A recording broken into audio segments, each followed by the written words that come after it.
Thank you. You're welcome. Okay, we're good. After the battle, Shal Ab Ajana invites the virtues into his private box for a bit of post fight schmoozing. Declan tries to press upon the Shal the benefits of using paid gladiators as opposed to slaves in his fights. On the way back to the Mirage, Declan and Bryn walk together and cement their new understanding for their new arrangement. Both lamenters seemingly at peace with each other. Uh, At the after party at the Mirage, it is an eventful affair, the establishment making more money in the single night than even their grand opening.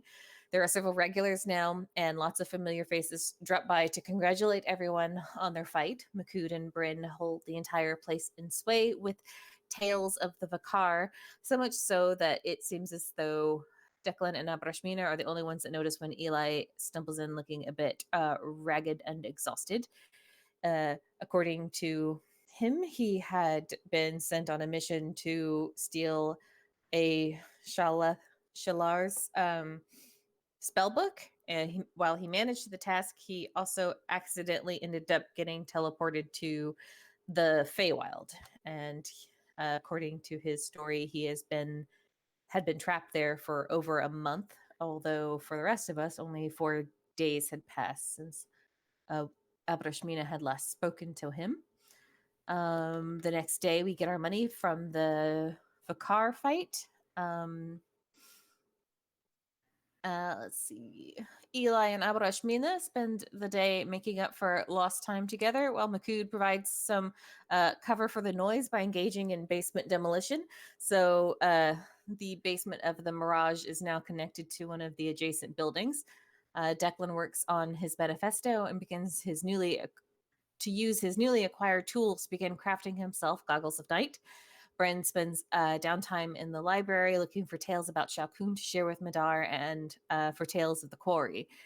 The virtues decide that the task of taking on the Helmsman Trove is too much for them to accomplish bloodlessly and pose the idea to Sharat and the Six Eyes. Sharat says that they had been planning something and any intel is welcome, but ultimately the matter is tabled until more can be done. Sharat shares with the virtues a little of what he knows about Riga. It seems the only way to get them to move against them is to bait them, but no one seems keen on doing that just yet. Before the week is out, Sharat promises a meeting with the sympathetic guards. Um, Declan and Bryn also spend some time patrolling the docks looking for Hanan al Hussein, the man that claimed he had moved the bodies from the scum weasel, but there is no sign of him in the evenings that they patrol. La la la la la la la. Abrashmina suffers from some sleepless nights, but Eli has not seemed to notice because he is still recovering from his own ordeal. And then we go shopping. The B is for the bazaar, where people get what they need, and the virtues visit the bazaar to obtain some magical goods. At the Esoterica, they encounter an odd woman who um, tells Abrashmina that she is going to die soon, and whenever Brandon attempts to cast Detect Thoughts, the spell fails, and the old woman flies into a rage and kicks them all out of the tent. Um, Makud and Declan bought some protective enchantments from one of the regulars from the Mirage named Tamim. Um, and at another stall, we find another uh, being run by a Halls of Lotus wizard. Abrashmina purchases a set of 6 stones that will allow them all to communicate and stay in contact with each other as long as they're within 120 feet. Um, and they also purchase a nearly depleted chime of opening that Thela is easily able to recharge for them. Declan tries to convince the man to help him gain entry to the halls of Lotus, but the enterprising young wizard does not seem to wish to help anyone without some sort of monetary gain, and Declan dismisses him. Um, and then lastly, Declan clears out Qual's stock of healing potions, and the virtues call it shopping a day. The rest of the week, or some of the week, because we're going timey-wimey, loosey-goosey a little bit, Abrashmina spends some time with the Bell Witch learning the demon soul scattering ritual. probably should think of a better name for that, and is able to scry on the Monk of the Waste and performs a lengthy legend lore ritual to share all of Vale's lore with Mitha so that it cannot be forgotten again. Learning of a headdress veil that Aranthus wore in battle whenever he was fighting against agents of Sodom. Uh, Bryn gets their business in order at the Mirage and preparing for them to be gone, telling Ethan Madar and her family to seek out the Six Eyes if they ever need any help, and Makud gets his area ready for his wyverns and the new rooms for Jari, splitting his time equally between the Mirage, the Shalfadi, and the butcher shop. And during one evening at the butcher's, Abella comes and properly thanks him. The former slave is bright and happy and more like the Abella that Makud remembers, and it makes him very happy to see. And that is around about where we left off. Yeah. So let's call that spell something like Hell's Bane. Okay. And let's go straight into Declan's downtime. So a couple rolls from you, please, Dylan. To make your firebombs and poisons tool checks. Alchemy tools? Yeah. Okay, and those are +1 now, so whee! Just one for each, please. Sure. So that's going to be a... Sorry, I'm pull my character sheet. Ah!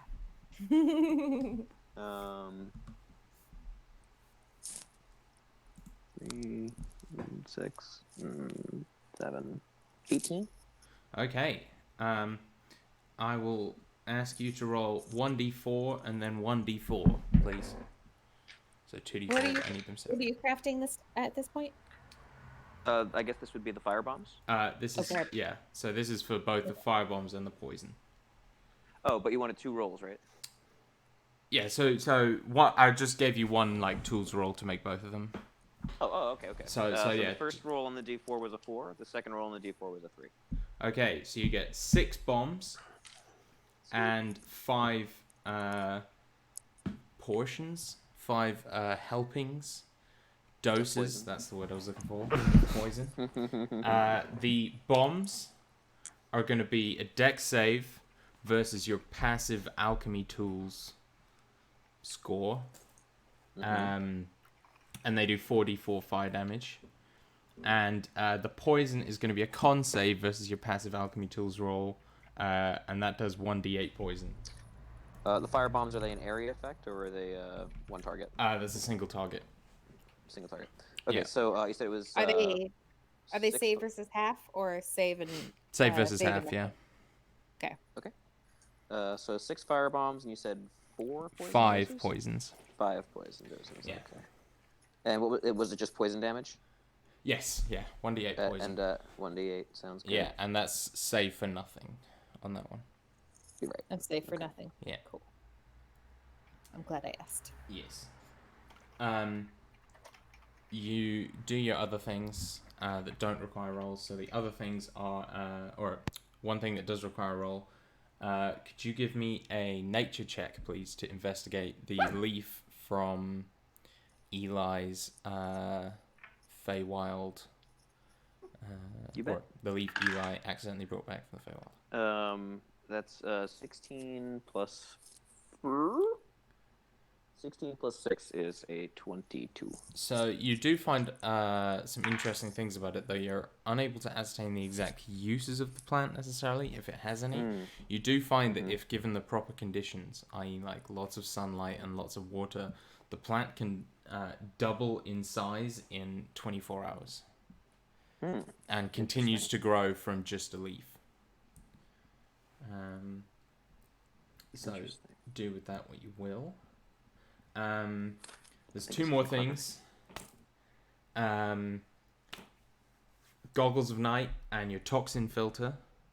The Goggles of Night, or both, will require individual checks to make. Sure. So this would be my another tools check. Yes. Oh, that's bad.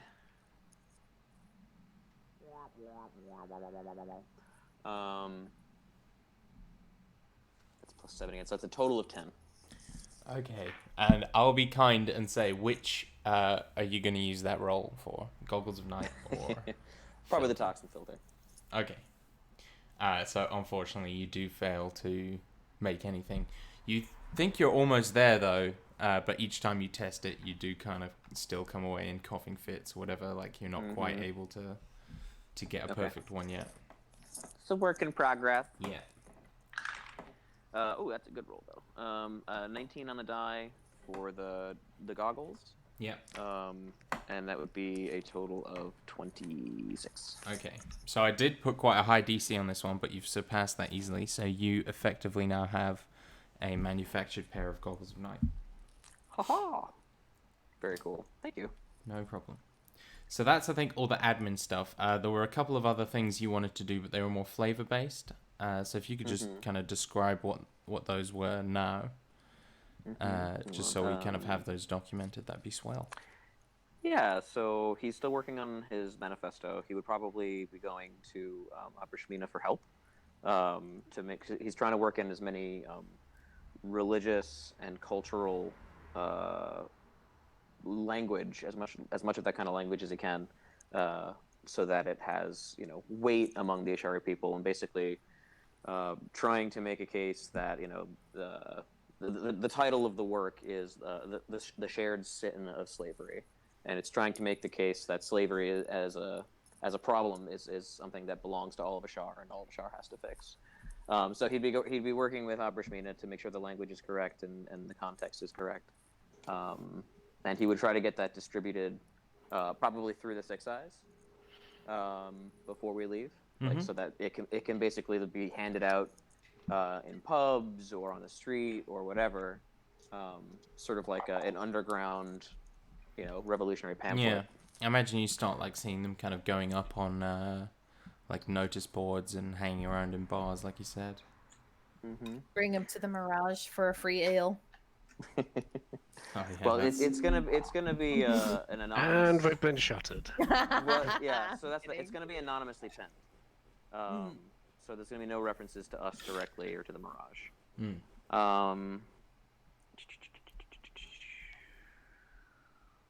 No cheeky puns about calling upon your greater virtues. Declan's a good writer, but he's not like quippy. Yeah. I kind of imagine that Abrashmina is decent at coaching it in a language that kind of calls upon like the superstitious nature of like the Ashari people, without like being like overly preachy for like those who aren't affiliated with any kind of particular temple, and referencing some of like the other like cultural quirks that Ashari has about slavery, like how Ashari sailors will attack slave ships if they see them, because it's like bad to spread that across the waters or whatever. There's like some ocean god that dislikes slavery on the water, and so like they actively fight it in the seas, so why don't they actively fight it here on land, and that kind of stuff. Like if it's not okay there, it shouldn't be okay here, that kind of thing. Yeah, and that's the kind of thing that he would ask her for, is that kind of context. Yeah, she would drop those that mad knowledge bombs. Yeah. And I'm trying to remember what else there was. Just a note that water god is called Ether. Ether? No. Like that. Ether.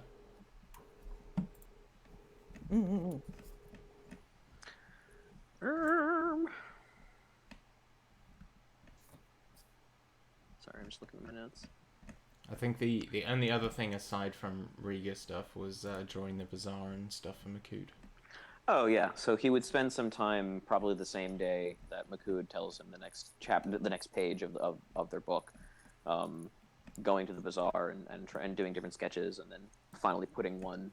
Probably he would go up from like a good vantage point, onto a building and get like a bird's eye view as best he can. Like even if there's like a tall tower someplace near the bazaar, where he can actually get a bird's eye view. He'd probably just like perch up there, and draw it from that point of view, and that'd be it. Some other not so exciting admin things for downtime. Abrashmina, I think I already told you, Rob, and I think you've already got it notated in the totals, but Abrashmina gives Sharat about 5K plus Yeah. towards their debt. Yeah. I've got that down. Declan will match that. I can't remember exactly because basically I dropped my. Yeah, Dan. 5,496. Thank you. I dropped her down to an even 4K, but she didn't want to carry that into the desert, so she basically did that thing. It's like, well, okay, I have all of this surplus money, so this half of it is going to go towards my debt, and the rest is going to get saved. Okay. Only she did a little bit more than half of half of what she had. So I don't know if you got me, Rob, but I'll also put in 5K towards the debt. Just 5K even.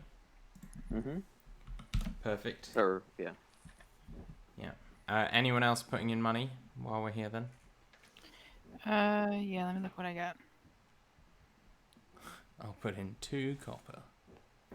I mean, I was gonna say 6,399. woo, big spender.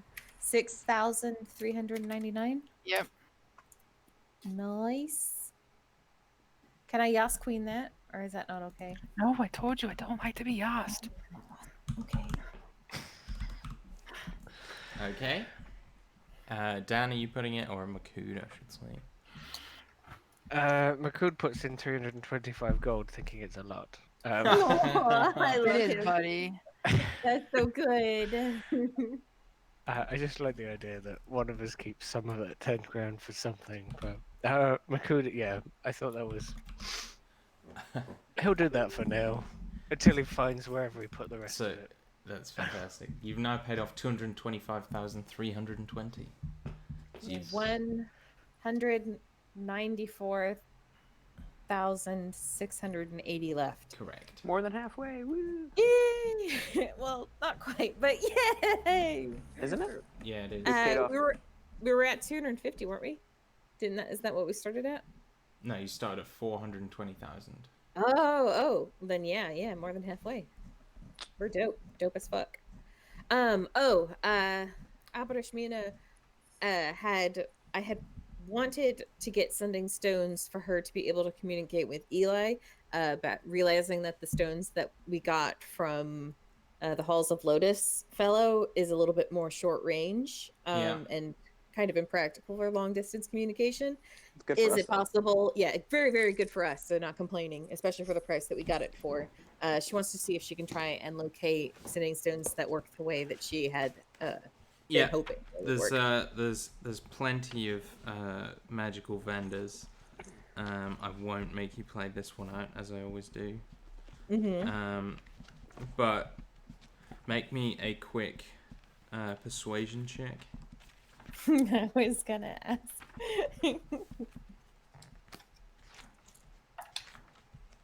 That will be a 19. 19. Look at you. Okay. Then I'm gonna say after haggling, you can get them a set of 2 for 175 gold pieces. Done. Super done. Okay. And Eli has the other pair. The other one. Yeah, the other half of the pair. That's what I meant. Dope. Just one thing I thought of that I would like to do really quick is Bryn would have gone back to the bazaar in an attempt to see if that shopkeeper set up, or if she could locate anyone that had a similar type of shop, just to kind of keep an eye on it. Which shopkeeper, sorry? The one that I tried to detect thoughts on, and she's like, nope. The lady at the Esoterica. Yeah, you do not see her return in any form, nor do you see any similar kind of shops set themselves up. All right. Though Tamim gives you a wave when he sees you.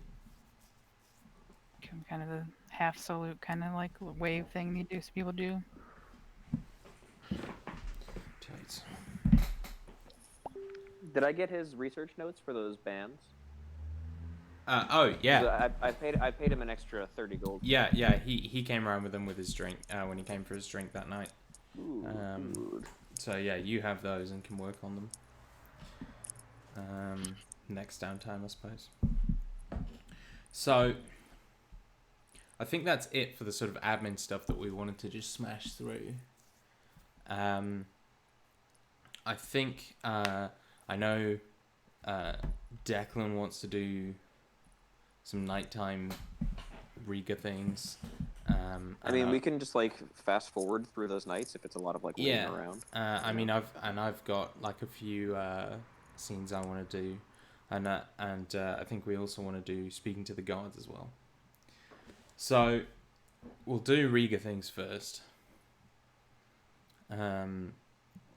So you find, you spend quite a few nights out there. Would you And just like? to be clear, Bryn is with me, right? Yes. Okay, so yeah, you two spend some nights out there, and finally, after quite a while of waiting, Hanan al-Sisay, the man you were like trapped in the dome, makes an appearance, and you see him kind of directing some unloading off of a shady-looking ship. Once I spot him, I'll say to Bryn, "Seems like our quarry has arrived." How do you want to play this? I'll make the approach. I'll keep him close, though, so that... what is the range on your ability to hear his thoughts?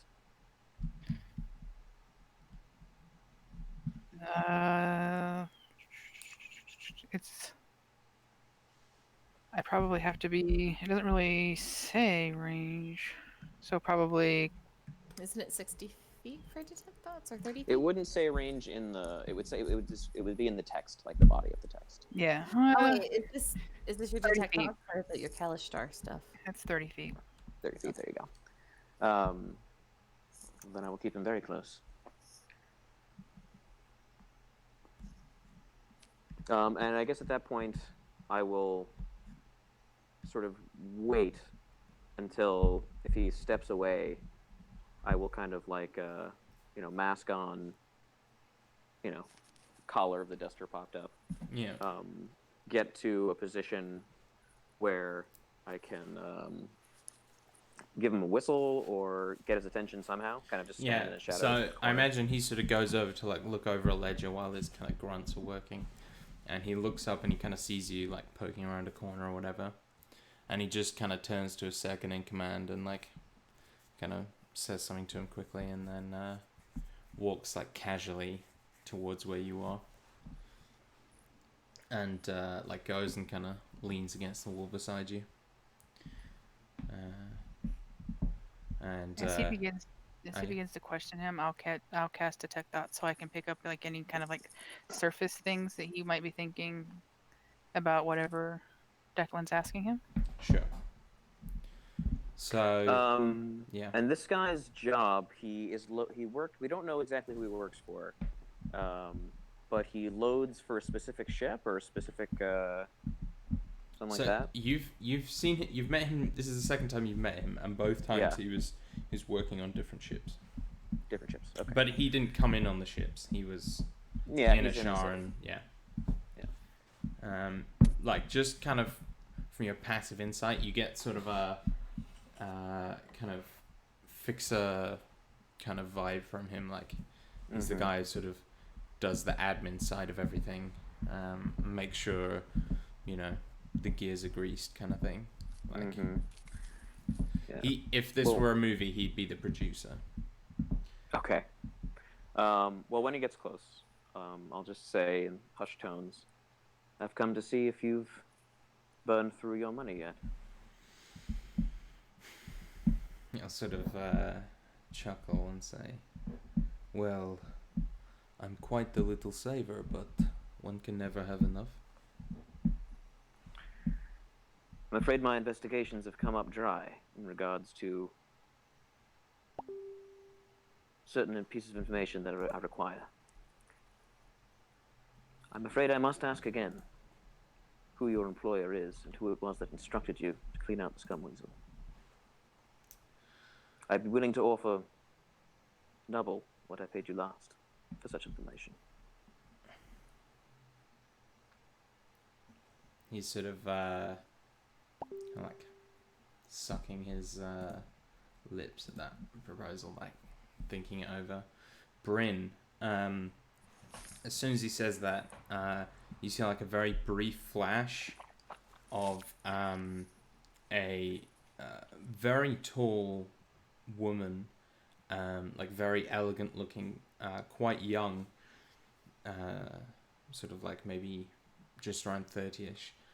She's wearing like an extremely expensive Ashari dress and like this kind of silver platinum circlet with a ruby set like in the center of her forehead.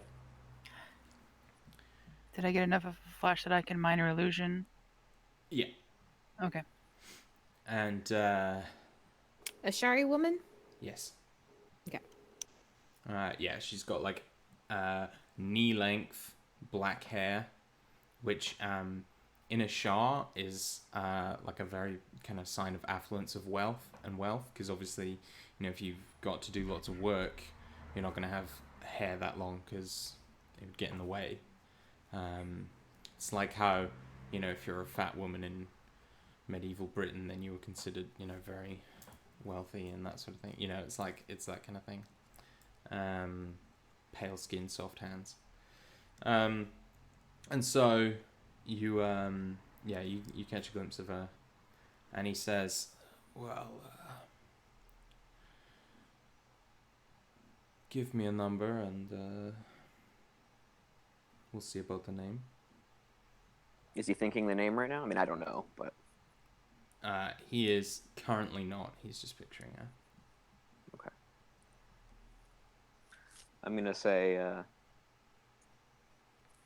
does the name Riga mean anything to you? And then I'll think, Bryn, if you hear something, let me know. So as he says that, Bryn, you catch another flash of that woman. And he says, "I couldn't say."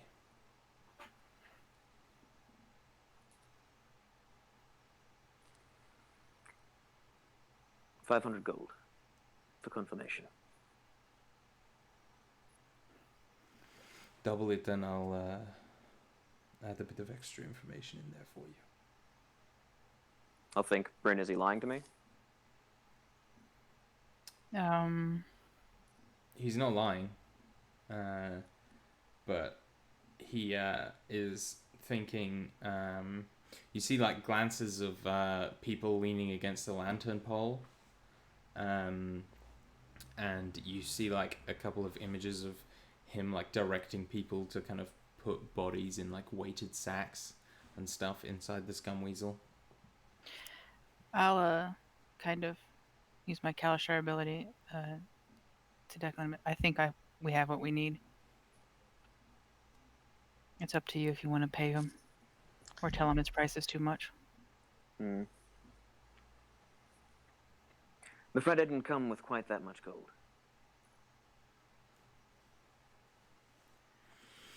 That is disappointing. It But is. if you would like what 500 gold will buy you, I will take that. Something tells me I may be able to find this information on my own. But here's 100 for your trouble. Keep your secrets. And I'll give him 100 gold. He'll kind of sigh, pocket it, and just walk off. I erect a wall around him. For all time's sake. Yeah, eventually he'll run out of air. if it's airtight. But I'll make my way back to Bryn. What did we learn? I'll kind of minor illusion. Well, when you started asking about his boss, this is who he was thinking about, and the minute you said the name Riga, his thoughts immediately returned to this woman. Well, then we have a name and a face. Anything about her location? He was just thinking of her. Nothing about a location, but I don't think that this individual is hiding. So Certainly not. She seems wealthy enough to be someone we might find in the Palace District. all right. Perhaps even Sharat knows her. Well, I imagine Sharat would know her. Perhaps even maybe Abrashmina or Makud. Perhaps, yes. We'll start hold there. on 1 second. My wife is here and she's about to leave for a trip, so if we want to pause this and Yeah, sure. come back to it, or I mean that was pretty much what we needed to do, but I need like 5 minutes. Yeah, no worries. Sorry, guys. Do we want to take a quick break, or do we want to just go to a different scene? Oh, let's just take a break. Okay. Okay. Okay. I will return in a moment then. Okay. Okay. Okay. Okay. Okay.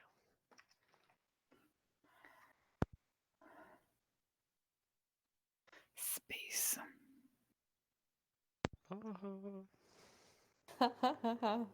I'm so.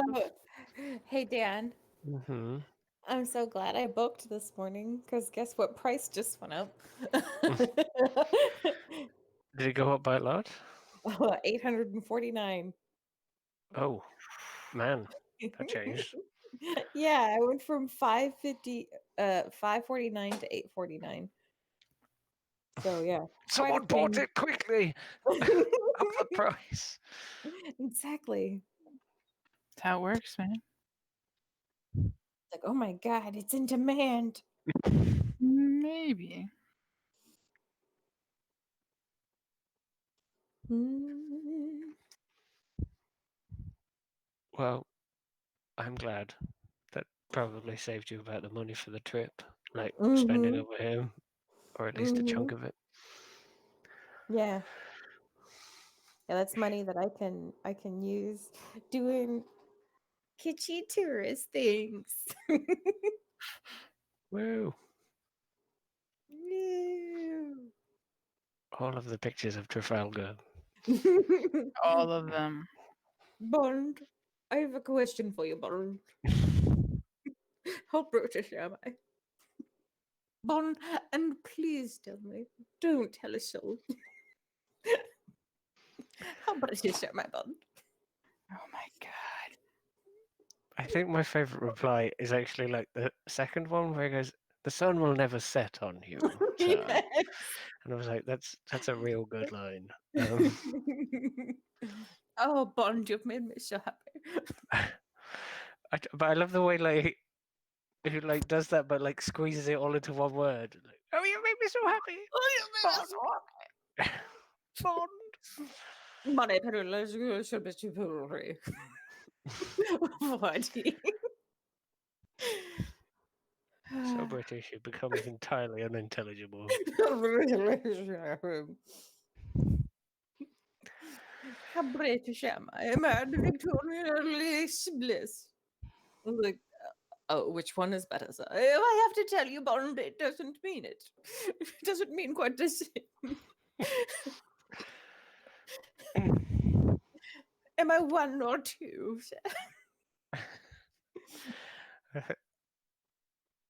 Oh, I think when you go Elizabeth or Victoria, you are Victoria. Oh, you've made me so happy.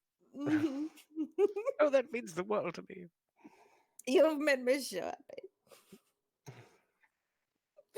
I'm gonna send this to the Sand and Glass chat so other people will know what we're talking about. I love that podcast. They're all like goofy little bits like that. Mhm.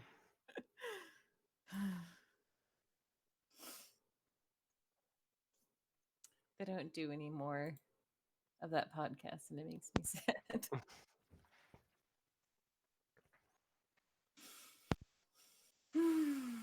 I'll be right back. Okay.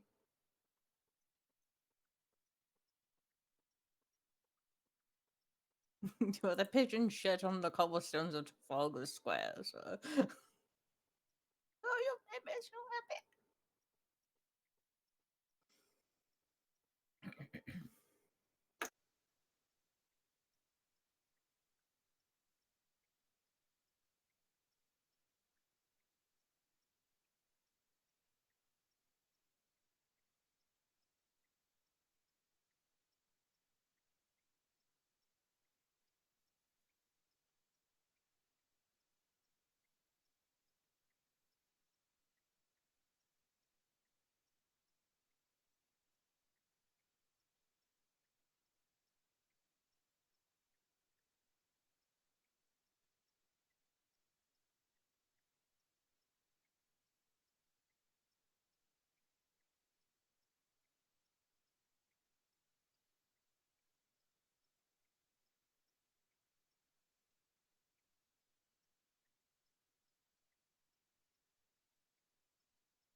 I'm back.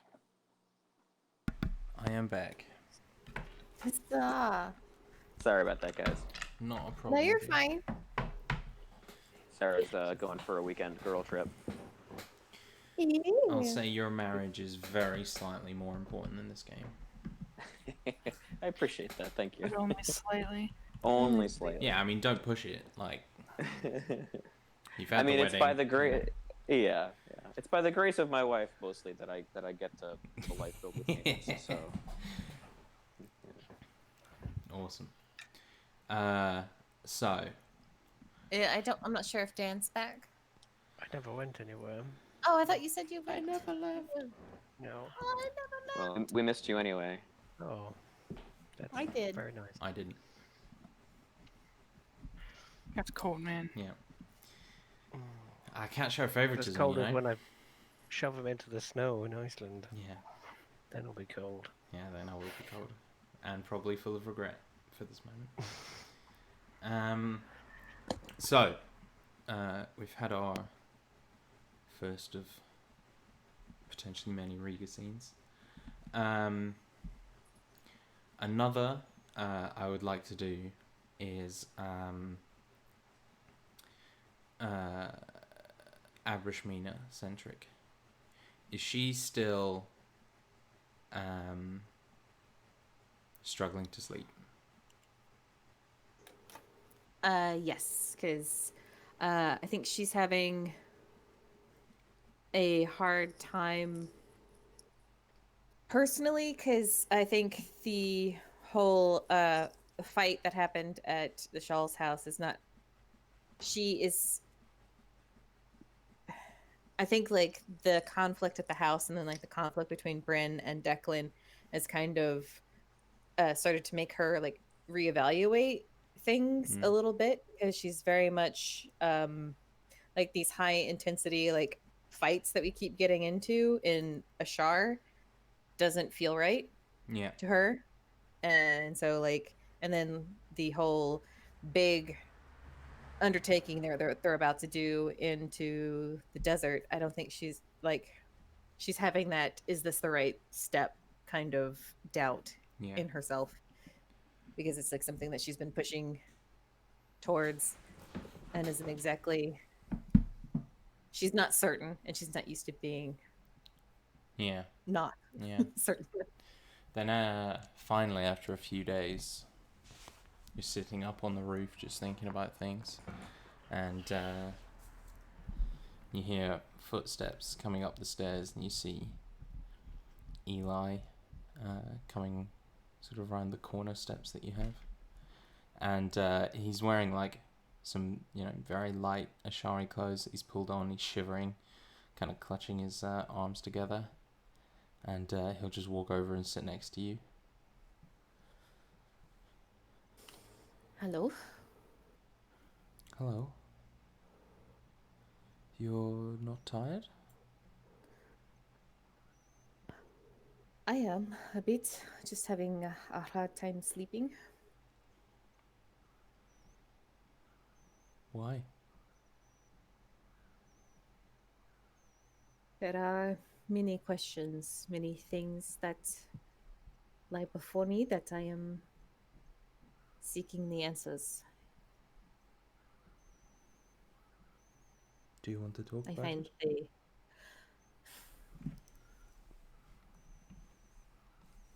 Yes, I would. And she kind of like leans against him a little bit and says that we are getting ready to leave to the desert to find this oracle that is supposed to help us find the man that attacked the Vicar all those months ago. But it feels as though the sand is shifting beneath my feet, and we are not quite. I am not certain where we will land. There is mysteries out there, and then there is our quest to free people from slavery here in Ashar, and it just seems like there is so much to do, and I am not certain where I am supposed to be. I know that feeling. When I was a boy,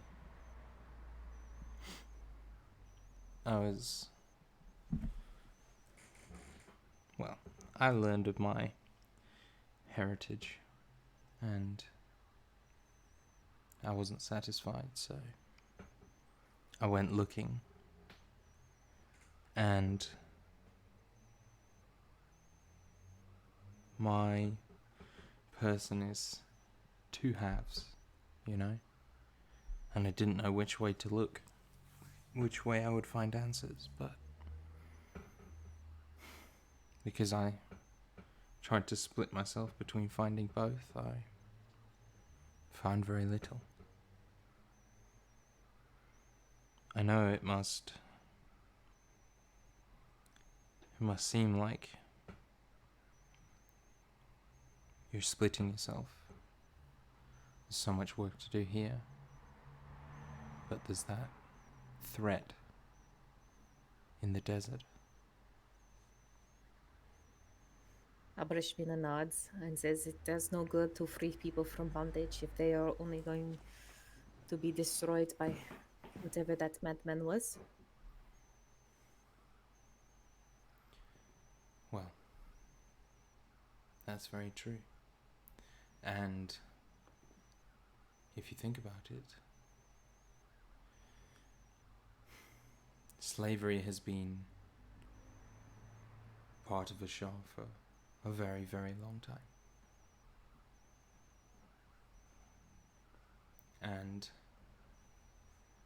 you're not going to dismantle it in a day. But if this sandworm fellow comes back, he could dismantle Ashar in a day.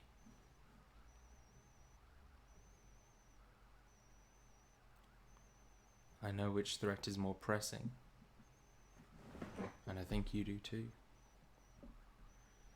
And though I'll be sorry to see you go,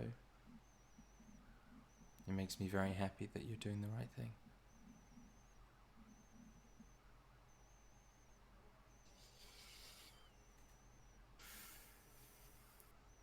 I am just not certain of our path once we do go into the desert. I know it's my path drove me there once, but we are hoping to find answers in the mountains near the glass. But I am not sure what we are supposed to do once we find them. I do not know when we will be back. When we will be back. Well, you don't know what's on the second page of a book before you've read the first. I think, though it's hard, there's not much use in trying to think beyond that. You know your goal, and you know where you want to end up. So follow that. Pursue it like I know you will.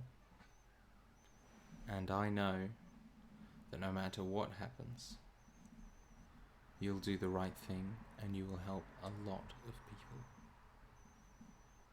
people. Abrashmina will kind of chuckle a little bit and say, "When did you learn me so well that you can say such things?" Well, you She know, kinda, I like, think it grins at was him.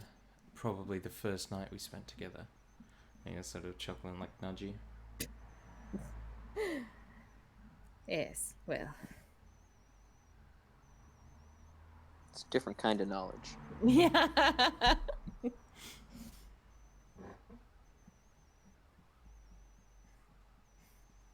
I will miss you, Eli. I'll miss you too.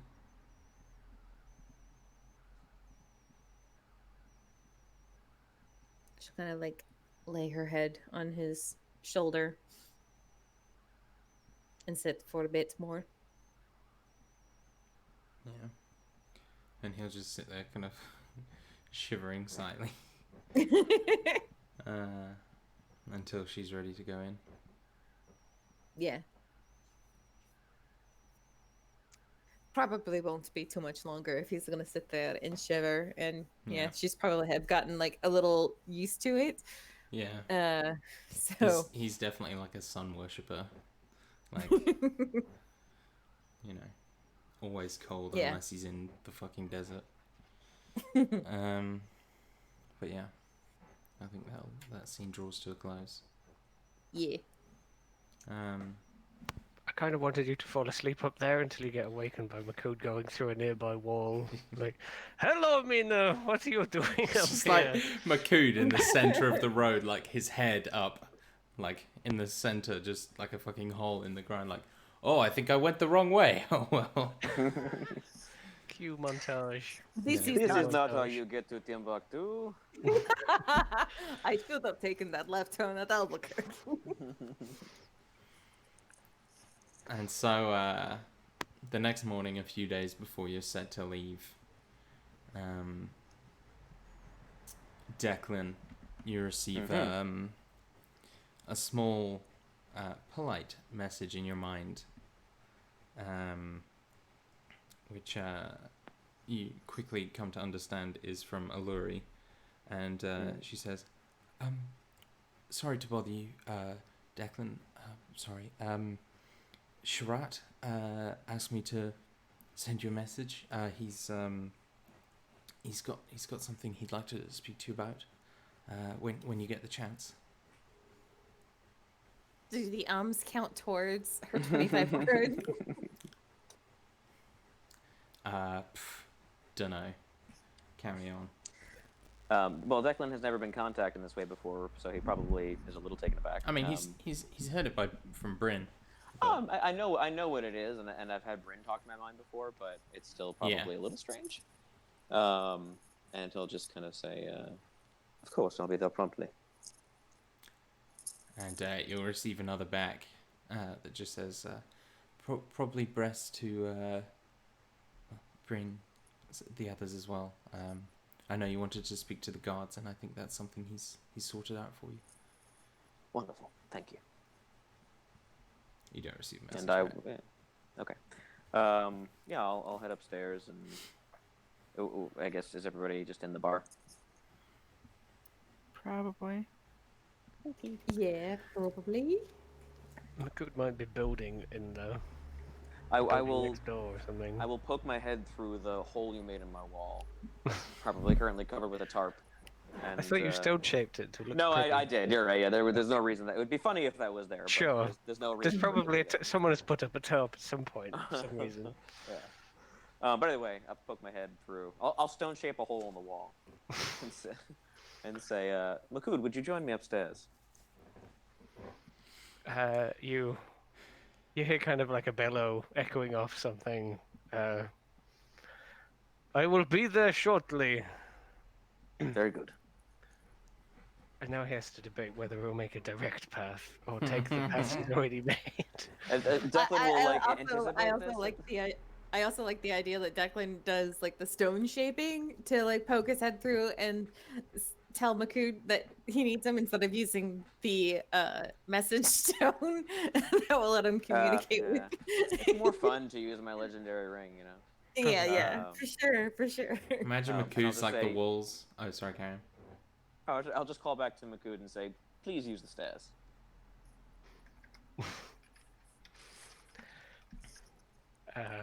You hear like And then I'll head upstairs. Yeah, if Bryn and Abershmina are there, I'll tell them. It seems Charlotte would like the pleasure of our company for some official meeting. All right.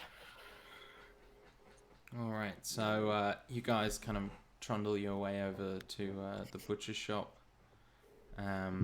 Eli tags along just so he can clock in and start counted. planning his next job. Mhm. You find Sharat, Alluri, and Siggy all sitting in their office waiting for you. Sharat will kind of beam at you all as you enter. You summoned us, my friend. Well, that's one word for it. But yes, I have sorted out a meeting with some choice guards. And I also just wanted to reiterate my thanks for paying some towards your bounties. I do appreciate it. You've done more than enough. It's only right that we pay you back. We owe you no less, and something more. It's good to see that we have formed a trusting relationship. Agreed. Well, I have the guards ready and waiting for us in a somewhat neutral location. Though, when exactly we arrive is up to you. Well, I suppose we should take a moment and consider what should be communicated. I believe we all have similar but probably varying views on what the best path is for the reformations of Ashar, and how we communicate those messages to the people and to those in positions of authority will represent us all to one degree or another, and will affect how it plays out. So I think it would make sense that before we have this meeting, we discuss what it is we'd like to say. I think that's wise.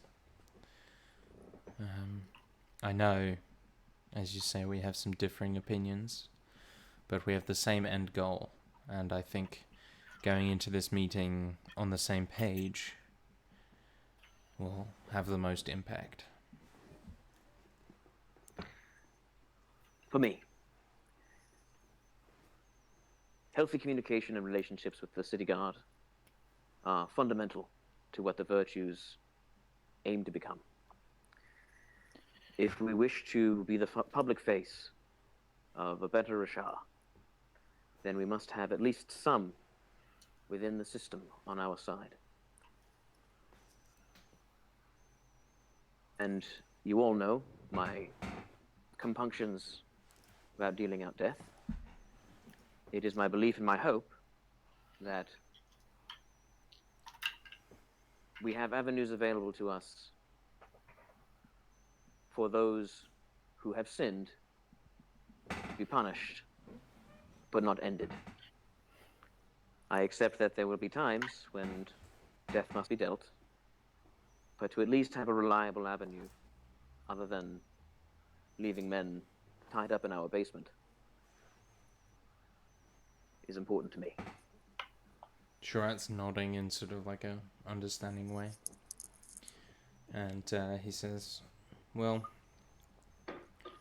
that is a noble goal, and it is perhaps the ideal scenario. I'm happy to defer to you on this for this meeting. You know I will not tell mine not to kill, but Of course. I have given them fair instruction over what you see fit, and I'm allowing them to make their own decisions on how they handle their situations. But I will let you do the majority of the speaking. Declan kind of shifts nervously a little bit. Shurat will like pretend not to notice and just say yeah. Mm-hmm. And I think To if what you degree do you communicate- trust these? Sorry, you first. and I think if you communicate your ID as well, it will put us in a good position going forward. How well do you trust these men? Well, I suppose I should give you some background on them. My main contact is a man named Fadi Al-Houk. He is a dear friend of mine going back a long way. He is, above all else, idealistic, not unlike yourself. And, well, I think you two will get on very well. I would trust him with my life, and have offered him a job with me many, many times, but he has refused. He would rather try to serve the peace than serve our ends, necessarily. The others are all vouched for by him, and that is good enough for me. If you would like to speak to him alone, I understand. But I trust his judgment completely. And I yours. If it's good enough for you, it's good enough for me. And I'll kind of look to the left and right to see what everybody else is thinking. It sounds as though this Fahid is exactly what we were hoping the gods would be like. Fahid or Fadi? Fadi. I'll give you the spelling in a second because it will come with physical descriptions. Thank you. So I'll give you them when I describe them. And this gentleman is of a sufficient rank to guarantee the, I guess, welfare of anyone we entrust to his care. Yes, he's captain at the moment, I believe. And Of a particular sector? I wouldn't know off the top of my head. I believe he mainly works in the market district, though. And you see Siggy's kind of nodding along, and she says, I have had dealings with him before. He is, yes, his, well, those who work under him respect him completely. So I think he is of sufficient influence. It seems in our, sometimes our day-to-day, sometimes brings us afoul of some of the shells in detrimental ways sometimes. Is he a good person for us to help us in those endeavors? He Perhaps like our words might have as much weight as the shell's, as opposed to just taking the shell's word for it. he is renowned among the Shals for being less than compliant with their will, which has unfortunately led them to ostracize him to some degree, and he does not have much dealing with investigations surrounding people of that station in life. But that is merely by their design. And hopefully one day soon he'll be powerful enough to be able to override that to some extent.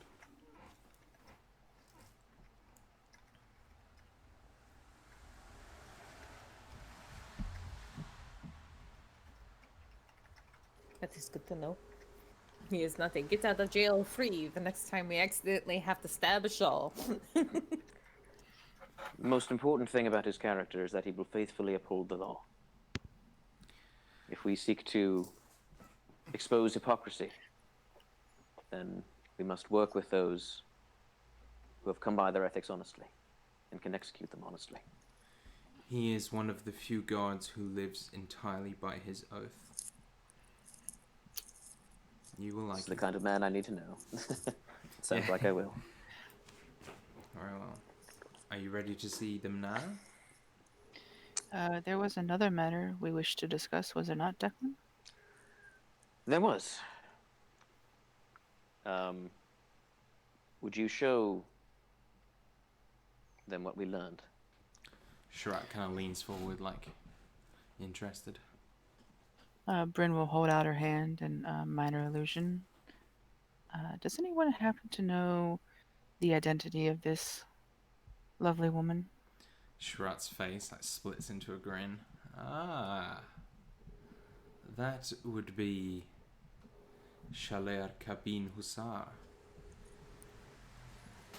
That And is if a very interesting picture. it is, considering it came from the mind of a man who was thinking about his employer, and the employer may very well go by the name of Riga. Shirat's eyes kind Apparently of she widen. is. Oh yeah. Apparently she is the one who cleaned up the mess at the scum weasel. Shirat's eyes widen and he kind of glances at Siggy, who shrugs. Do I recognize her? Roll me a history check. Do I have advantage? Not advantage on this one. Okay. Ooh, that is a 17. Okay, you do not recognize her, but you have heard the name that Shirak gives. She is a like you've heard people talk about her. She is like quite famous, and like lots of the Shals are. You know, pretty much all of them have at one point tried to, you know, entice her into marriage, but she has so far. So she's single, eh? She's so Oh, far no. resisted all of their advances, and She's a famous bachelorette. yes, and is extremely wealthy property owner. Just one of those people who sort of sits there and accumulates money without doing very much. So she's a real estate person. Yeah. Was she born into it, Nope. or is she self-made? Oh. Nope. She is entirely self-made, apparently. So she was. must have been- But so, Must have been Some- very good at accruing service Yeah, charges. she is. so you can buy yourself a title. I mean, We're just. so the Shal thing is like, either the elves bestow the title upon you, or you just get so rich to where everyone calls you it, and it's sort of just because if you were talking to, you know, your like boss, you would probably call them Shal. Okay. I thought Shaw was a title of nobility. So it is. It's like how in Game of Thrones, you know, people always say like my lord, even to people who aren't lords. It's kind of that Sure, that thing. makes sense. So it's like a title, but also people just sort of say it as like a Because- sign of respect. And so Technically, humans aren't nobility because that's the elves. they can be nobility, not royalty. Yeah. Well, it's technically because like nobility kind of implies that they're part of the ruling class, and shells, while not technically the ruling class, are still like top tier. Yeah, well, like the ones who've been bestowed their title. Well, I mean, to all of them to some extent, they all kind of blend together, but they are like considered lords basically. Got it. So yeah, she worked her way up from basically like working in a shop to buying the shop to buying another shop to that sort of thing. She's like brilliant mind for business. There will be a service charge for that. She is like reportedly ruthless as hell, and is the sort of person who would like sell her best friend type thing. So Dagon will say, it seems we've run afoul of the Shaletha's business.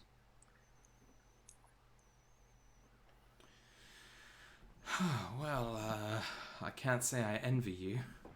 Shirak kind of chuckles, but that is very interesting to note.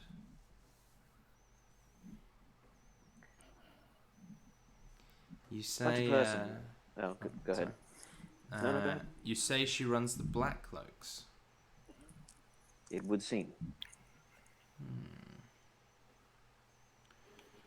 He kind of turns to Siggy again and says, we should see about getting one of our folk employed. She sort of gives him a curt nod. Could this be someone that could be brought down publicly?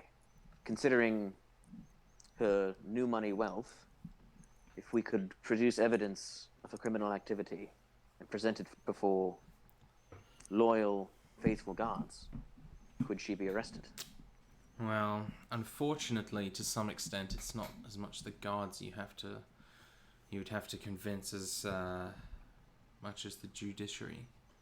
And for high-profile cases like she would be, that would be the council. But that's not to say never. It is more we would have to engineer the perfect storm of situations in order to have that happen.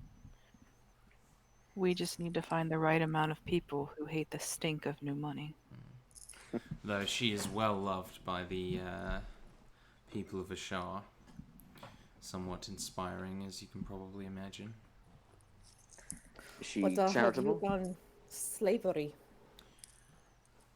That is an interesting question. I have never seen her with slaves.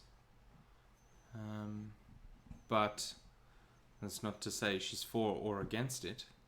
I think she is very much a person who likes to do things herself. If that is the case, it is possible, perhaps, that we could make an ally out of her. If she is worried about us encroaching on her quote-unquote territory, if we can prove that we are not a threat because our aspirations are aligned, perhaps she would be a powerful figure to get into bed with. Is this is the common phrase? Yes. Perhaps. I mean, You go, Brent. Although I shudder at thinking of the idea of getting into bed with someone who we've just heard described as cutthroat and willing to do anything for profit. Such a person seems an untrustworthy ally. I Might could say. imagine her requiring a quid pro quo for such an arrangement, but She also seems like the type of person that could help us gain a lot of leverage very quickly. indeed. I think it's a delicate situation that may require, Study. some planning. should also not forget that she has some connection to Kolo, the scum weasel, and potentially the preacher. Yes, but it was more that she disappeared the bodies from the scum weasel, perhaps to keep the preacher from finding out. Perhaps we were being used as cat's paw, and she realized that we were going to go after one of her enemies. Then why kill us? We're no Perhaps longer because we useful. are. Abrashmina nods. Perhaps we can prove otherwise. Or perhaps she didn't realize that we were the ones responsible for what happened at the Scum Weasel. Suppose that could be. You found Although out by now- chance. I did. But the man in her employ knew who it was he was cleaning up after. And she has now sent people to kill us. I would not bet on her ignorance. But either way, regardless of the pursued path, we must take time to study and know her better, and her operation. I will devote some of our resources to this. I think it's important. This is what I would ask of you. Yes, we are departing in only a short week or so for the desert. I will inquire with you again to see what perhaps you have learned when we return. That is amenable.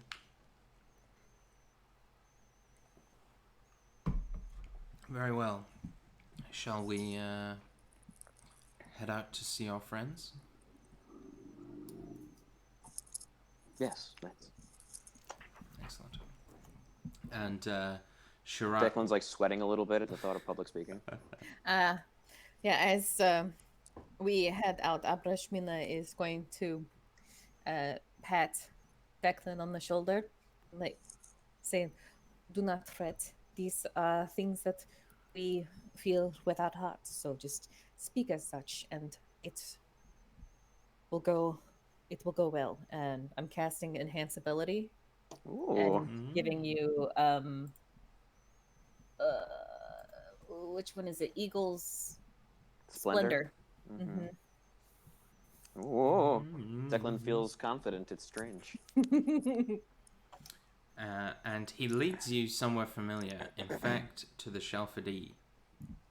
And kind of gives a nod to Ubba, who shows you all to a sort of private room they have in the back. It's just got like a round table with a few chairs around it. And you see 4 individuals sitting around this table with 5 free chairs kind of on the other side. And they have all got, various drinks. You see one man, and none of them are wearing guards uniforms or anything.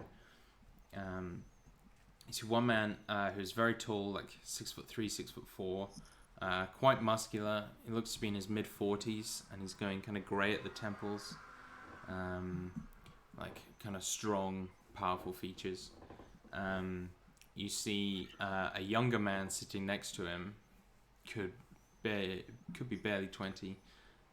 He's kind of like slightly wide-eyed and staring maybe a little bit too much at Makud. But he is looks much smaller than the man next to him. You see 2 women as well. One is sort of athletic looking, like quite fit. She's got like very, very dark black hair that's a little bit shorter, and she's got sort of slightly longer neck and a bit of a forward jaw, but she sort of holds herself very much like a guard, sort of sitting always at attention. And the last person you see, she looks to be in about her mid-30s. She has very, very long hair as well, and it's sort of like tied up in a bun at the back of her head. And she is just grinning at the 5 of you as you enter. And when you do, the kind of tall man stand up, and the younger man next to him will sort of quickly scrabble to his feet as well. And the tall man will sort of hold his hand out to Sharat and shake it. And Sharat will say, Fadi, this is the virtues. And Fadi will kind of nod and say, thank you, Sharat. This is Hashid al-Mohammadi, Amatullah el-Srur, and Gaita el-Malik. And I'll put those names in the chat for you. And the others will sort of nod and shake hands and whatnot. And you all sit down and Sharat says, well, I don't think the virtues need much more introduction than that which I've already given. But, well, I know the four of you are very much on the same page as me. And I would like you to meet the virtues, these other like-minded individuals who have some ideas about how to proceed. And Fudi is sort of nodding and kind of leans forward, puts his elbows on the desk, and says, I'm interested in what they have to say. And Sharat will sort of turn and nod to you, Declan. Yeah, feeling propelled by divine charisma. Sorry, Declan will. Oh, go ahead. just because I got none of their names, so if I'm going to record the whole scene, I won't know what to call them. I put them in the chat.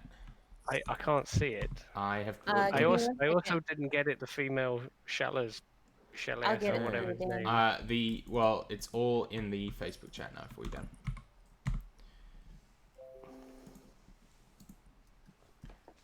Okay.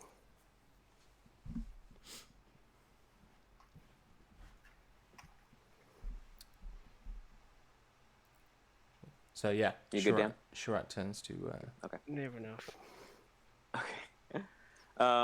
So yeah, Declan will sort of like sit up very straight, and his voice will have a little bit more edge to it. And he'll say, good and honorable people of the city guard, we of the virtues are grateful that you've come. He's going to take his mask out from his pouch and put it down on the table so people can see it. My name is Declan Core, but you know me more likely by the name Mask. These are my friends and allies, Makud, Abrishmina, and Brynhild. And together we have worked these last months to do what good we could for the city of Ashar. So beautiful and noble a place it is, that it deserves no less. It is our great aim and ambition to be the point of the spear that ends the life of slavery in the city forever. And all other injustice, insofar as the gods grant us power to do so. But we have been faced with countless setbacks. I mean no disrespect to you or your city when I say what I think you already know, that corruption also runs deep here.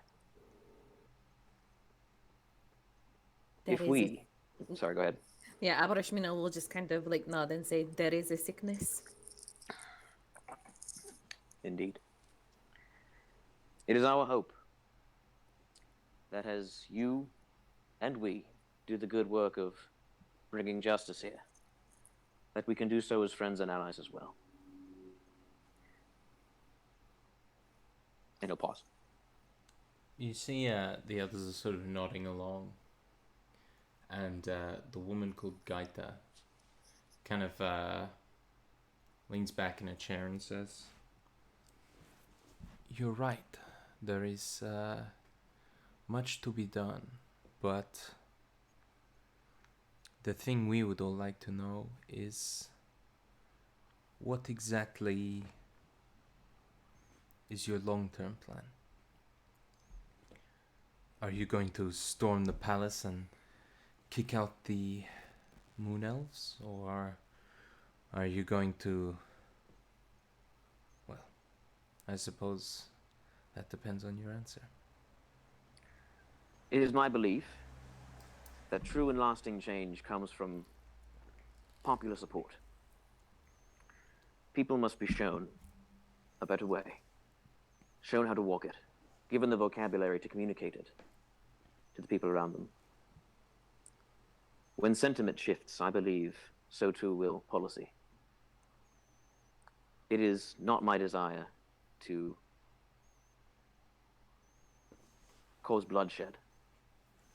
And if we were to storm the palace and kill every moon elf, I do not believe that whatever followed them would have fertile ground in which to take root, knowing that power had been taken in so brutal a way. What claim you have to justice in that situation is thin.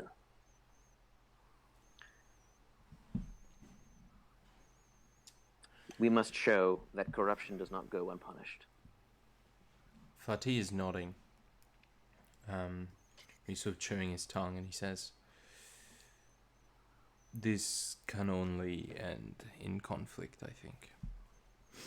That does not mean killing all of the elves necessarily, but previous uprisings in our history have always resulted in the elves beating us back.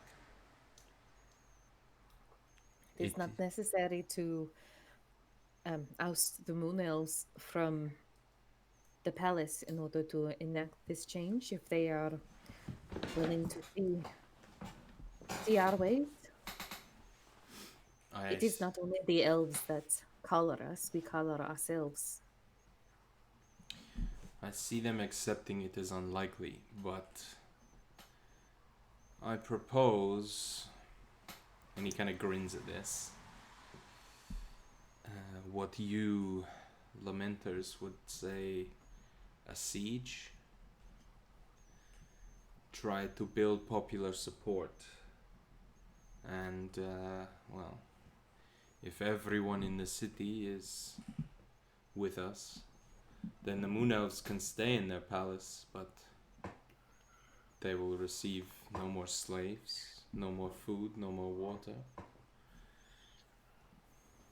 They will have nothing except those cold holes, and if we do not let them have power over us, then they cannot. Then maybe an agreement can be reached. If the elves are like gods, as they say, if Ashar stops worshipping them, they will lose their power. Well, I have done That's a few... Abrashmina's way of agreeing with him. Yeah. He sort of nods and says, well, I have done a few stints in the palace grounds, and I can tell you they are not gods.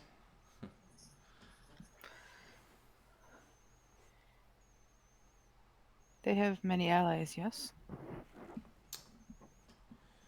Not many, but powerful allies.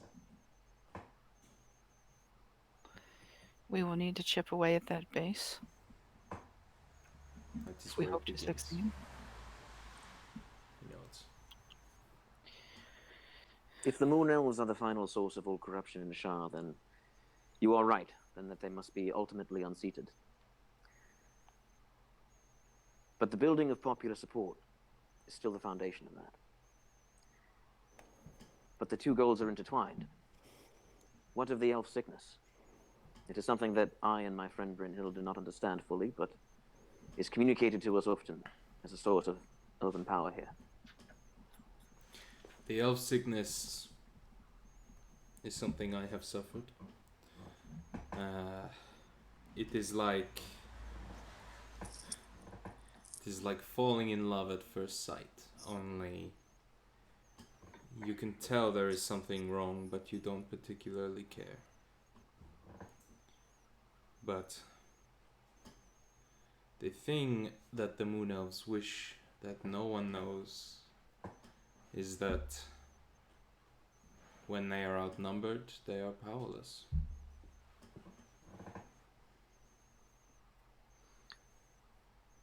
So the sickness then is less effective against crowds. Well, the sickness, as I understand, is something all elves have, not just the moon elves. It is why we mortals fall for them so much more than they fall for us. But the Sorry, moon what was elves... the point? What was the point he just made? I kind of missed you. he's saying the elf sickness is something all elves have, where it's basically just like everyone really, really likes them and can't really help it. Right. But the moon elves thing is they have like a actual magical charm that they do when they speak to you. And he says, and that, well, they can only really focus their will on one person at a time. If you notice, moon elves, when they go out, always travel in pairs if they can, and never speak to multiple people at once. This is why. I've escorted them many times.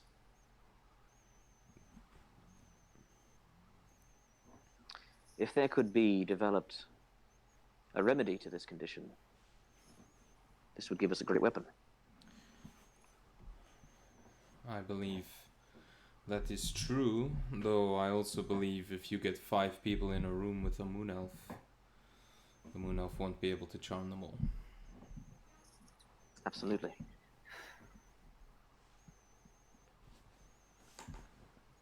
Well, then that brings us to the work of building our support.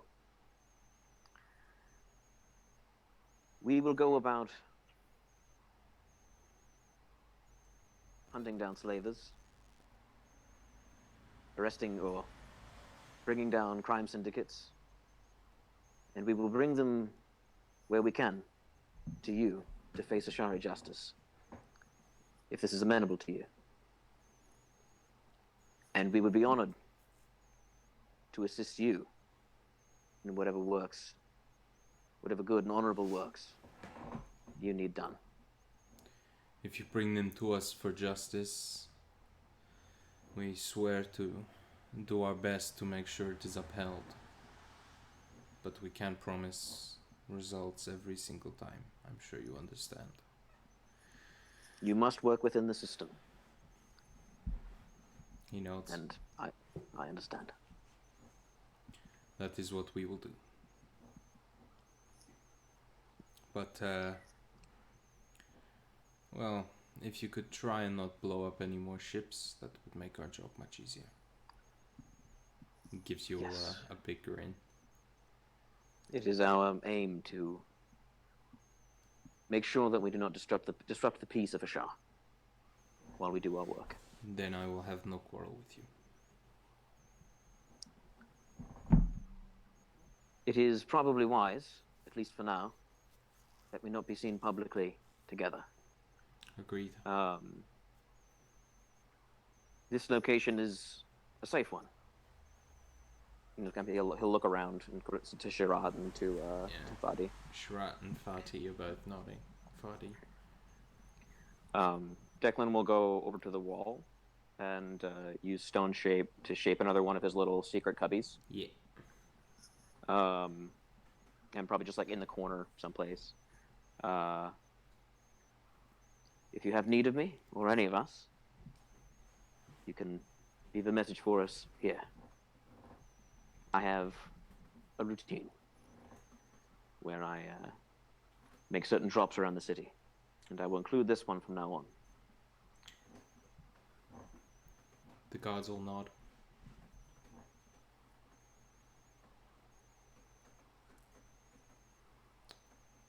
Very well, Shirat says.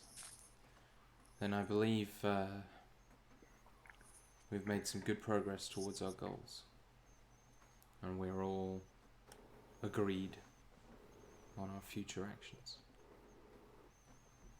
I think I speak for all of us in the virtues when I say how grateful we are to know that there are those of good heart who are willing to take up the fight. We echo the same sentiment, Fadi says. Declan will hold out his hand in a manly fashion. Predator handshake. Arm clasp. Ugh. Conan wrist warrior or Conan warrior handshake. There you go. Defo. And then you all sort of leave at different times and they probably stay behind to finish their drinks and like Yeah. split I'll up. just let them know. You know, we'll be out of town probably for a little bit, but Yeah. you know, if there's an emergency, you know, tell Sherrod and he'll talk to our brains. Yeah. Definitely. I thought of something else that I would like to purchase before we go desertward. Okay. I would like to go to the bazaar and try to find a crystal ball or a platinum bowl or something I can use as a scrying font Mm, that is worth at least 1,000 gold. very well. You kind of browse around a few shops, and none of them have like high quality stuff. But then you return to Tamim, and he's wearing his kind of very cool multicolored cloak with the sort of little like scale patterns on it. And he will offer you something. He says, "This came from the stomach of a great worm in Ducata. Should serve your needs." What is it? And he holds it up, and it's like a perfect sphere of crystal. This came from a worm's stomach. Well, they are known to collect shiny things, and clearly this one wanted to keep it safe.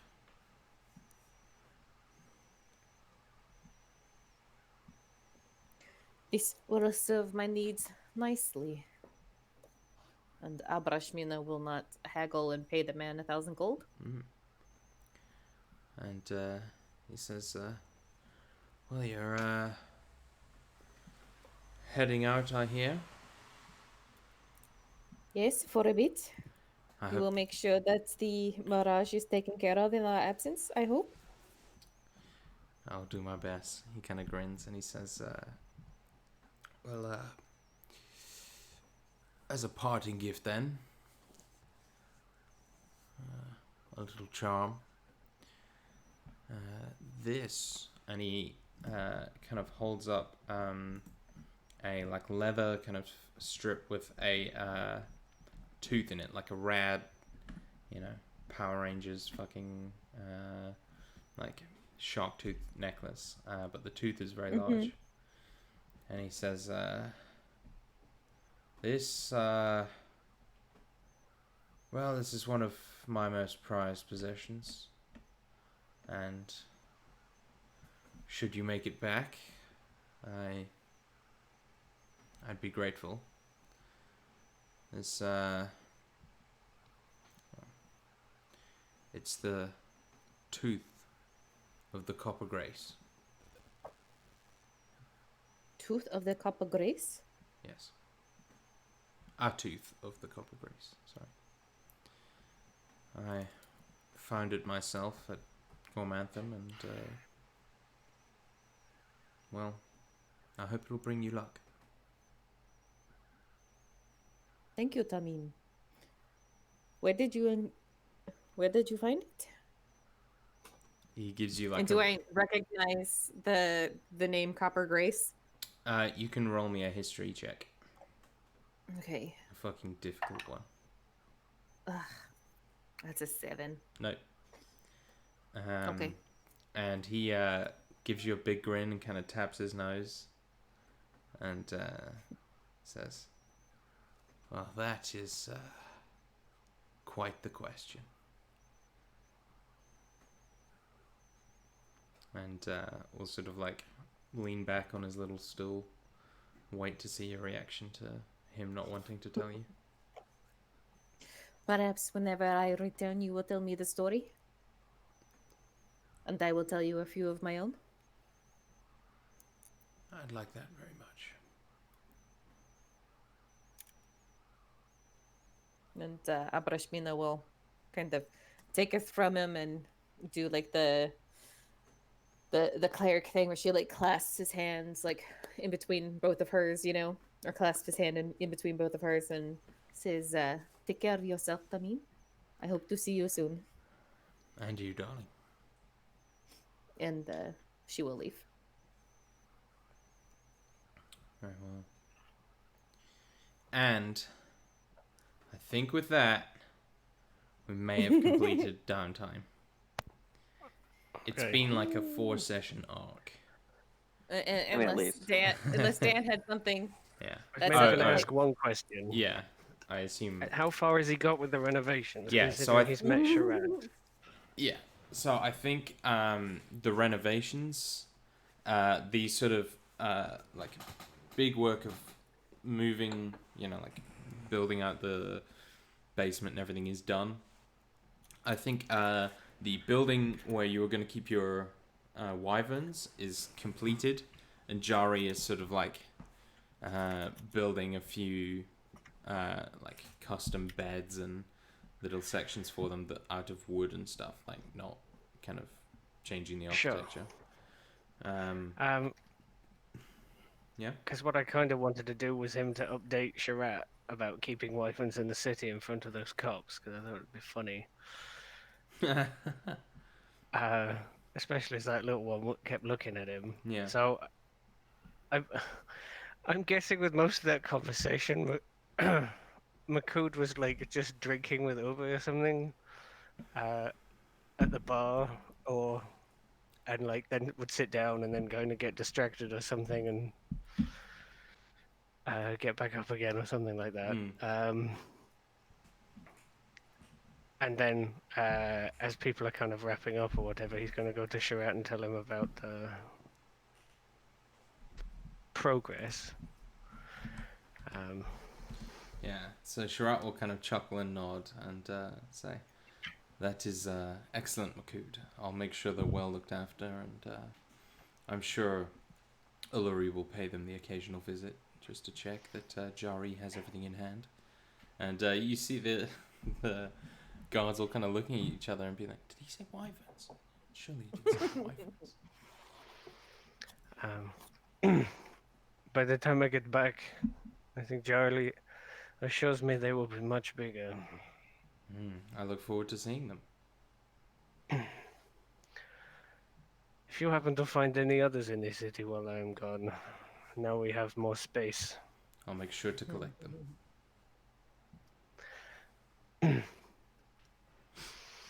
Well, I guess my work here is done. And he like claps Sharad on the back and it like wanders out, probably with a wave to Obi. Yeah. Robert sort of like raises a drink after you and calls good luck. And so just as you're kind of leaving, you see the inevitable beetle sidling up and then arcing around and following you again. Oh, if I catch him sidling up, I'll just pick him up in like one sort of sweep movement as he like passes through the door. So as you pick him up, he'll try and crawl up your arm and move to kind of your shoulder and will sort of like fold himself over your shoulder a little bit. His carapace is in two parts and almost form like a kind of glowing, or not glowing, shiny kind of turquoise pauldron. Yeah. Nice. Quick question. Yeah. How long does Eagle's Splendor last? An hour. An hour? Mm-hmm. Will I have any time left on that after the meeting? Not long, but sometime. Okay. Declan, You can always ask for it again if you would like. He doesn't want to make it burn through magic. But while he's also not sure he wants to feel this way forever. But while he's feeling a little full of himself, he's going to go talk to Ethan. All right. She is looking a little glum at the prospect of you going. I wanted to take a few moments and speak with you before we depart, which will be shortly. I want you to know that I've taken great pride in your training so far. She sort of blushes a little bit and says, "Thank you, Declan. You're an excellent teacher." I'm glad you think so. I tried. And I would also like to say that he's still getting a little nervous and a little bashful, but I would also like to say that I am glad that you have stayed in Ashar. It is a great blessing to be able to spend honest time with you, and for you to see who I really am. I've always felt quite separate,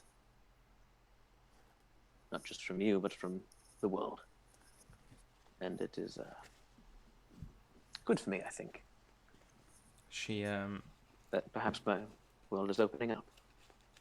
she'll like nod along with you and then lean in, kind of give you a quick kiss on the cheek and just say, "I think so too, Declan. I think you just have to remember that you're pretty close, but you're not quite perfect, and you can't quite fix everything. Don't be too Well, hard that on remains yourself." to be proven. And Devil will kind of attempt a joke. Yeah, and she'll laugh at it and sort of like push your shoulder. Yeah. He's going to stiffen a little bit at all the physical contact, but Don't fucking not touch like me. total. Yeah, not making it awkward, but Yeah. kind of like ah ha ha, yes, I'm laughing. Well, she's touching me. Yeah, a little bit.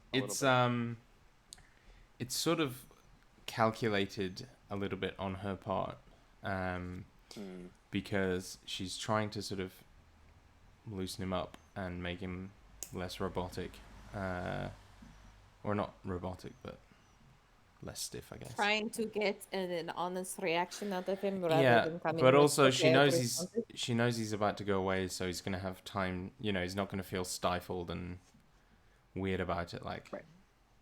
She knows he's got time to sort of come and figure his stuff out before he has to deal with her again. I will take a small pamphlet that I've been working on out of my satchel, and it's just illustrated sword forms, and like a workout and diet routine that I've had Love her it. on. Like, I've written it all down for her. Like, this is what you eat in the morning. This is when you work out and for how long. These are your routines.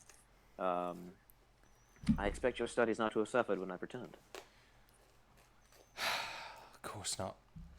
She's not looking down at like 6 raw eggs and no. She'll sort of give like a slightly overdramatic sigh and nod. And we'll miss you dearly. And I'll take her hand and give it a kiss and go. She grins, considers that a bit of a win. And so I think we've had our main course. Time for dessert. A little small thing. While Abrashmina has access to her paints, she's going to paint a likeness of Kabin Hussar, so that she may use it for scrying later. Excellent. Okay. Now can we go to the fucking desert, please? Yes, you go to the desert. So Does the tooth of the copper grace do anything? you'll find out. Oh, okay. So, you all finally begin heading out to the desert. Your journey, as far as you know, will take roughly 3 weeks to arrive at your destination, which is to say the foot of the mountains. Beyond that, you're not sure, and where your path leads after that, you're not sure. And on the limited information you have, the journey does seem daunting, but, well, you've got through worse, haven't you? And you stride out for the first day. Makud, you feel immediately back at home, freer again, feel the sand on your feet and in your fur, and it just feels like the Minotaur equivalent of a warm bath after, being out in the snow all day. That sort of like relaxing return to comfort. For the lamenters among you, the true heat of this continent makes itself known to you again, and even though you've got your charms on it, Sucks. it is rough, and sand gets everywhere, and it's grating and hard, but it's something you've kind of got used to. There's a lot of sand in the city as well. Like you go into your bedroom and there's still a little bit of sand on the floor, and so it's I hate sand. yeah. It's coarse and it gets Gets everywhere. everywhere. Every time I talk about sand, I always say it gets everywhere just because of that fucking line. And yeah, it's not as bad as when you first went out into the desert and you sort of knew what to expect, and you're confident you'll survive. It's definitely not as pleasant as being in a Shah, but I think you're all strong enough in your convictions to feel that it's worth it. Now I'm going home. Yeah. Good on you. Yeah. But Ashmina has like her long hair, like all braided and bundled up under veils and stuff, so that it's like up off of her skin. Yeah, that's a good shot. Yeah. So she's probably got the Daisy Ridley like triple bun yeah, thing going. and you've got all your various magic items to help you, your weird magic food pods and your endless water and whatnot. And so the journey seems manageable. You can see the mountains in the distance.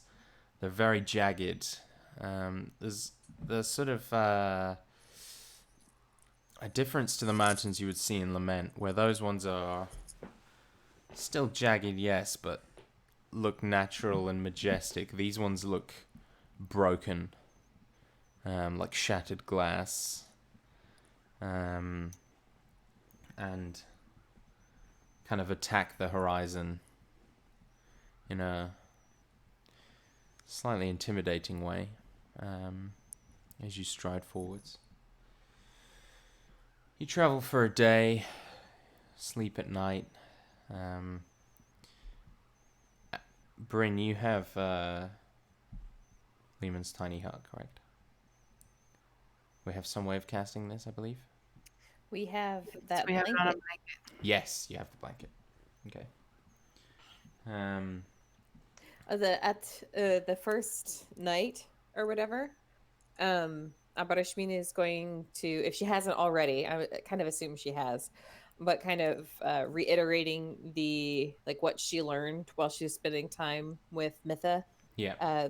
the Bell Witch, and expresses her desire at some point while we are in the desert and far away from innocence to try the Hell's Bane ritual against the item that she has in her possession, the Black Soul gem thing. Because I think you had to use it on the demon, not the. That you would have to let it out. Yes, that's what she's trying to explain. Is that she wants to she farm has- a Shazma. she has the ability to cast a magic circle that will entrap the creature where we can slay it, and then I can perform this ritual and hopefully scatter its essence to the endless night where it cannot harm anyone ever again. And she'll kind of express her desire at some point while they are away from a populated area to take care of this demon that's in her pocket. I think that is something to attempt, maybe, but would we not risk unleashing such a thing in the world if we fail? That is why I bring it up. It is something that we have to be sure that we will be able to handle. I do not What is the doubt demon currently stored in? the black gem that Right. she prevented Shal Gurat from breaking Right. whenever he was sexually assaulting her.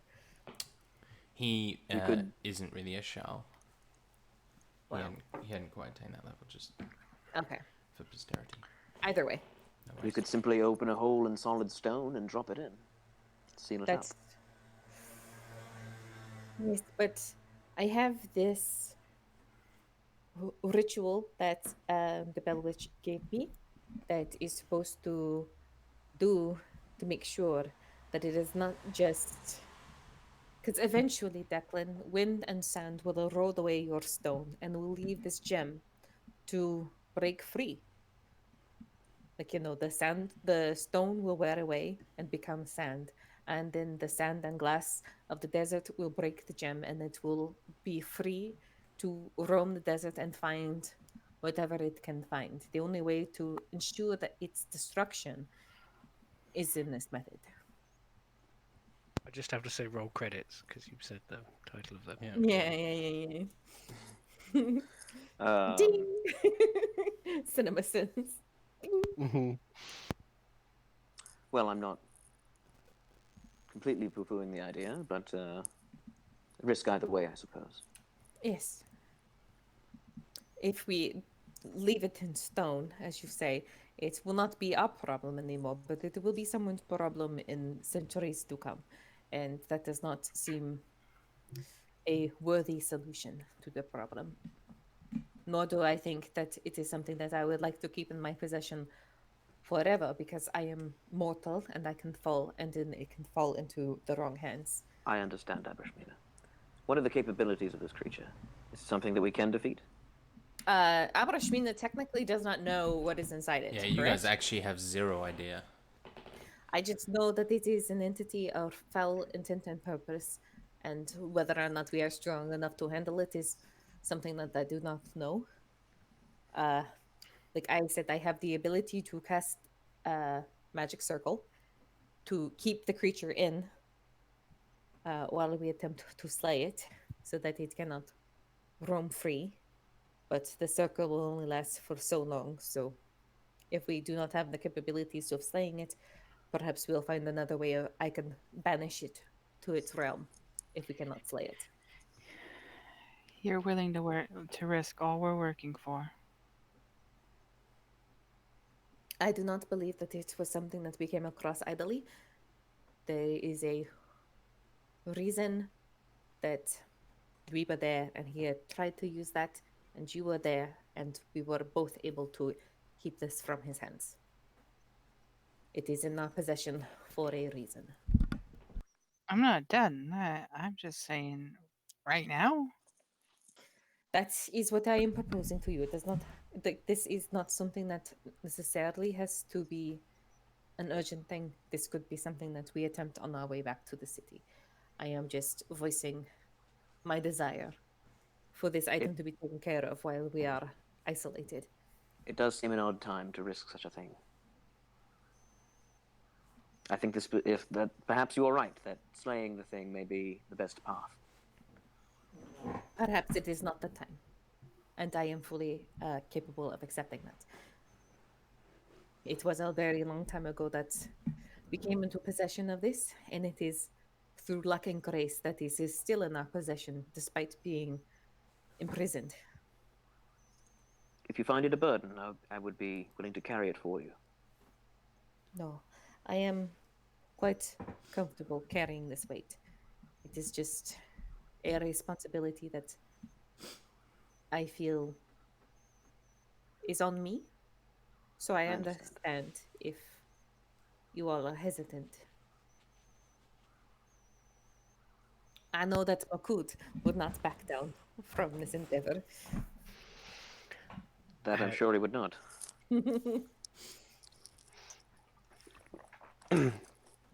If you ever have the burden to need to kill something, I can do it for you. I do wonder though if the sage at the top of the mountain might be able to tell us what is in that thing. If he knows about this man, maybe he knows about other things. Or they. I am might say instead. willing to wait and see if wiser minds than ours have answers. Or at least less ignorant. Abrashmina will nod. So this conversation is taking place in the afternoon of the second day, so after your first night. And just as it's coming to a close, you guys are sort of reaching the top of a dune, and the ground begins to rumble very slightly. And as you look up towards the horizon, you see sand shifting. And then finally, there is a plume, like a geyser, and you see a great black shape erupt from the ground and smash into it again, as a sandworm begins to cross your path. It is around the same size as the one that hit the Vakar, and it's heading in a generally northwestern direction. Is that towards Ashar? So Ashar would be directly north. Okay. So this is sort of off to the side of Ashar. It is heading in the direction the Minotaurs told us that the I've all been going. spurned had been calling them, yes. Makud, you immediately get this uneasy feeling, and sort of that cultural memory hits, and you would always, in situations like this, know to get down and lie very still, because they have been known to just come for those who they can kind of feel in the sand, and they're very sensitive. See, like, there was a moment of the rumble and the breach, and then, I don't know, maybe flashes, the memory of being very young or something, and some screams and rumbling and the rest of it, and he'll blink a few times, and I imagine he was somewhere near the front anyway, just picking his way through the sand. And he's just gonna like turn and then like full on dive down the sandbank. Did we not get any beasts of burden? We have. Apparently not. Yeah, I mean, you don't have much to carry because you have bags of holding. So. Well, no, but like camels or horses to ride. I mean, you guys bought a lot of stuff in the downtime. You know. I guess we didn't do that. I guess we're walking. Anyway. I think if it Abrashmina is going to dive to the ground. Yeah, I will do the same. Yes, that seems prudent. Abrashmina is also going to get the veil that we got from the Esoterica and cover the four of us.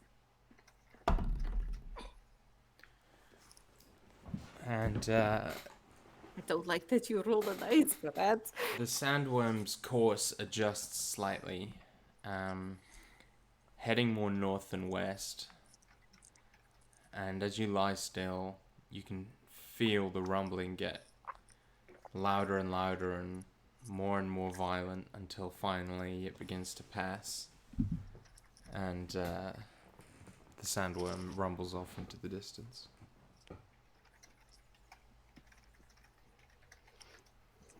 So is it like 5 or 10 minutes of like earthquake? It's like a full 10 minutes. So I mean, this is like the Empire State Building lying on its side, going past us essentially. Yeah. Okay. And how fast is it moving? It is moving very fast. Like in 10 minutes of it moving, you can't see anymore. Like 40 miles an hour. Okay. That's pretty fast for a giant thing. Yeah, it's speedy.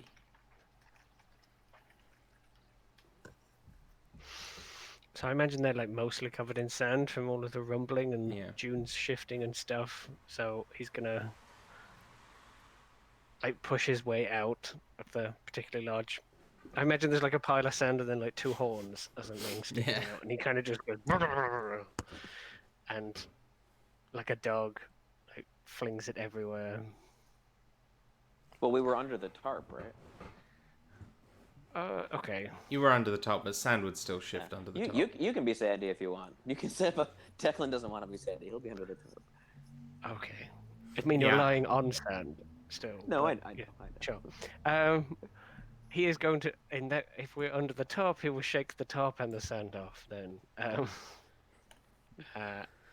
And like look around while still on all fours. The coast I think seems it's clear. gone. Yeah. It's a wonder any civilization's taken root in this place at all.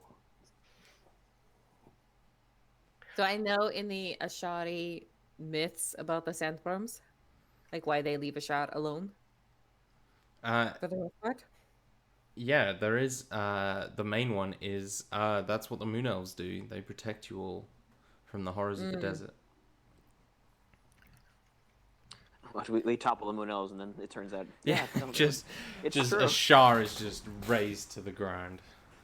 The end. Campaign 3. Boom. It is entirely possible that they are claiming the efforts of another being as their own. But yes, People are strong here. we have to be. This much I've seen. Although while I was under the top, feeling the world vibrate around me, I was wondering, what begins with the letter C, Makud? What makes the K sound?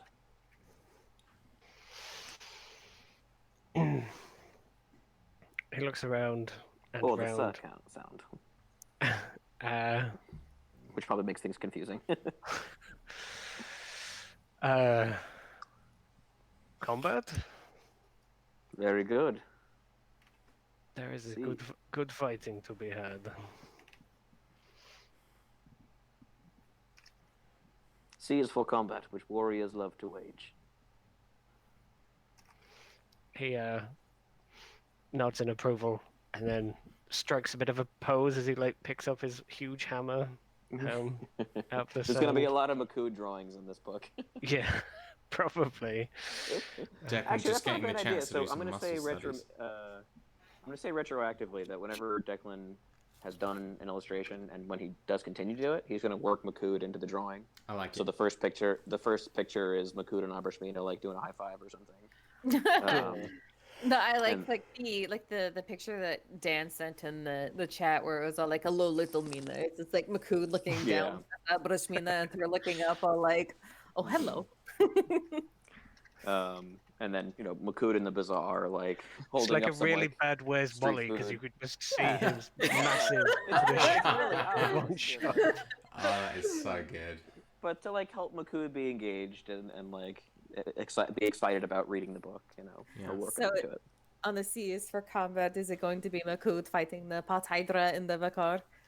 Sure. With all Or, of well, his if he's friends? striking a pose, I'll just do Makud in the pose, and probably I'll put like a splattered like guard like lying on the ground next to him. Oh.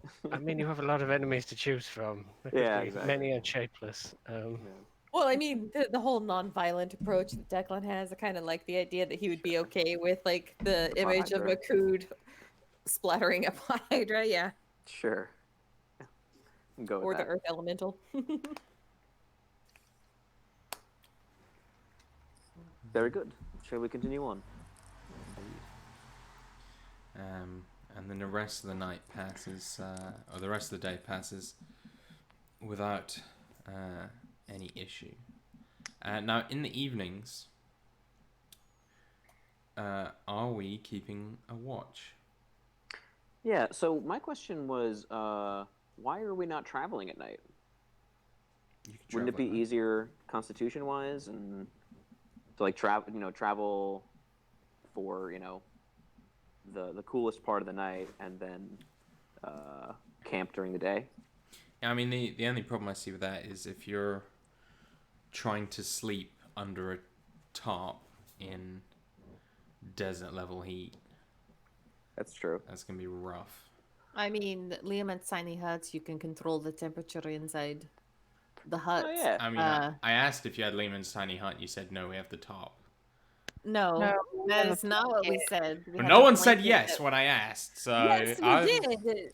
Jane said we Rob? have the blanket, which is That we what we enchanted. enchanted with Lemon's tiny hut on, I believe. Oh, I thought you meant Thus it was right. an answer, Sorry, my but- apologies. Yeah.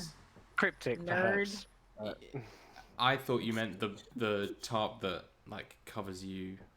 And No, that's a does the veil, alpha- you nerd. Yeah. What? Like if we can tolerate 8 hours of travel a day, like that means we're resting for what, 16 Yeah. generally. Mhm. I mean, we Well, could we push. I definitely- imagine there's a little bit of crossover. Like we might move Right. in the sun. Yeah, because there's Okay. going to be like the midday. We're not going to be able to travel in because it's going to be Hmm. too hot for even Right. like Yeah, you'll need a Makud and siesta. Abarashmina. So there's going to be like a break where we just kind of chill in the hut for like a few hours, Yeah. and then like we can't travel all the way through the night because it gets so cold in the desert that we won't be able to. But there's going to be like a little bit of overlap whenever Yeah. like the sand is still cooling off from the day, but we can travel at night. Yeah. Right. Either way, to answer your question, Rob, I think we would probably be having watches regardless of when we rest. Yes. Yes. So, what, 2 hours each, 10-hour rest Sure. sort of thing. Yeah. Mm-hmm.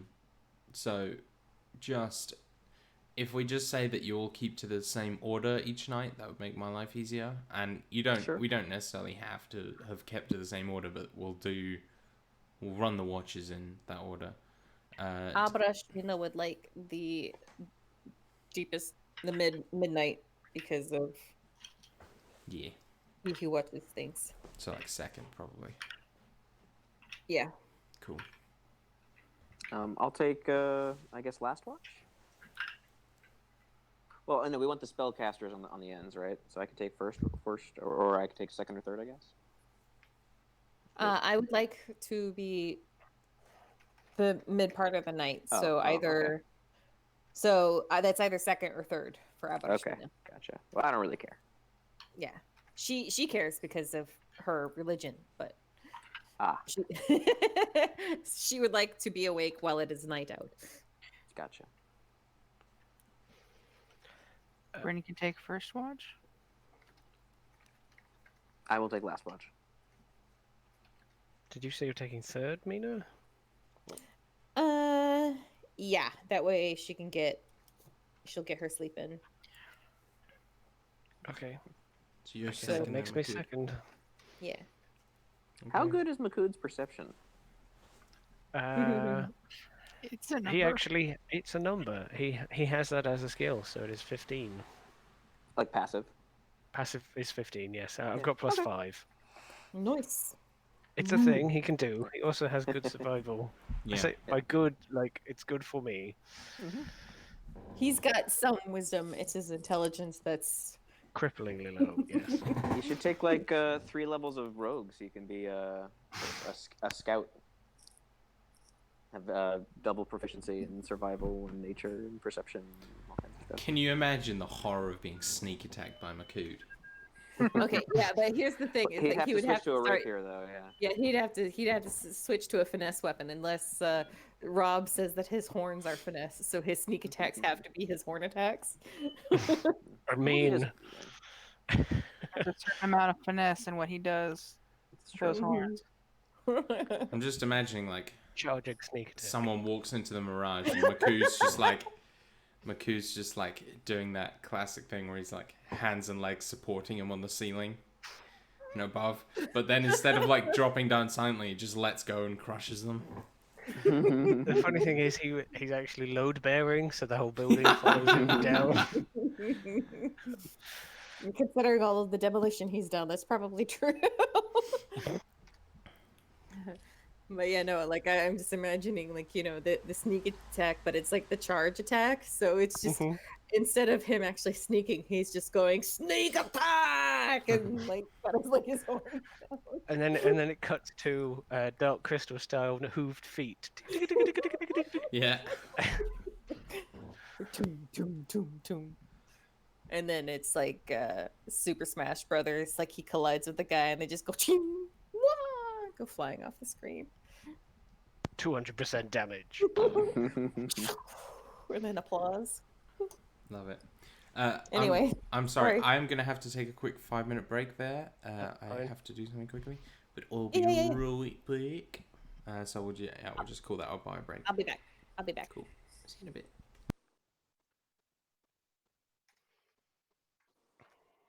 I'll be right back. Okay.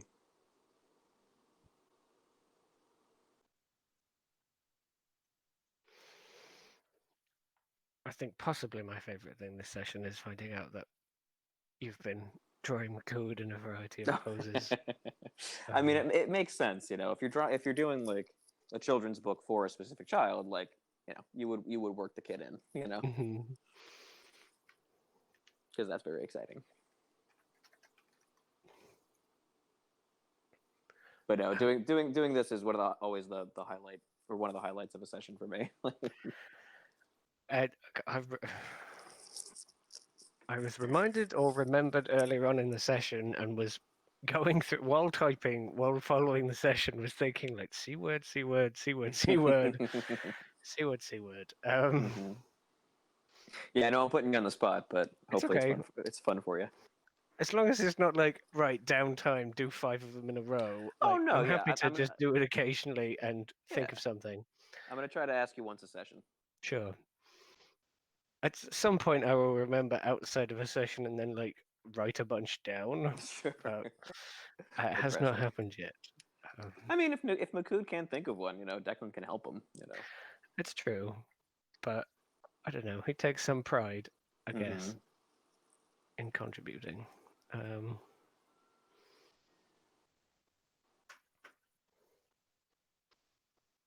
Also, do you wage combat?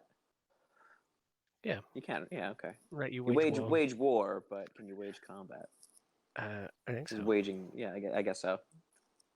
I like the sentence anyway. Yeah. Trying to make him a little bit lyrical. Yeah.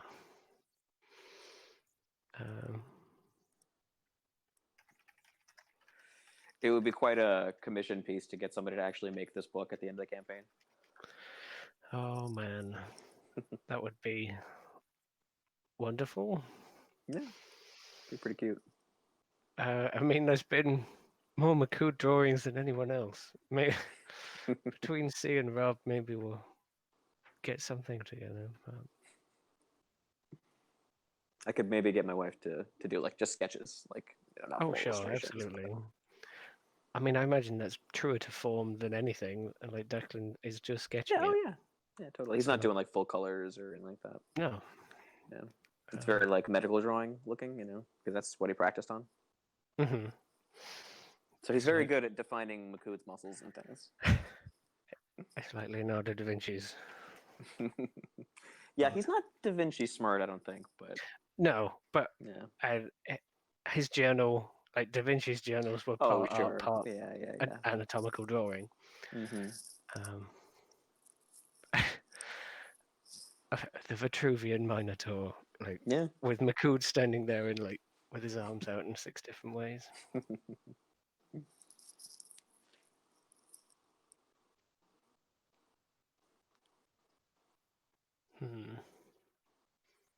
What's going on over there? I was just thinking just something that Makood would not think of, but I did, was he said the sandworm changed direction from northwest past. He did. Yeah, my first thought was, north. It's going to Ashar, but yeah, I wouldn't do that to us. Because like my thought was, okay, well, we have to follow that thing to make sure it's not going to Ashar. But then, you know, we're rerouting our whole thing, and I don't know if that's what Rob is actually trying to like. But also, it goes so quickly. It would have got there, destroyed it by the time we got back, probably. Right. I guess we could do sending and let people know that there's a worm headed that way. That would probably be a good idea. Yeah, we'll see if Rob will let us do that retroactively. Well, not that much time has passed necessarily, but yes, it's just something that Declan would probably think, and I had thought.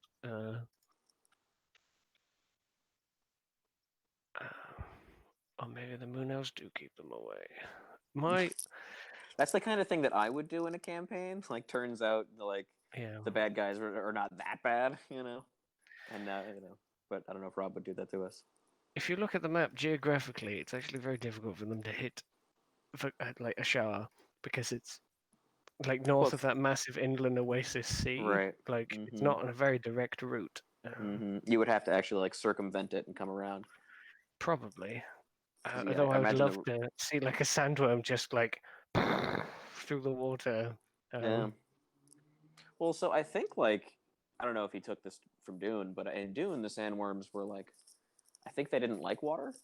Nope. Okay. Yeah, they it killed them. I think. I did. So that might be the same kind of thing where like there's just a huge underground water reserve around Ashar, and so that keeps the sandworms away. Because that's why Arrakis was a desert planet, is because basically that it all got dried up for them to live there. And when Leto turned it back into a paradise, it Killed all the worms. Killed all the worms and cut into the spice supply. Yeah, I don't think I've read that far where he becomes like a sandworm god. Yeah, it was a horrible book.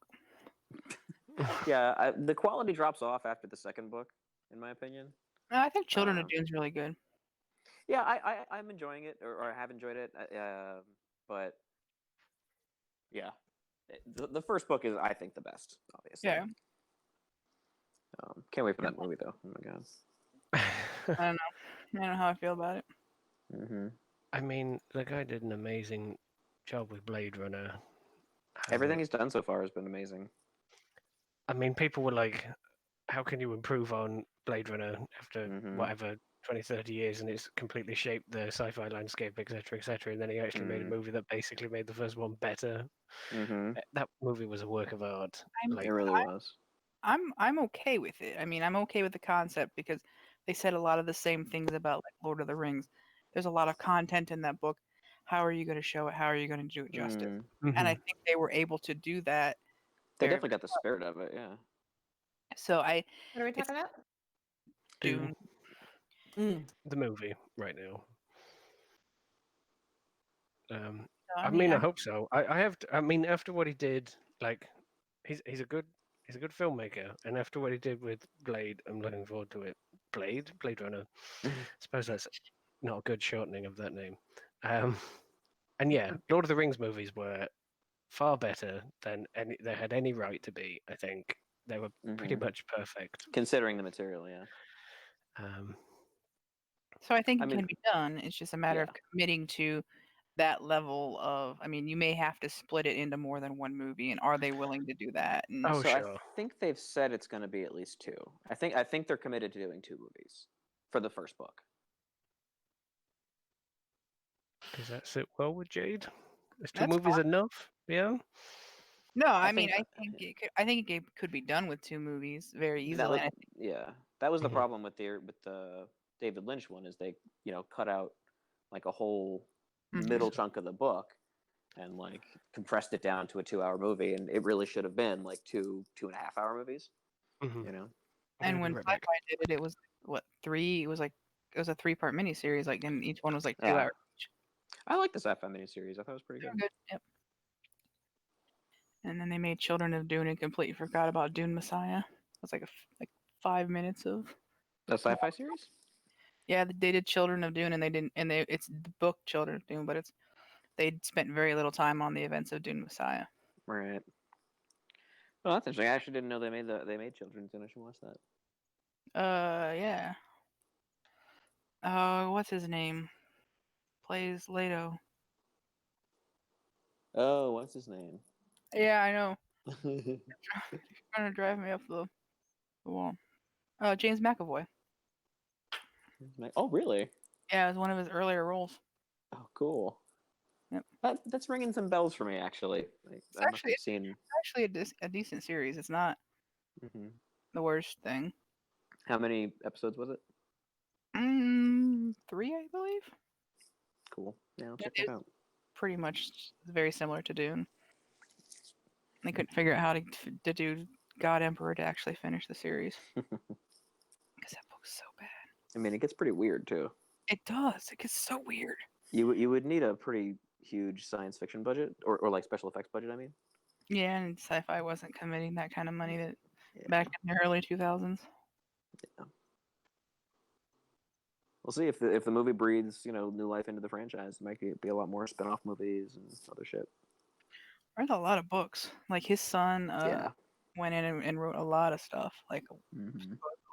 and supposedly like found a lost manuscript for like Dune 7. Wow. Yeah.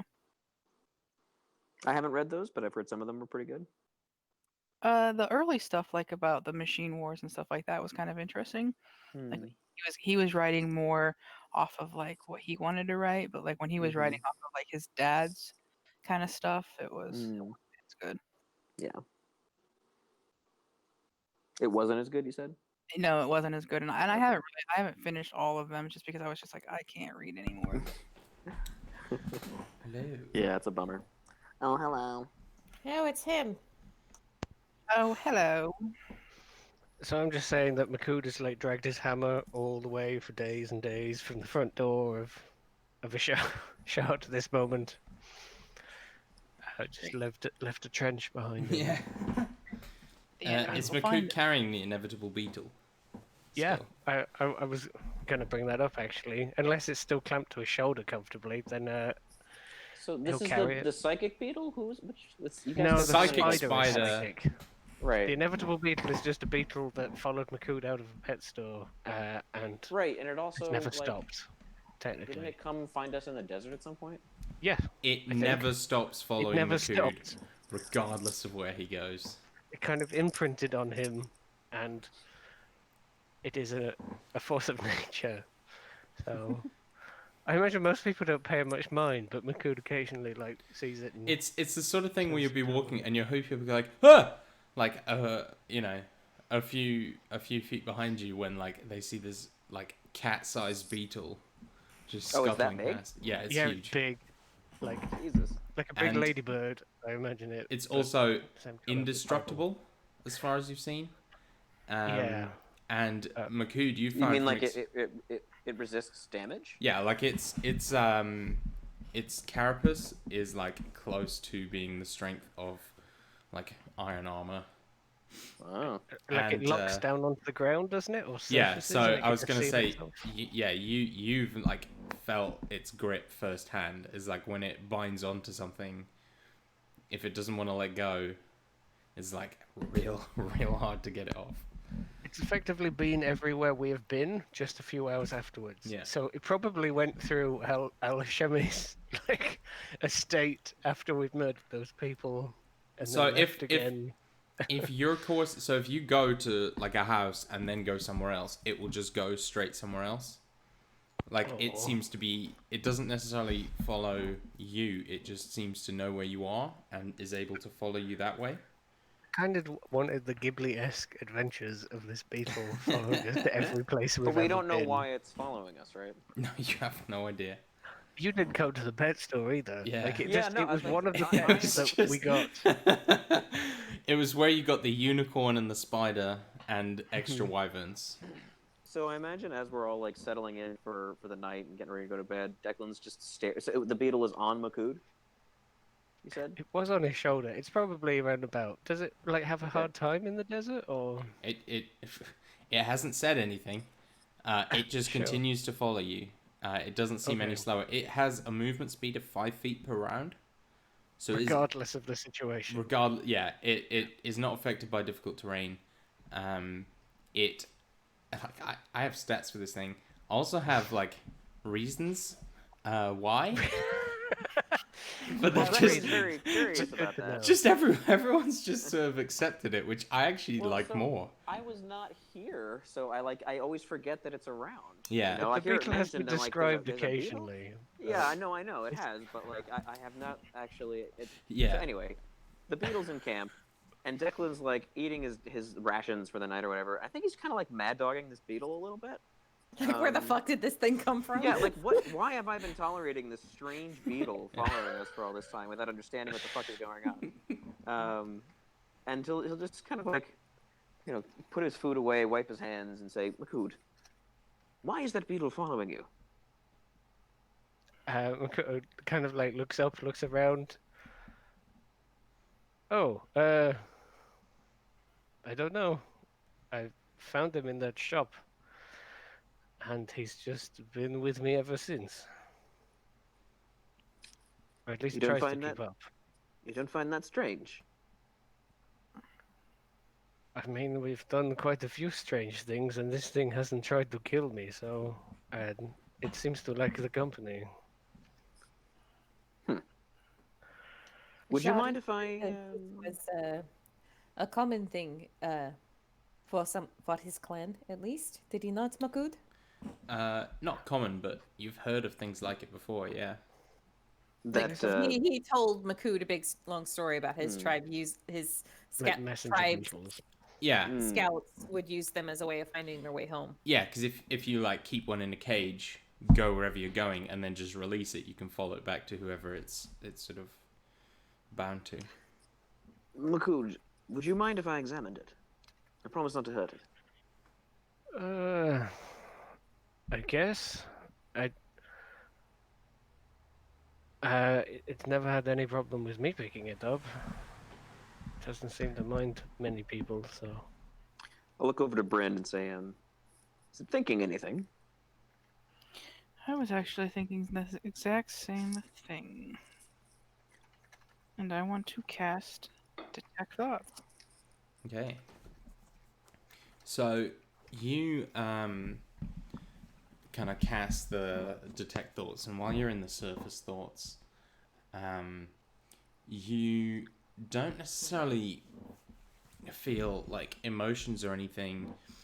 You see a lot of images of Makud's feet, and there's this sort of almost satisfied, like contentedness that it's where it's supposed to be. You know what I mean? Like it's at Makud now, so it doesn't need to worry. Are you going to try and dig deeper? Sure. What's your DC? 16. Oh, it's gonna fight? Okay. It Does it make the wisdom save? Because that's pretty funny. It actually does. I rolled a natural 16, and it has a +0 wisdom. So you try and dig deeper, and you find that, like, in the simplicity of its thoughts, it's hard to find the depth. So where normally the struggle with the spell is sort of breaking through and into the deeper realms of someone's mind, at this point it's just like you can't find the deep end of the swimming pool, and you find yourself struggling to find any more meaning to why this thing is the way it is. I think it just really likes Makud. Is its mind beast-like, or is it more a thinking thing? There's a simplicity to it. Yeah, it definitely doesn't strike you as being intelligent. Okay. I'm going to approach it. Okay. I kind of want to shout on with the deep end of the pool and then some sort of, cross section of the beetle, a bit like, you get with the mind, Yeah. psychic phrenologist thing where you like draw the little sections out, and it's just pretty absent. Yeah, I'm going to approach it. Yeah. Does it retreat? No, it doesn't. It's as if you're not there. I am going to kneel down next to it and slowly put my hand on its shell. Okay, it does not react. The shell is very cool, and kind of quite pleasant to the touch, and you can tell it's like very hard and extremely smooth. I would like to just, without cutting into it or anything like that, or trying to, I would like to just sort of do an examination of what I think the material is, or just see if I can ascertain any qualities about it. Sure. Make me I'm going to say a nature check for this. This is a natural material. Natural 20. Damn, son. For a 26. Yeah, so you think there is definitely like an actual metallic quality to this beetle, and like touching it and like inspecting it closely, there is definitely like you're sort of seeing like everything about it is, I want to use the word perfect. It doesn't seem like, you know, every creature you come across has like little flaws in it or whatever, but the shell in particular and like the parts of it that you can see are pretty regimented. And yeah, you think there's some kind of metallic quality to the material. You don't think it's entirely metallic, but you think there's. I'll also, because you got a natural 20, I'll say you're definitely getting like a sense of a little bit of magic off this thing. Yeah, that was my question. Based on the research I've done into the physical properties of magic and detecting it physically, Yeah. can I make any guesses about whether there is an enchantment on it of some kind, or if it is under the effect of some kind of magic, or it is, or it has its own innate magic? Okay. Again, you did get a natural 20, and not that that means auto success, but I will give you this. You think it's innately magic. Okay, cool. It seems you found yourself a very loyal pet, Makut. I'm going to see if it'll eat... do you know what it eats? I'm not sure I've ever seen it eat. That's correct. Yeah. I'll offer it a little bit of rations, like something. Yeah, just like some kind of very... whatever I have that's maybe on the edge of spoiling a little bit, you know? Like something very flavorful or very highly scented. It does not react in any way to the food.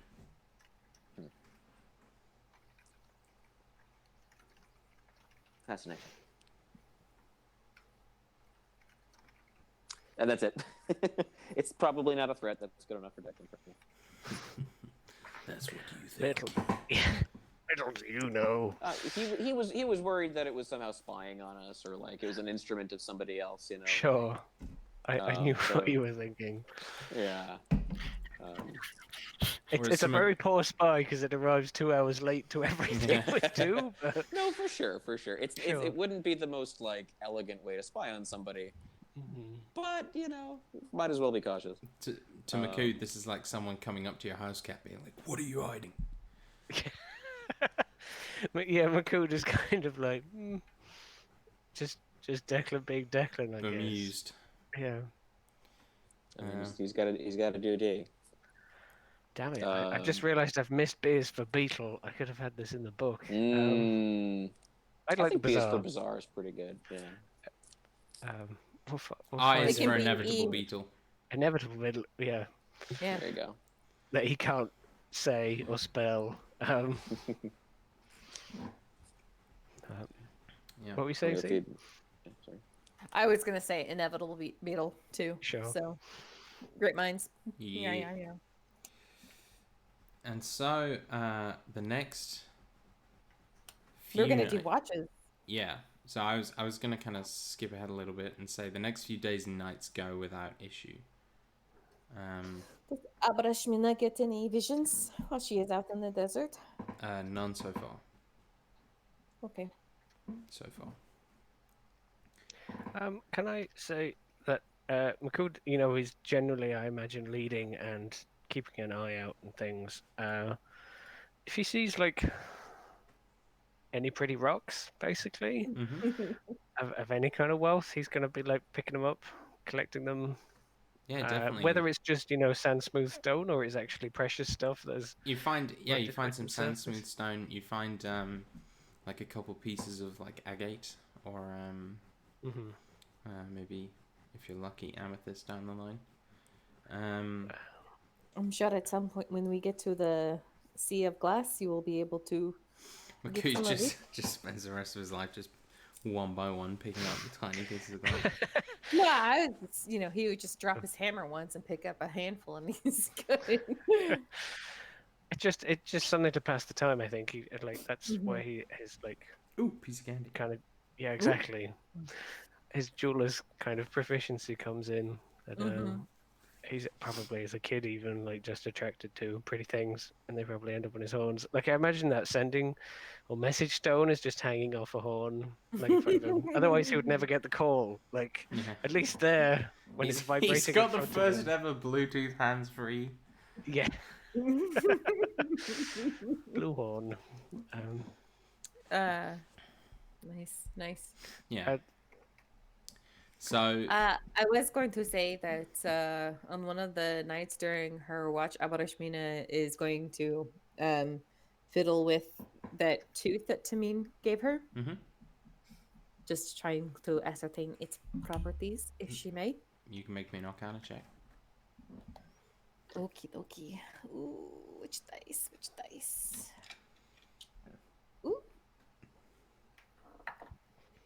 Ooh, that is a 20, a dirty one. It's 17, with 2 guidance, plus 1 for 20. So you do manage to kind of figure out what this thing seems to do. It it has some kind of protective quality to it. It's not like it's been enchanted though. It's just like this innate thing. And while wearing it around your neck, you're going to gain +1 on death saving throws. +1 on death saving throws? Correct. Doesn't require attunement, I assume. Nope. Oh my. Is that the sound it makes? It is whenever you die.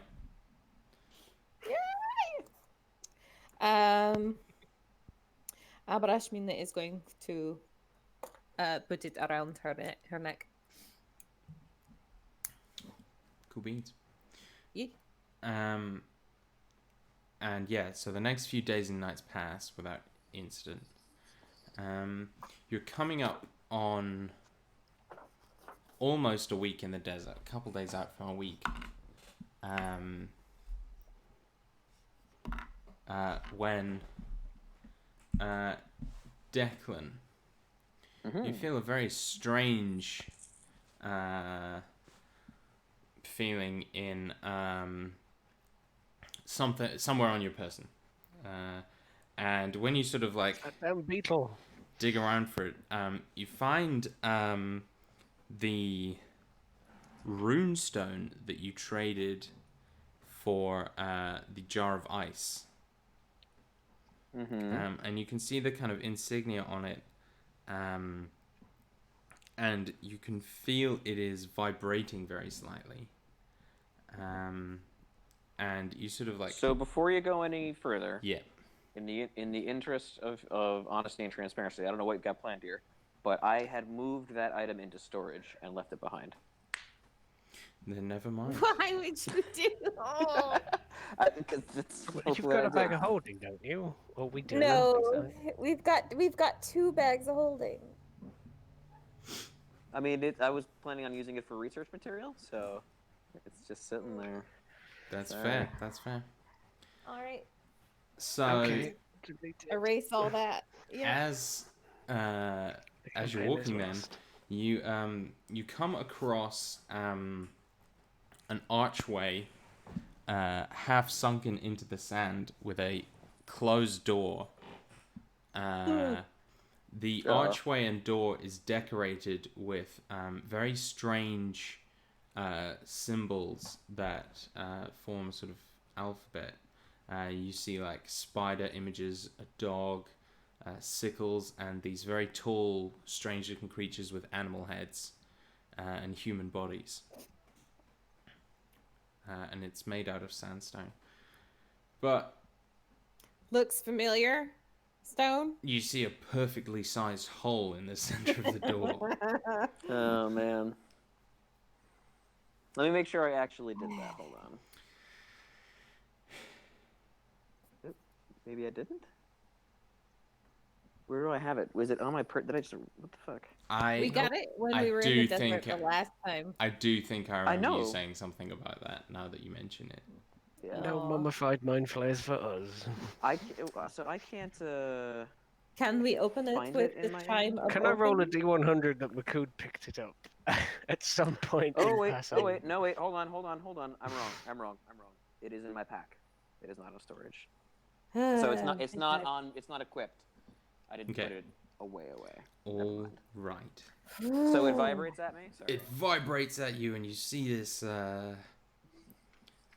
this archway sunken, and you see lines that look like they would connect up with the insignia on the surface of it, almost as if they were designed to go together. Well, that's fortuitous. But we don't know.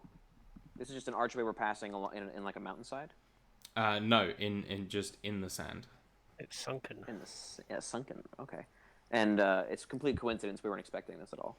No, you haven't. You haven't been past it. Though this is around the region that you know Carl Larsa hangs out, which are the people that you bought or traded with the thing. So they probably picked it up around here, or that crazy lady did.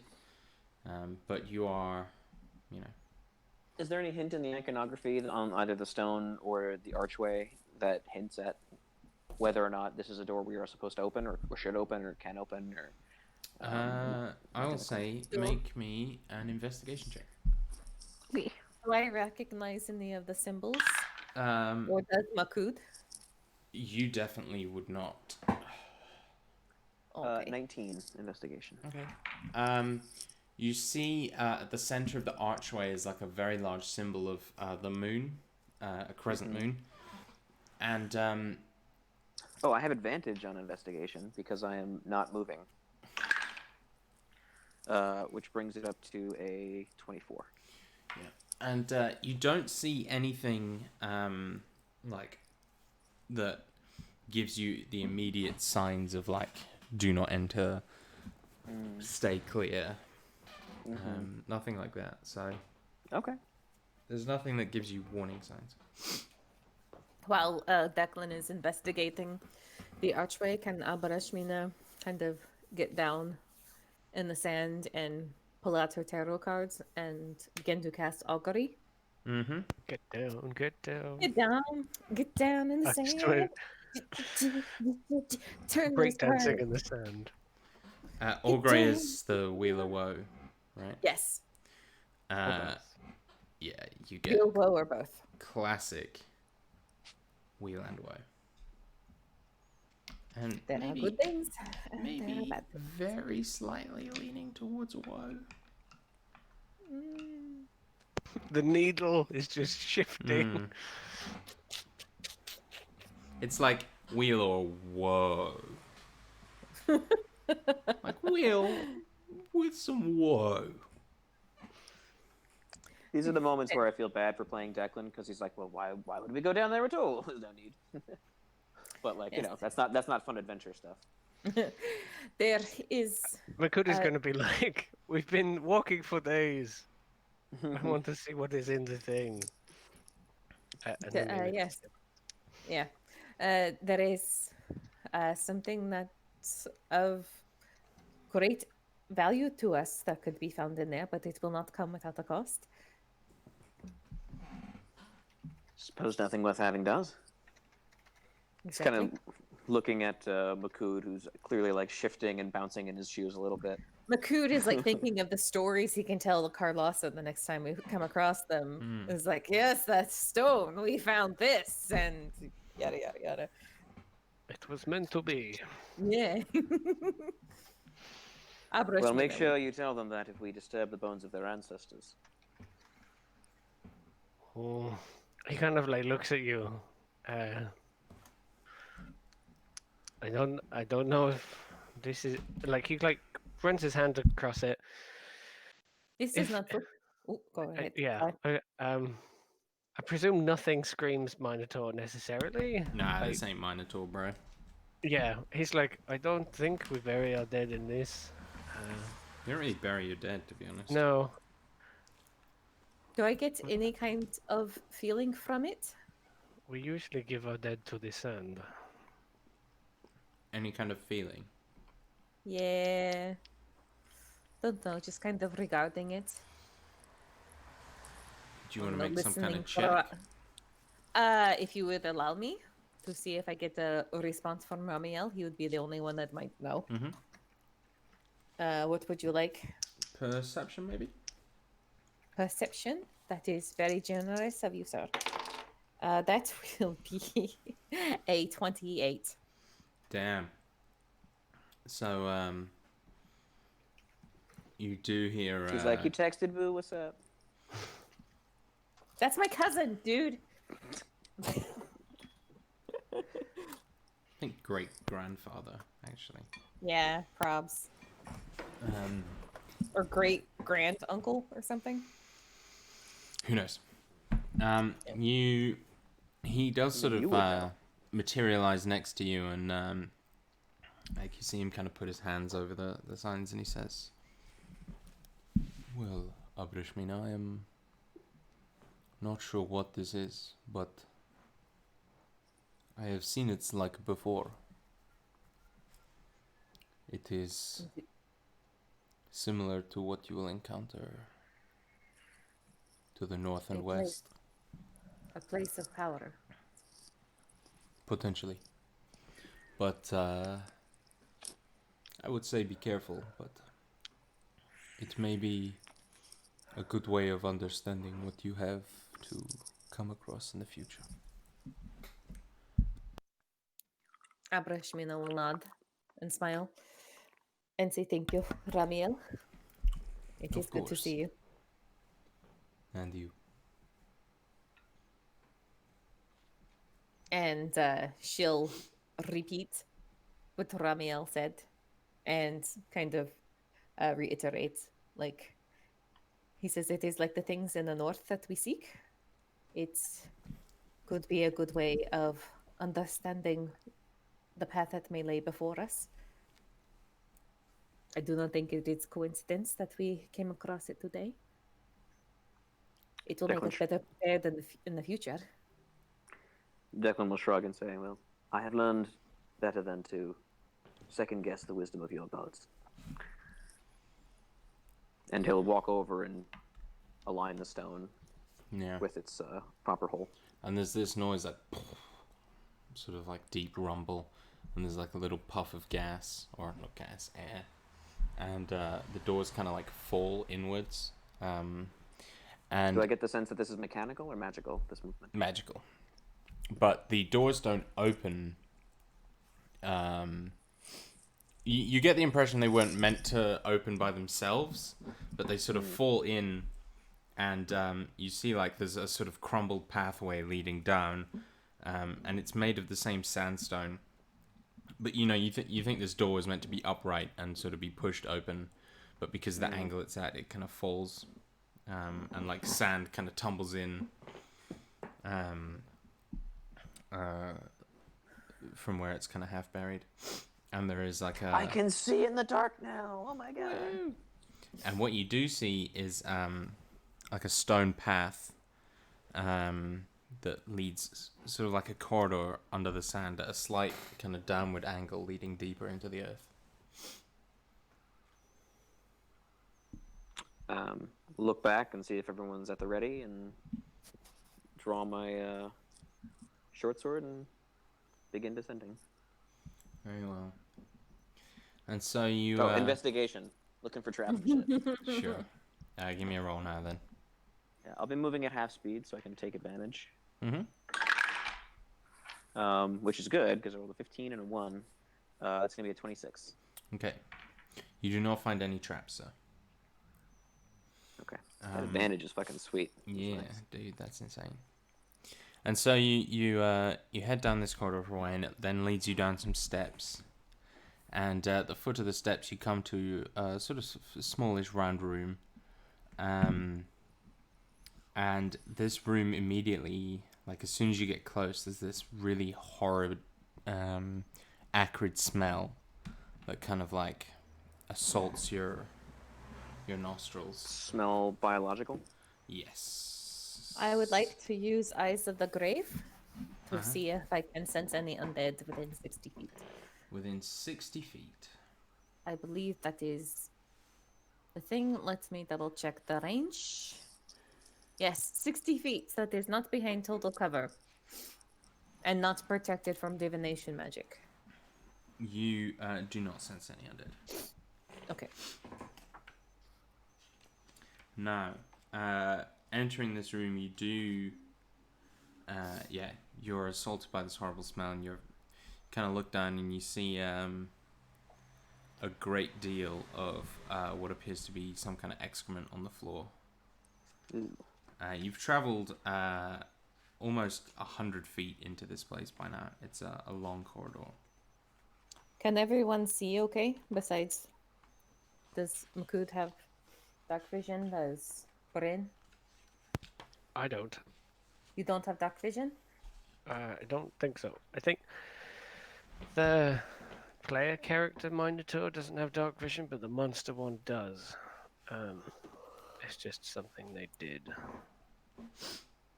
I know that Declan and I have dark vision, but does Bryn? Nope. I mean, Okay. I spent my life in the desert on the surface, so it's probably not sensible. Abrashmina will pull out the drift globe Mm-hmm. and activate it so that it can generate some light, but very, very dim, so Okay. that Declan has his shadows. Um, Can I So you just said ask? there's- Sorry. No, go ahead. Is the excrement down here? Is it fresh or dried? Both? Both. Oh. So it means something did that recently? 100 foot down a sunken tunnel in the ground. Right. Speaking of which, Oh god. you as soon as the light Fuck. spills forth, there's this like echoing shriek coming from above you, and you look up. I don't know that one. Jesus Christ! said To see a echoing robot. Shriek. Yeah, it's because I I said do have 22 passive perception. Was there something sneaking up on us? there was nothing sneaking up. There was things sleeping up on the ceiling. I'm sorry. Shit. You see lots and lots of what look to be tiny pink bats with these very, very long proboscis noses. As soon as the light kind of hits the room, they fly into a frenzy, shrieking, and start flapping about. I'm going to need everyone to roll initiative, please. Shit. I'm sorry. That's okay. Sorry. I was Well- We trying got fireball and fear effects. Don't worry about it. to... Okay. I will say That is an 8 for me. an 8.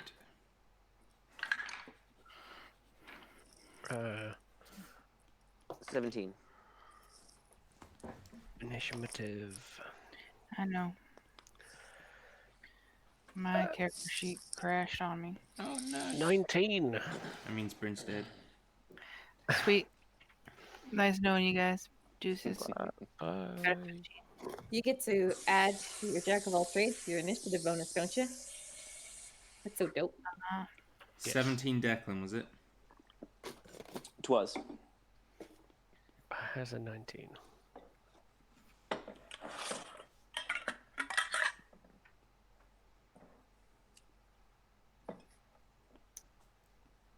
What did you get, Bryn? Or do you not know yet? 15.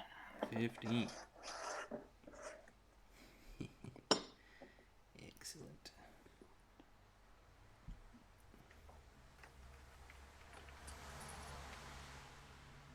Okay, so 15 Bryn, 19 Makud.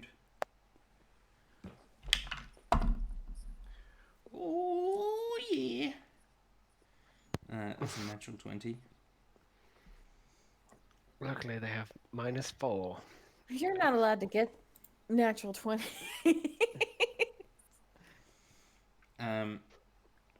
I'd just like to say we're all friends, and I apologise for what I'm about to you do. As Oh god. 20 creatures fly in to assault you. These things seem to try and latch themselves onto you and consume your very blood. So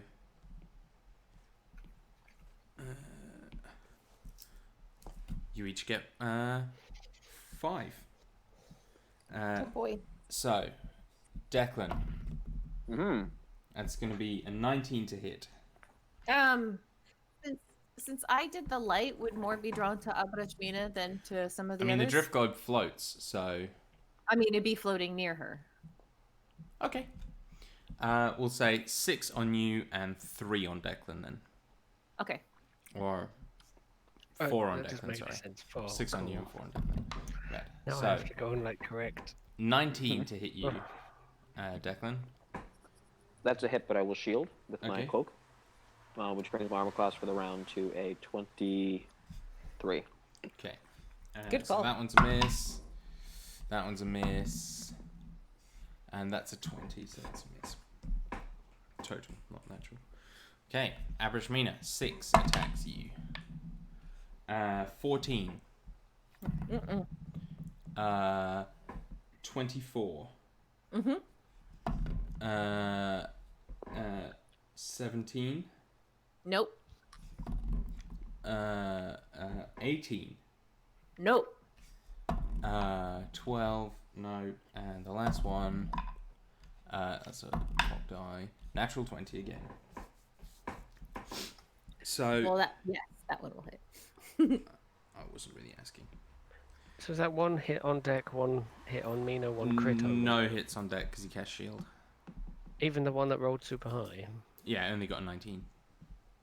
I thought you said I one thought was you said it. I 24. thought it was. Yeah. No, his you AC said is you rolled 24. a 20. Yeah, one got a 20. Dirty Okay. 20. Oh, Okay. I think he trailed off and said 20. Oh, I said that's a 20, so no. Okay. Oh, Which is okay. probably where that came from. So 1 hit, 1 crit on Mina. So 2 of these things latch themselves onto you. That crit is not happening. Okay, 2 of these things latch themselves onto you. You take 4 points of piercing damage from the first one. And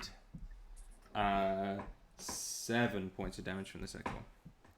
And Okay. these 2 things are very deep. They're like very leathery. They've got kind of hairy heads, and their noses, they're sort of these long kind of beaky things, are like buried inches into your skin, and it is extremely painful. Gross. And painful, yes. Makood. 14 to hit. No. Natural 1. 24 to hit. 1 hit, And 21 to hit. 2 hit. Okay, so 2 of these things attach themselves onto you. You take 6 piercing and 6 piercing. Very well. I Um, take full 12 pierce. And finally, Bryn. That's going to be an 11, a 20 total, That's a hit. a 23 total, Also a hit. a natural 1, 2 more, a 18 to hit, That is a hit. and a 20 to hit. 4 hit. 4 hit. hits. Oh, jeez. So you take 4 points from the first one, 4 points from the second one, 4 points from the third one, and 7 from the last one. So 19 piercing all up. You ruined it. Yeah, I rolled three ones on the d4 in a row. And so these things are attached by the proboscis to you. You can use an action to remove one of them. Can we attack them, or is that not an option? Are they too deep? If they're attached on you, you can attack them. Or sorry, How big are they?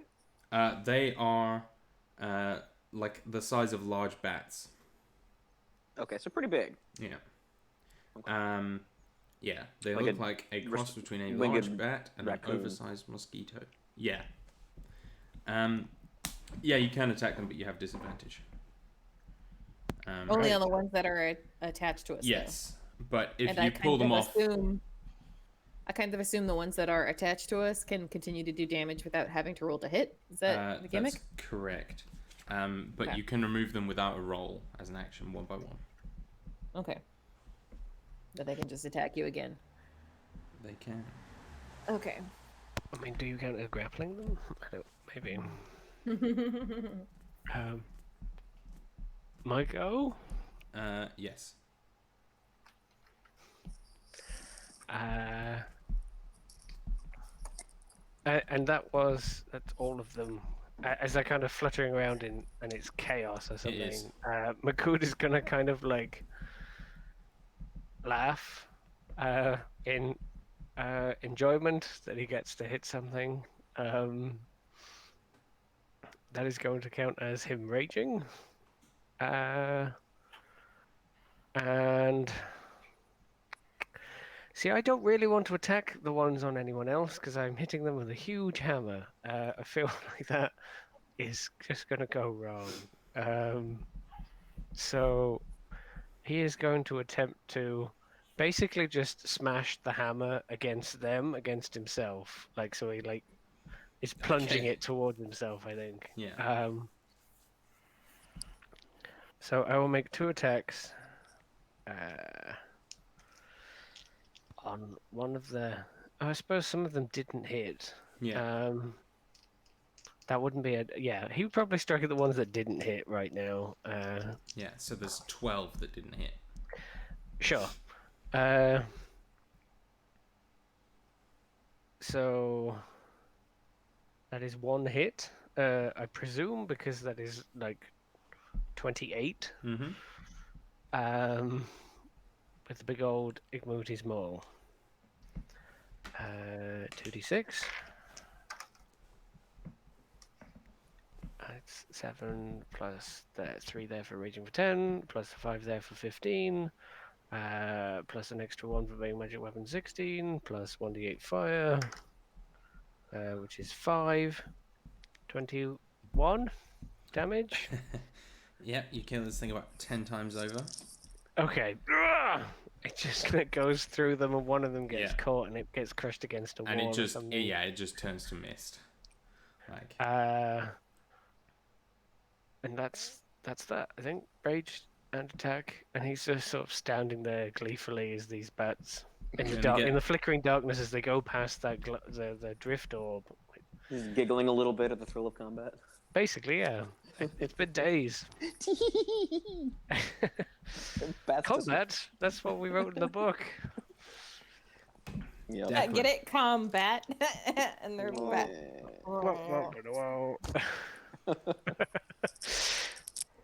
You got your second attack, right, Makud? No, I the other one was a 2 on the dice, which makes... Oh, sorry. It does make it a 30... No, 12, sorry. I suppose. Close, but no 12 cigar. Yeah, I didn't think it would hit. These things are fast. Sure. I know, I rolled both at the same time, unfortunately. I didn't decide to reckless, which was my mistake. But maybe I would get attacked by a lot of that would bats. suck. Declan. So he is going to first whoosh the Sword of Haunting in front of him and create a fear effect. So any bats in 30 feet will make a saving throw. Oh boy. What save is that? DC 15 Wisdom. Okay. Right. Counting on my fingers. Fail. Fail. Fail. Fail. Fail. Success. Fail. Fail.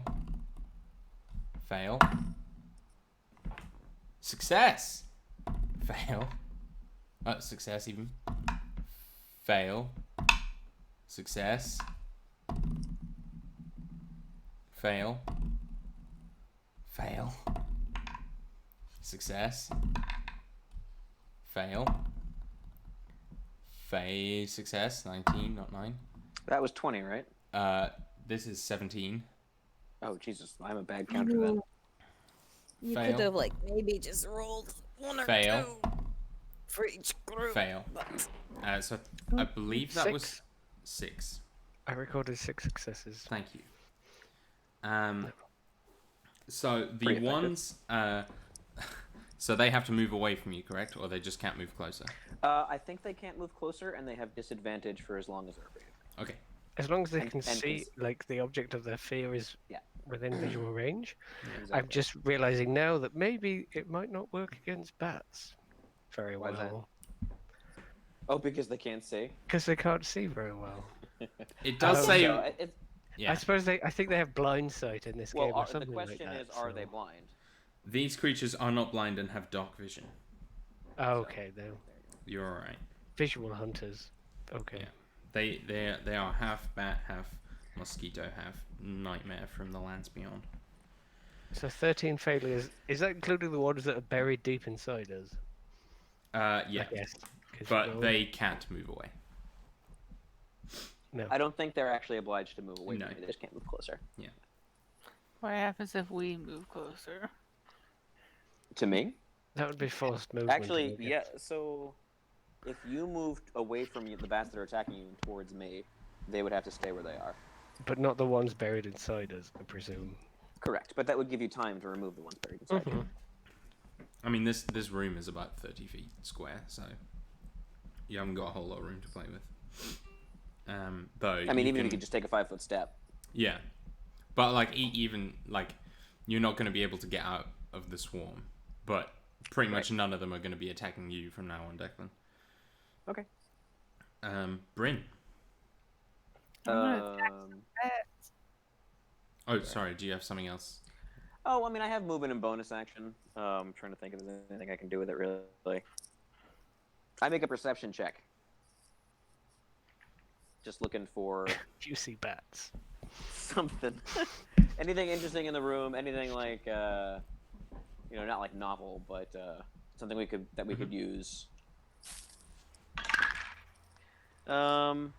It would be 21.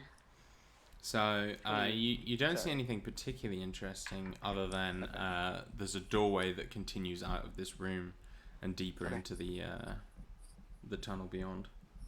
Lots of shit. But lots of shit. Declan may be very interested in said shit, but Yeah, I mean, he usually is. I mean it's guano, so you know. Yeah. I mean, you've just made some fire bombs. This would be excellent. Yeah. By the way, super good idea to cast fireball in this room. Just saying. In case you were, interested. There was a moment where we considered it, I think. Bryn. I'm gonna to attack them. Disadvantage, correct? The ones on you, Yes. then yes, 18 to hit. hits.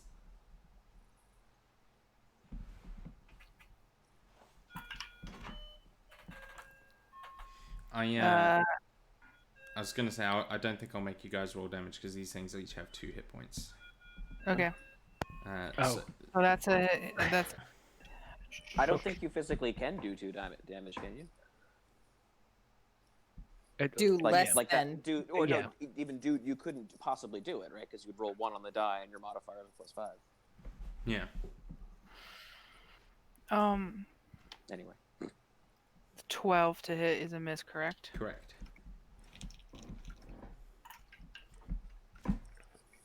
And then a 26 to hit. That does hit. So you kill 2 of the ones on you. And they sort of they explode in this kind of like puff of your blood, and you can see the like needles are still embedded in your arm, and you are just gushing blood. I'll take the needles. while they gush blood out of Bryn. I'll remove Now that not for you. time, Declan. Can we wait? Can it wait? This would make an excellent medical tool. Exactly. Abrishmina. Abrashmina is going to wish that she brought spirit guardians because that is an AoE, but she did not. So instead, she is just going to toll the dead. So that is a wisdom saving throw. On one of the ones on you. Yes. 2. That is a failure. So it will take, it's at full health, so it'll be 2d8. It only has 2 hit points. Yeah. Yeah, so it's dead. I don't even Yeah. have to roll. So one of them explodes on your arm. Blood everywhere. You continue to gush. Gross. And back to these things' turn. So you 16 bloodbats, I think. oh yeah, 4 are dead. Yeah. So Makood, you take that's 4. You take 7 points of damage due to blood loss. Do I half that? It is not For bludgeoning, raging. piercing, or slashing. Oh. It is not any kind of damage. It just says hit points due to blood loss. Oh. Okay. So I'm gonna say no. Fair enough. Bryn, you take. I'm going to protect Bryn from some of that. One of those? Some of them? Does it From have to eating be them? an? All of it? I Does don't it know have if to it's be an committed. attack that you protect them from? 'Cause this No, isn't an it's attack. when another creature within you in 30 feet takes damage. Use Ooh, reaction to reduce by 2d6. Okay. So, that however will, you want to divvy that up. Yeah. I reduce it by 11, Okay. So basically, she doesn't take it from one of them. if that's how you want to do it. I mean, they're not attacking individually because they are only bloody holes, aren't they? 2 of them are bloody holes and 2 of them are still sucking.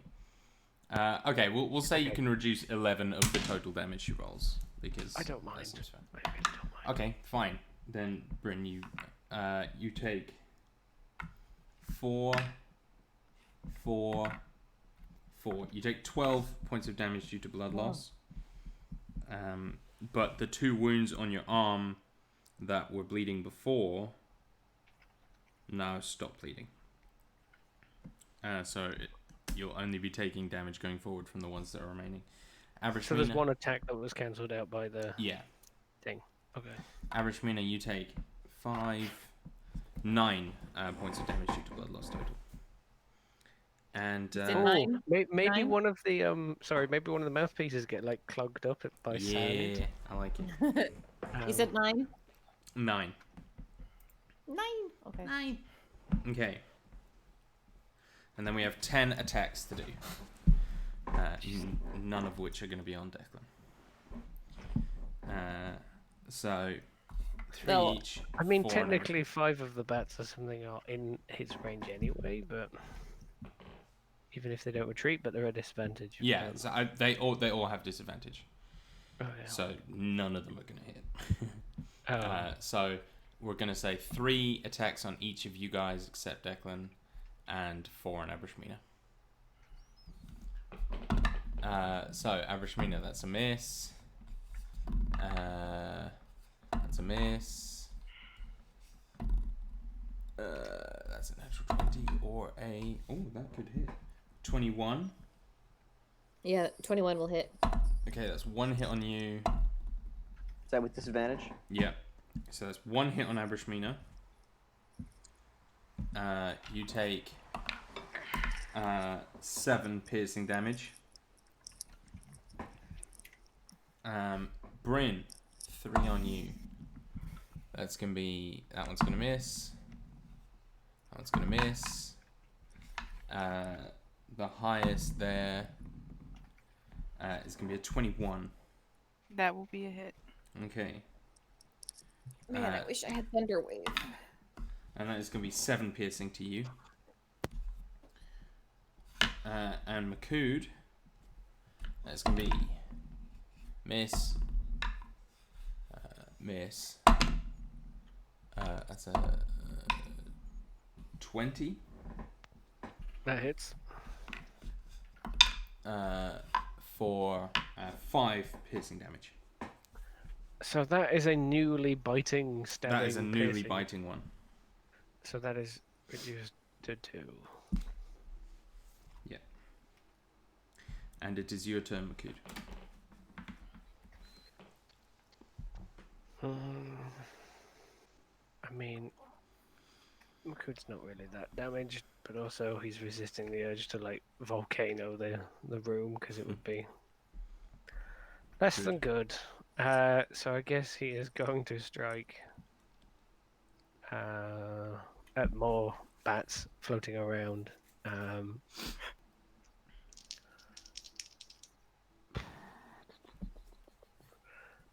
So there are now like 2 in front of him or so, because one of them is hid and joined the others that are sucking his blood. So he will go for those 2. One of them is at like 29, and the other one is 16. Yep, hits. They both die because I don't need to roll damage. Were these I ones never on really- you, sorry, or... No, I went for the ones that were off me, so I didn't have disadvantage. I never used this feature, but the Great Weapon Master thing, on a bonus action, you can do another attack when something dies or you crit. And I killed 2 things. So he's going to bonus action strike again at one of the others that is flying around, because not all of them have latched on. That's 11 plus 10 or so. Yes, 10. Yeah. Another one dead. Another one bites the dust. Another one bites the sand. Do. So you're Definitely. down to 13, I think. No. I am, yes. That's all of my Okay. doodads. Your go, Declan. Yeah, I guess I'll just stab one. I mean, I wish I could do more than one attack per round. I really need like crossbow expert or something so I can do bonus action attacks. This isn't really what you're made for, I guess, but No, Live. it's really not. It's like when you somehow killed that entire swarm with one shot. That's in the last campaign. Yeah, no, in No, this one, in the earlier on in this in game, the first when- dungeon. Right. Yeah, I don't think I'm gonna get away with that this time, huh? I will stab one. 16 on the die makes it a 25. 25 hits, and you kill another one. Nice. I guess I could just have a dagger out and make a bonus action attack if I'm not using my dagger, my bonus action for anything else. Yep. I'm gonna do that, Sure. and that'll make it a 17. Yep, there's a hit. So you kill another one. So there are 11 Okay. left. 9 of which are currently in the act of sucking. Is that your turn, Declan? Oh yes. Bryn. 22 to hit. Hits. One that's on me. Disadvantage, yeah? Yes. Yes. 21, another 21 to hit, Yep. and 22. Yep. So you get all 3 off you. Blood everywhere. Everywhere. Everywhere. Is that your turn? Yerp. Abrishmina, you are currently being drained. There are squeaking, flapping bats, things all around you. Utter chaos. There are 2 actively in her, or just one? 3. Just one. No, because she only got hit. She got hit by 1. She got hit by 2 in the first one, And she killed 1. and she killed 1.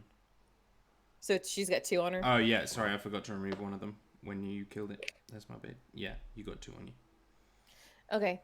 Trying to up our action economy here so we can whittle these folks down. I'm gonna cast spiritual weapon so that I with my bonus action. It's going to be a 19 to hit. Hits. Is that one of the Ramiel's ones on sword. you, or I didn't roll with disadvantage, so it'll be one of the ones Flapping on. around. Does Bryn still have one on her? yeah? But that's still at Yeah. disadvantage. Even though it's on There are someone 2 else? free, I think, that you can hit in the air that aren't at disadvantage. Here, I'll just roll again. I'm going for one on Bryn. That'll be a 19 is still the higher. Bryn has got them all off of her. Okay. Then one of the ones on Makud. That's a hit, so you kill it. It is dead. Okay, with her action, she is going to toll the dead again on one of the ones on her. Okay. That is a natural 20. That will continue to suck her blood. Excellent. And so, Makud, you take. Oh wait. Are we down to like 7 now? What did he? Yeah, 7. Oh. I just realized that I now have potent spell casting. I wasn't paying attention to that before. I need to pay more attention to my cantrips. So that is going to be 4 from the first blood leakage, 7 from the second, and 4 from the last. So 15 total. Okay. 4, 7, 4. Yeah. 15 total. And one of those he won't get again because Abrashmina killed it. Correct. Bryn, the 3 holes in you that are still bleeding. 7, or 6, 6, 4. So 16 damage, and you will not receive that again. And finally, Abrashmina. I'm going to block that one. 10. Okay, so you only take 6, Bryn. Abrashmina, that's going to be 4 and 7 for 11 on you. No, I blocked Mina's one. Oh, you Can't blocked block Mina's one. myself. Sorry. So you take 1 then, Mina. Awesome. Thank you, Makud. And so... Again, you're like engulfed in a small bloody sandstorm. Yeah. So there are 3 attacks to be made. I like as like the sand is like whipping up and like protecting us. It kind of like envelops like the spiritual weapon a little bit. So like while he's not like fully visible, you kind of get like the faint outline of Ramiel mixing with like the sand minotaurs. Definitely. That Makud kicks up. A dance of blood and bats and minotaurs and Aesopon. A dance of blood and bats. I like it. That's my favorite. And so there's 3 to attack, and I think there's a pretty fair way of doing that. They all attack Abrashmina. Okay. I was actually kidding. No. Go yeah, for it. I'm I've got the deciding highest that's- AC. Do it. That's going to be a 23 to hit with disadvantage. Yeah, that'll hit. A miss. And a miss. So 1 hit. Yes. And you take 6 piercing damage. Makud. Oh god, how many bats? We're on 7, 7 and remaining. some of them, 3 of them are in me or something. Oh no, 2 of them are in you, 3 of them are in Abrashmina. What is it again? 7 left 7 left, 3 in you, 2 in Makud. and 2 free. Okay. And 2 free. Okay, if there's still 2 free, he's gonna go for those. Reckless.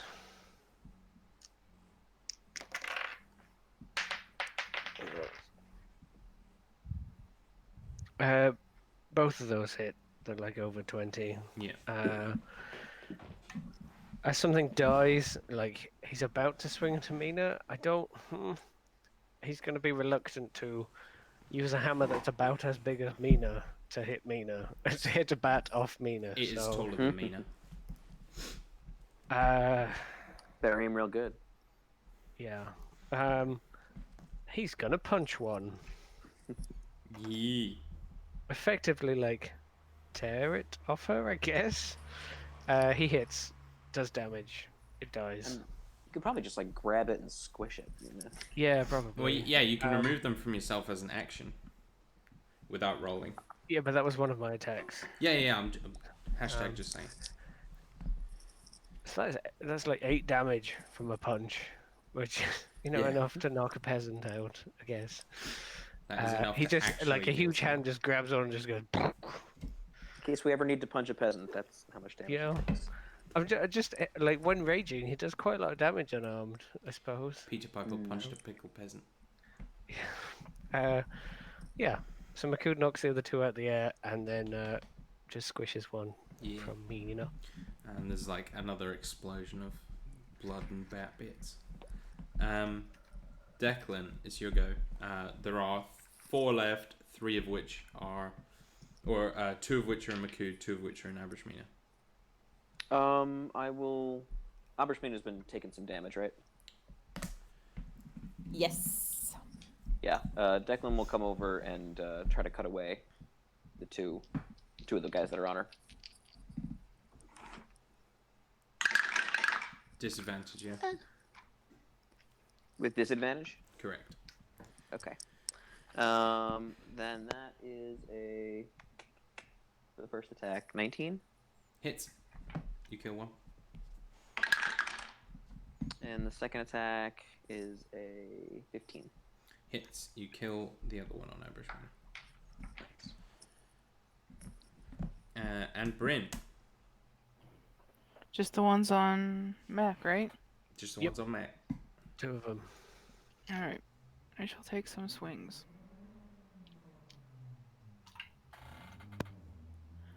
22. Hits. Kill one.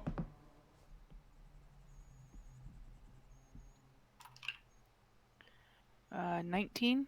Hits. You kill the other. And so the remaining damage you guys take is going to be 5 and 6 for Makud, and 4 and 7 for Abrashmina. So 11 each. Ow. It That seems is to all hit of pretty them? hard. That is all of them, yes? That is all of them. Okay. Is everyone all right? Makud's on like half health Yeah, so is Abrashmina. because the rage was entirely ignored. So he's like looking to you like covered in spouts that are Yeah. bleeding. Abrashmina is going to cast Mass Cure Wounds. Put up a Well, bit that's of a your fight. that's your 5th level, right? It is a 5th, yes. Would you prefer to use some potions? I did pick up a surplus. Or perhaps just a rest. Agreed. Okay. Yes. I will use my Healing Hands ability on Makud to heal him up 9 before we start the rest. You're gonna use all of it. Yeah. It's all or nothing with the ASMR. Yeah. It's not a so- pool. Are you going to rest in the room full of bat shit? I mean, no. I guess. No, I don't start a fire. Also don't Well, sit I mean, down. we're just, we can hang out for an hour pretty much anywhere. Right? We don't need to start a fire. Sure. Yeah. I'm gonna go slightly up the corridor and not sit in shit. Sure, that's fine. We can do that. Yeah, Abrashmina will head up to the corridor as well. Let's see. I'm going. I actually don't need a rest, so if nobody minds, I might scout a little bit. I won't get into any fights, but at least I don't think I will. I only have 1 healing potion? I guess so. Okay, yeah, I'm just going to the rest. Well, I will leave 3 healing potions with the group, and then depending on how your rests go, if you feel like you need them, go ahead and take them. Yeah. And you never see Declan again. That's right. It's 3 graders, but then I will stealth ahead. Okay, Go give for me a a little stealth bit. check, please. I'll kind of like move through the floor as much as I can, you know, like. Okay. Yeah, I'll say advantage then. Sure. I like the idea that you go down under the floor level and it's just your head like pop Yeah. above, and then you realize it's covered in shit, and you're like, "This is not a good idea." Yeah. You Has can't anyone really- ever played that Crash Bandicoot? This is no one's going to play this. It's a Crash Bandicoot game for the old PSP. And I there mean, was I like did play Crash Bandicoot. On it was No, it was the PSP. one where you controlled and like mounted the monsters, and then Right. controlled the monsters and they had different powers. There's one that does like the ground shifting thing. That is what I'm picturing every time you do it. As we are starting the rest, I'm going to go ahead and use the charges that are in the staff of healing for everyone. Those are second level, right? Or are they first level in Second, I the think. charges? Second levels. Okay, so that is 15 for Makud. Oh, yeah. No, Okay. 20. Sorry, because I get to add my modifier. 20 to Makud. That will be 15 to Bryn. And for myself, that is going to be 16. Awesome. Do you? I mean, we're resting. But if you do Uh, that, like I'm only 18 down. Like I could continue. Wrong I of feel. rest for 7. Oh God. Okay. I'm doing it in case we don't get the actual rest. So, yeah. It's fine. Oh, okay. It's fine. Sure. You won't Okay, need it then later, I'm sure. I only needed to like spend 1 hit dice to get up, so I'll just do that then. So, It was a 29 stealth. damn. Yeah. You said advantage, right? Yeah. Okay. And then I will also. I'm moving half speed anyway. I'll go ahead and make an investigation check as I go. Sure. 15 on the die, and that's a 26. Okay. So you come down the corridor and you enter this larger circular room, and you can see it's got the door to the corridor behind you that is where you came, and 2 doors ahead of you. But this room is covered in spider webs. Like the walls are, you can't see any of the stone really. It's just spider web. It's not like a traditional web. It's like a funnel web. Perfectly round, and you see a spider around the size of a Shetland pony, just kind of sitting up in one of the corners, kind of making like small clicking noises, and you see a couple of the sturges like struggling in the web. Do I get the sense that this is all highly flammable? Yeah, pretty flammable. Do I think that if I were to just throw one of my new fire bombs at this web, I would cause us any danger? Like right now, Like no. obviously fire hot, Yeah. But I mean, the spider Hot props rod wouldn't be burn, too baby. happy about it. sure. I'm just saying, would it cause some kind of thermal expansion that would send a fireball careening up the passage and kill us all? You doubt it, because there's only really guano in that room. I will make my way back and inform everyone of that. See if there's a rather large spider up ahead.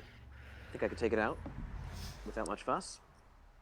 Do we want to fight this spider and then rest?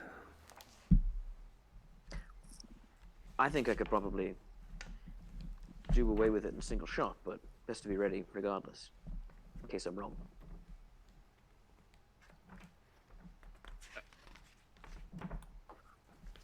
I'm only like 18 points down, which is like a fifth of my health, but I'm sure I I can was manage on- another fight.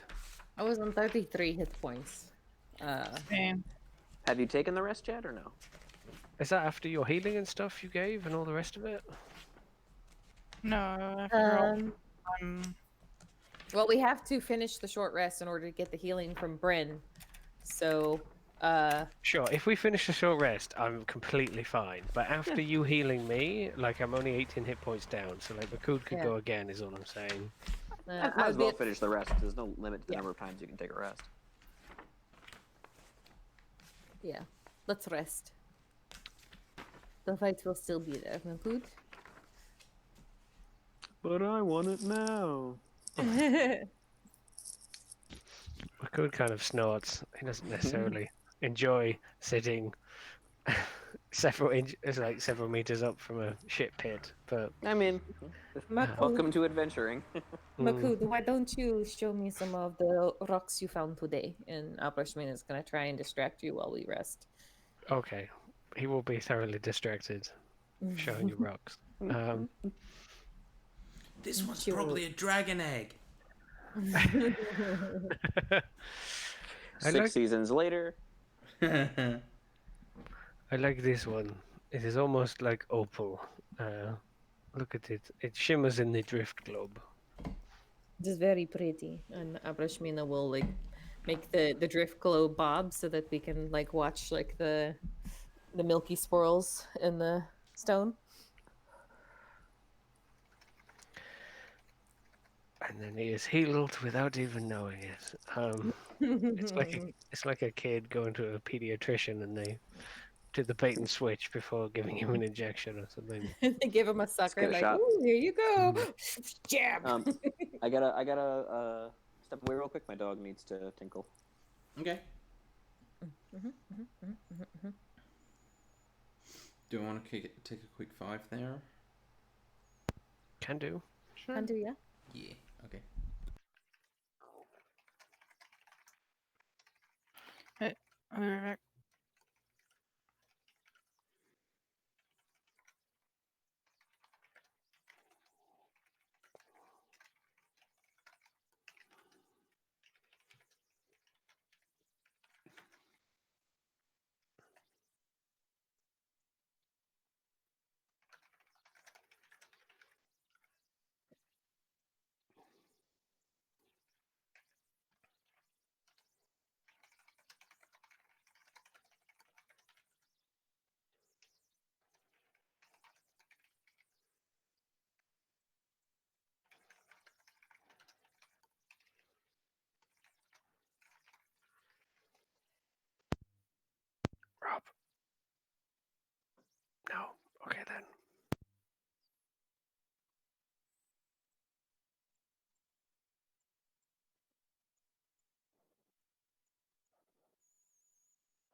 Hello. Oh, Hello. hey. We almost got TPK'd by blood bats. I don't know if it was TPK or I know. They were painful.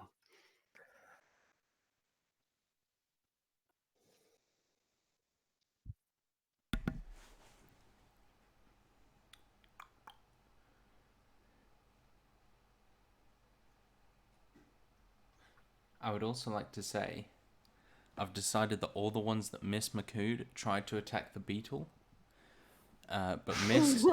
But missed because it has a 27 AC. Aw. Ouch. I was just saying, I know you just called them sturges when they were stuck in the web, but I put them down as blood bats in the Better. notes. I haven't fought sturges in a long time. These weren't quite out the book. They were Sure. out the book in every way except they do extra damage when you pull them off, and they don't drop off after doing 10 damage because fuck that. But apart from that, they were. I mean, they fucked us up. Yeah, they did. Because no one in the party brought area of effect, and I didn't I want to know, laugh I for am- everything. I am kicking myself for not bringing spirit guardians. Not so let's- what you wouldn't. It's only like the best spell. because I don't know why. But yeah, I didn't bring spirit guardians. I brought holy weapon. Yay. Yeah, I don't know. I think I have too many desert related Like utility spells. utility spells prepared right now. Which I don't really need, like the water stuff, but like, you know, because we've got like the items, but and I've got like purified food and drink, which I don't think we need, but it feels like I should have it. I was imagining that I would be throwing down those crystals of bounty because I have 58 crystals that make us food. So if we, I mean, I imagine, like it's within the first week, so I presume we had food for this. But I could start throwing down crystals of bounty left, right, and center. I'm back. Yeah. Sorry about that. No, you're fine.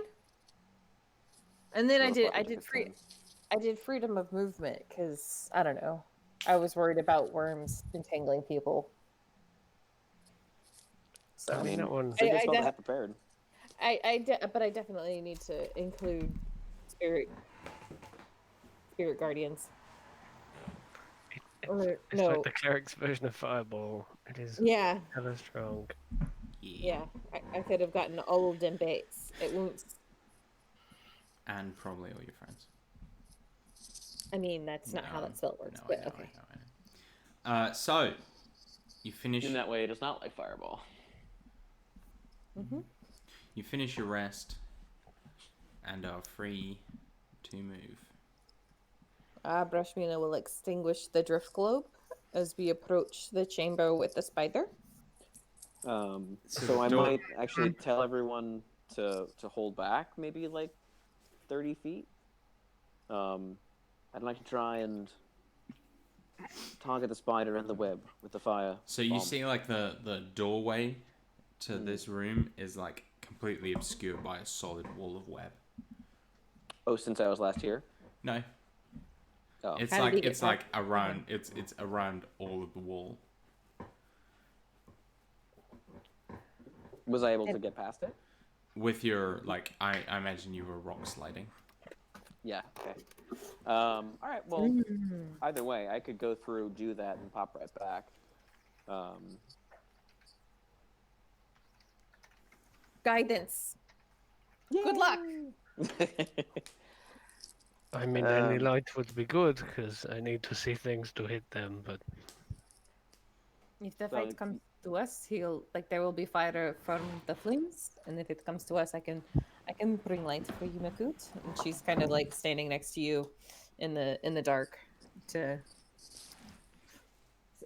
that you and Bryn like have a spatial awareness since she can see. I just love the idea of you standing between me and Bryn just wailing around in the dark. I can't see it all. I think it's like one of those things like she probably Center has yourselves. like she probably has like a hand in each of your belts so that you like know where she is at all times, like a kitty leash. So I know how to make them now. I could just make everybody goggles of night. Probably This should have might done take a that. while. Yeah.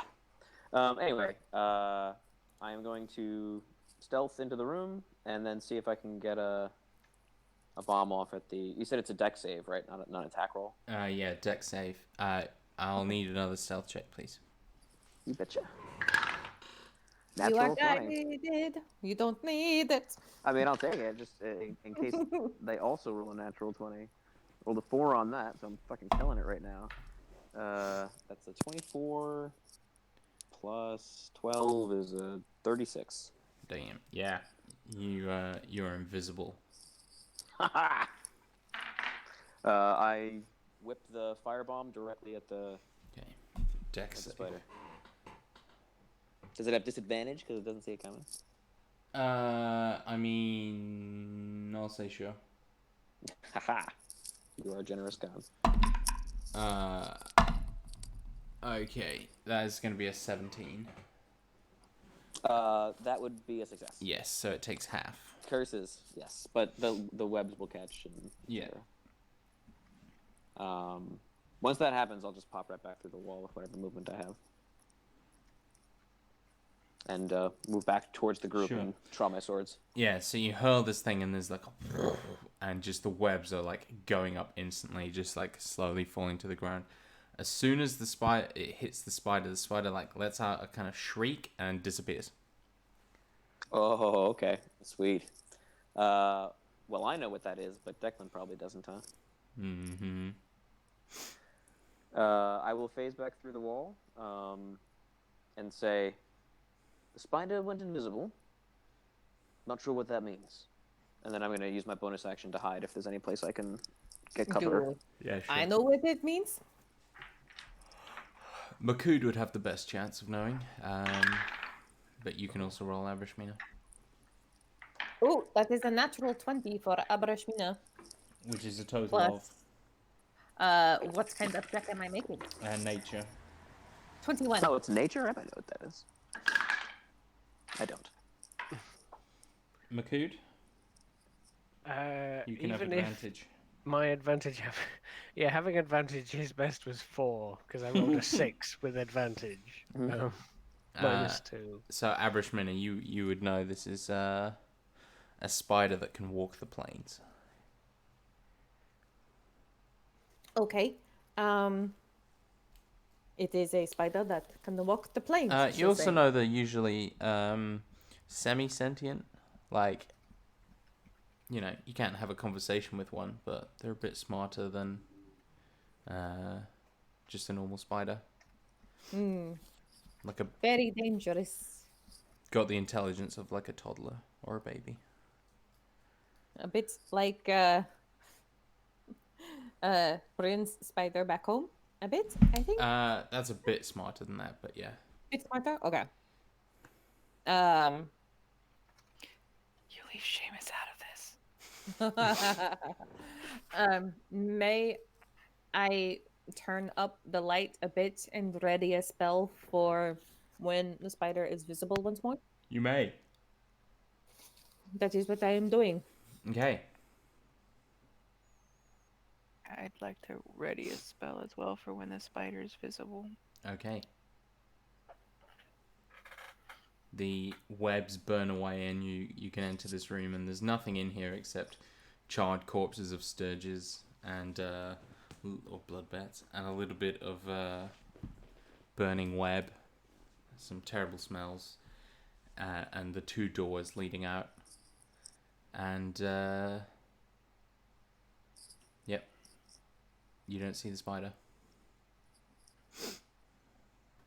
How does the cooked blood bat taste? Does Makud try one? I was going to eat the other ones, but they landed in shit, so I thought not. Tastes strangely like black pudding. Excellent. He will eat the other ones. Excellent. Bryn, can you hear it?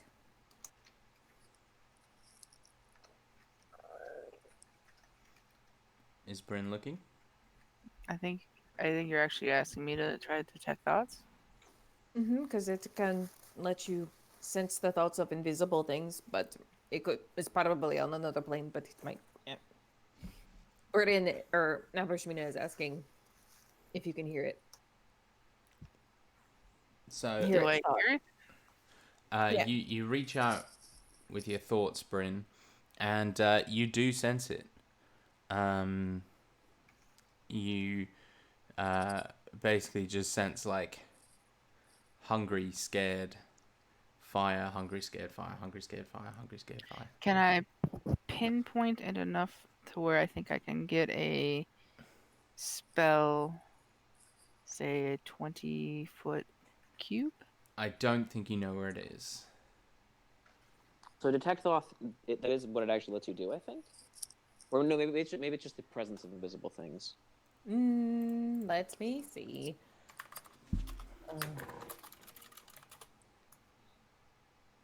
It is like one of its benefits. You can also use the spell to detect the presence of thinking creatures you can't see.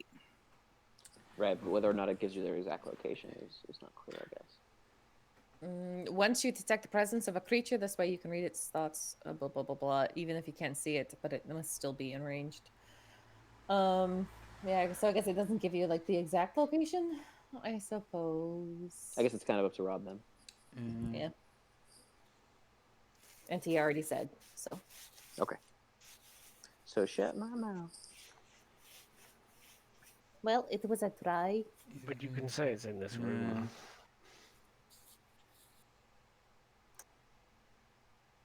It's here somewhere. Like many creatures, it's hungry. It's afraid.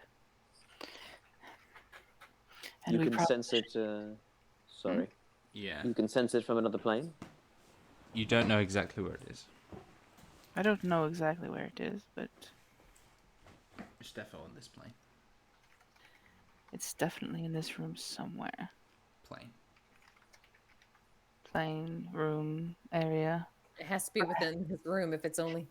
Yeah, 30 feet, I blah, got blah, it's blah, blah. a 30-foot range, man. So if that That's changes true. things. And you haven't gone into the room yet? No, we're just kind of waiting. Oh, then you can't sense it. My I apologies. mean, the code said he was eating bats, so I Yeah, feel they're we're in the like room. a little bit in the room. That's what Yeah, I was we're- figuring, but... Declan Yeah. is still out of the room. I Okay. guess he's hiding at the doorway or Where something. is But Bryn? looking in. Within As well. 30 feet, Bryn's probably kind of up with the rest of the group because she's on the kitty leash with Makud. Okay, then you can't sense Piece it. of candy. I can sense them. You can. So I know he's in this room somewhere. She's in this room somewhere. I'm gonna wave my hammer about a bit. And If attempt I have not to hit time, the I'll thing hold an with it. attack. Should I cast light? What the last time? Okay. Amrashmina is going to cast light on the spider web. Are the Sturges dead? Mm-hmm. You cast light, it illuminates the room. You don't see a spider. Do we see? Can I see if I can perceive its form, vibrating the web anywhere in the room, or Well, is the web the all, web is up? gone. Yeah. Okay. I want to try and perceive the thing.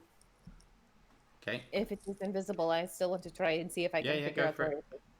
Okay. For the shimmer. I'm looking for the shimmer. That is a 19. You don't see the spider. Okay. Can I also roll? You can. Oh wait, I have a advantage. feeling- Still a 19. I rolled the same thing twice. Sorry. 30. Okay. You don't see the spider. Yeah, I don't think it's on this plane of existence. Which is surprising that you can still sense its thoughts. Yeah. Abrashmina is going to look around the room. Okay.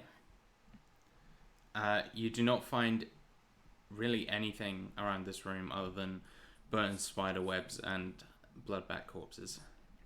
Is there another door or exit? There are 2 other doors. I described those earlier. A steadily you decreasing bring- amount of blood-bat corpses. Yeah. Can you refresh my memory on Yeah, the so descriptions of the doors There's a then? door behind you and 2 identical doors in front, one on the left, one on the right. Any kind of markings or symbols on Uh, either one of the doors? No, they're very nondescript, sort of like sandstone kind of sliding doors. I would like to go up and see if I can hear anything on the other side. Okay, which one? Both. I will do the door on the left first, then the door on the right. Okay, so you go up to the door on the left and make me a perception check. Okay. That will be a 25. Okay. Oh, wait. No, wait, just sight. Never mind.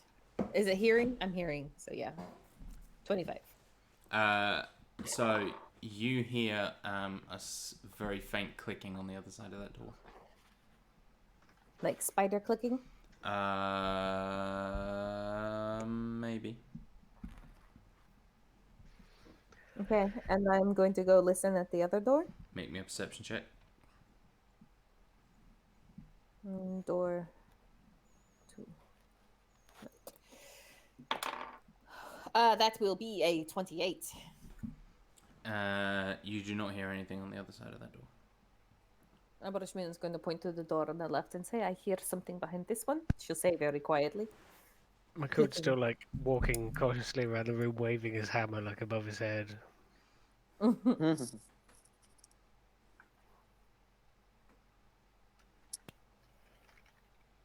It's an animal and it's afraid. Perhaps we could coax it out and.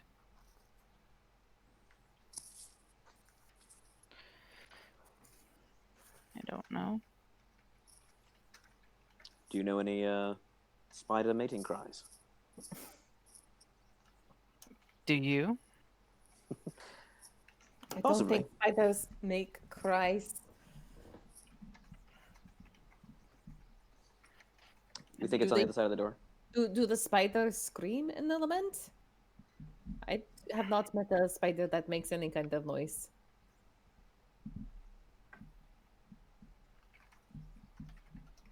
Yeah, I think it's on the other side of the door. I hear clicking sounds behind the left door. Throw it Nothing open on the and right. I'll hold an action with a acid bolt ready to fire and wait for someone Can to I open it. attempt to move the door then? Yep. I'm going to ready a spell if the spider is on the other side of the door. Okay. The door slides open. Abrashmina, you see it immediately because you rolled a ball of perception check earlier. Everyone else can make perception checks to see it. All right. So if I see the spider, Mm-hmm. Non-natural 20. Abrashmina is going to cast Blight on the spider. That is a Constitution saving throw. Okay. 19. That is a pass, so it will take half of 12, 19, 26, 32, 36, 42. So it takes half of 42 damage. Okay, 21. It's still up. Okay. So, Go ahead. yeah. What did you get in your perception check? Sorry, Bryn and Declan? Oh, I didn't even roll one. That would be a 31. Okay. I got a natural 1. Okay. So, Bryn, Abrashmina, and Makood, you all see this thing, like, curled up on the ceiling. The blight hits, and you see it kind of, like, stumble and kind of, like, half its legs kind of fall off from the wall for a second. And its ready to action goes off, and it disappears.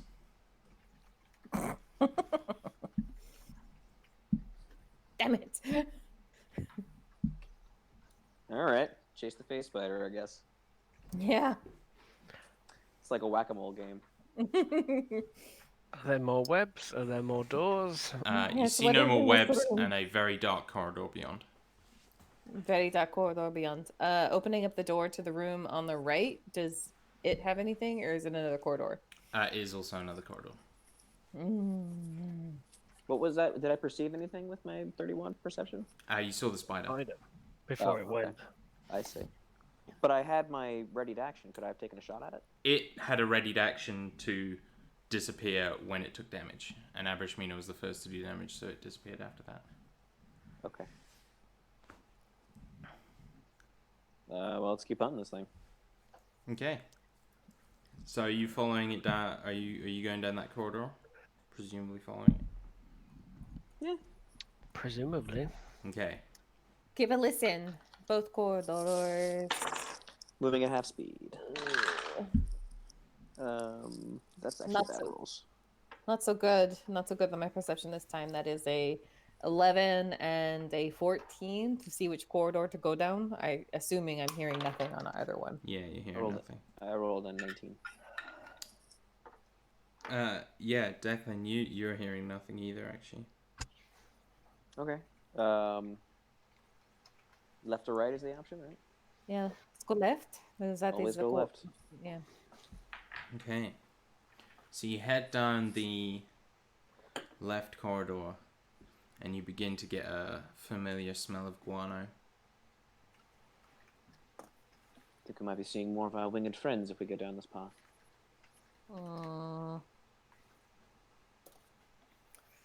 I did not appreciate them. Perhaps we try the right first. You double back and check the right corridor. Okay. So, you continue down the right corridor, and there's a small set of steps that you go down. It continues on another way until you. Can I, look for, can I roll investigation to look for other signs of passage or? Yeah, this this is a worked structure, right? This is not This like a cave. definitely not recent. It's ancient, but yeah, this is all like paved sandstone. Yeah. I'll look for secret doors or just see if there's anything interesting as we're going through generally. That is a 20. Nope. 20. Yes. Okay. So you continue down, and Declan, you're not finding any secret doors or anything. No signs of recent movement of like humans or any kind of intelligent creatures.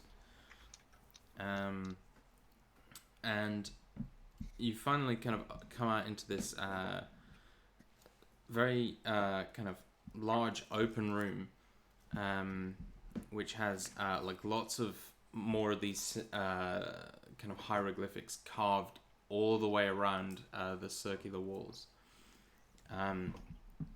In the center of the room is a pedestal, and on that pedestal sits a very, very large crescent moon shaped, gleaming like a diamond. And behind that is Crescent shaped what? diamond. Okay.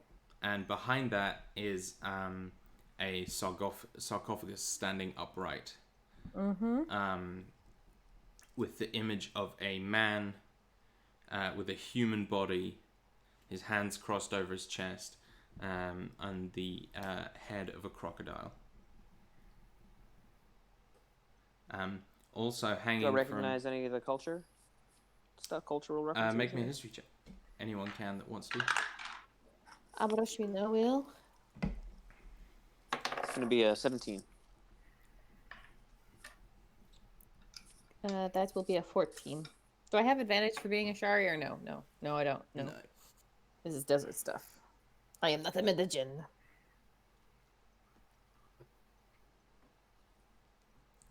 Is anyone else making the check? I made it, but it was woeful, so I didn't even bother saying it. Like it was 5. So Bryn? Brent? History check Yeah. for desert stuff. Okay. I mean, you do have an entity of like an interplanar being in your head. It's not out of the question that you might know something that you wouldn't supposed to be. It's a 17. Okay. So, Declan and Bryn have both come across this.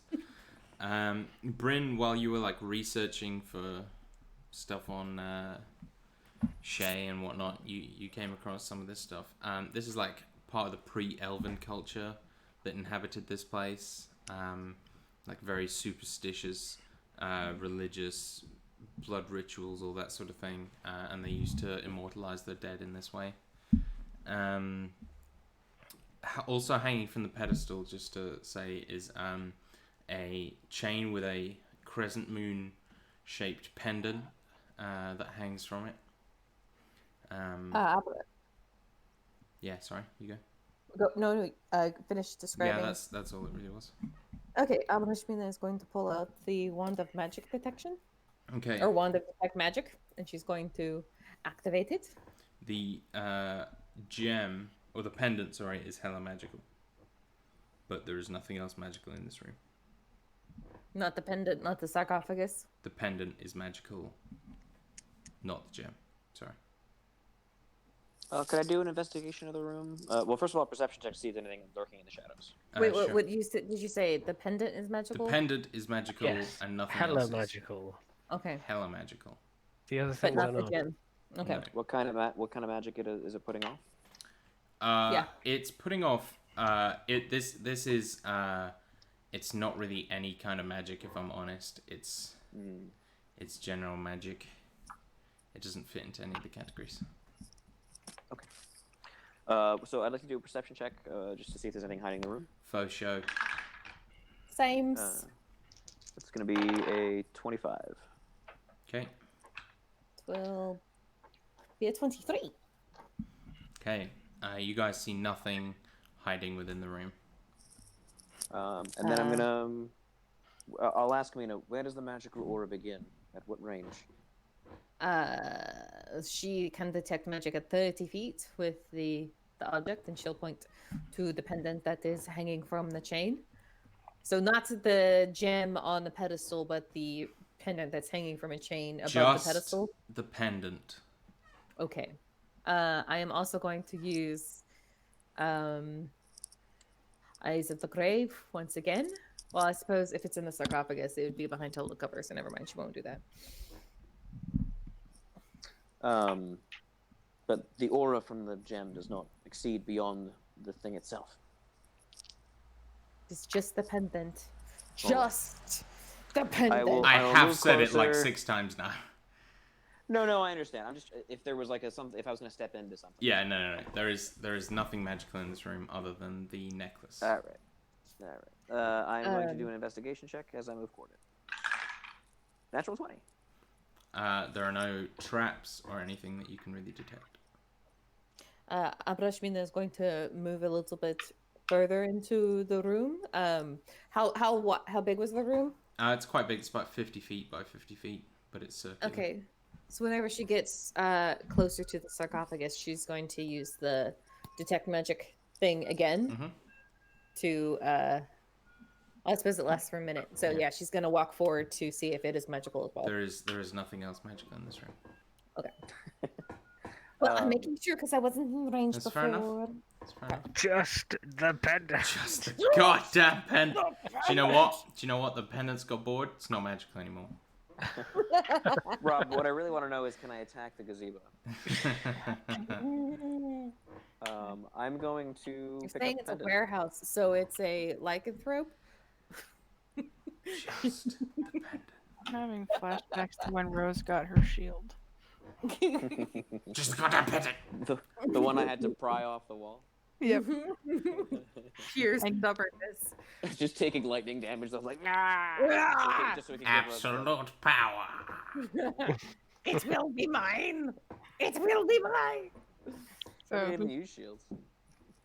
who's gonna? I was picking it up unless someone else wants to do it or stop me. No, go for it. I am going to, as Declan is going forward, Abrashmina is going to reach out and grab his shoulder and just say, "Be careful," and is going to cast protection from evil and good on him. Okay. You pick up the pendant. Full stop. Okay. Do I get the sense that this is something that can be attuned to? You do. Okay. Is there a way to detect curses and things on things? If you have identify. Yeah. Anybody get identify? Oh wait! Looking at you, Bryn. Whoa, whoa, whoa! What's with the hostility? Give some time with the pendant. Pendant time. Yeah. I'll hand it over to Bryn. Okay. So are you casting Identify, Bryn? It's making weird noise. Yeah, but I've got a ritual cast it. Sand begins pouring into the... I quit. So, Bryn, are you Being casting stupid. Identify? Yeah, Okay. but I'm gonna ritual cast it. Yeah. Once... Makuda's going to get bored in that 10 minutes and... I'm just real start sorry, prodding bud, but I'm things. not wasting this spell No, slot. no, I know. I'm just telling pendant. you. He will start prodding things. Go look for his spider friend. Spider. So... Is there anything else? Just- Bryn, I'm kidding, I'm excuse me. kidding. It was a joke. Jesus, calm yourself. That was fucking rude. I want to investigate the pedestal and the crescent-shaped diamond. 'Cause Okay. That is a hell large diamond that Yeah. I could use as a spell component. You could. So I want to investigate to see if that is something that can be removed without triggering. some Yeah, kind of so trap. it's standing on two, like, kind of metal, almost like forks, you know? So it's just resting there, and you can pick it up easy. I want there to. are- Yeah, yeah. It's safe to pick up. Okay. Make me... Oh, okay. Yeah, it's safe to pick up. Just Okay. a Safe to pick up. minute. So I So, take it. cool. You have a diamond the size of a schoolboy's head. my. And there's a reference that only Dan probably won't get. Is it something from the What is Mighty it worth? Boosh? It's the egg of Mantumbi. No. Which is, yeah, Mighty Boosh. It is worth much golds. You don't know. Probs. I will go over and distract Makud from while Bryn is casting her spell. I'm So asking Makud him- spent this whole time finding pretty stones and Abrashmina found a better one. No, I mean, I'm he knew going it to- was there. He Yeah. just I had know, some I know. natural level of caution not to Yeah. pick up the thing in the middle of the room. Yeah, Abrashmina made sure it was safe to pick up, and she picked it up, and now she's gonna go ask Makud his opinion on how much it is worth because he is proficient in jeweler's kit, so he might have Yes. a way of appraising it.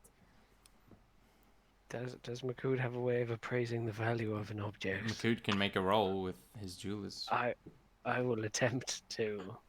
I mean, he might may know have it's valuable, but he can't do numbers. Yeah. Um.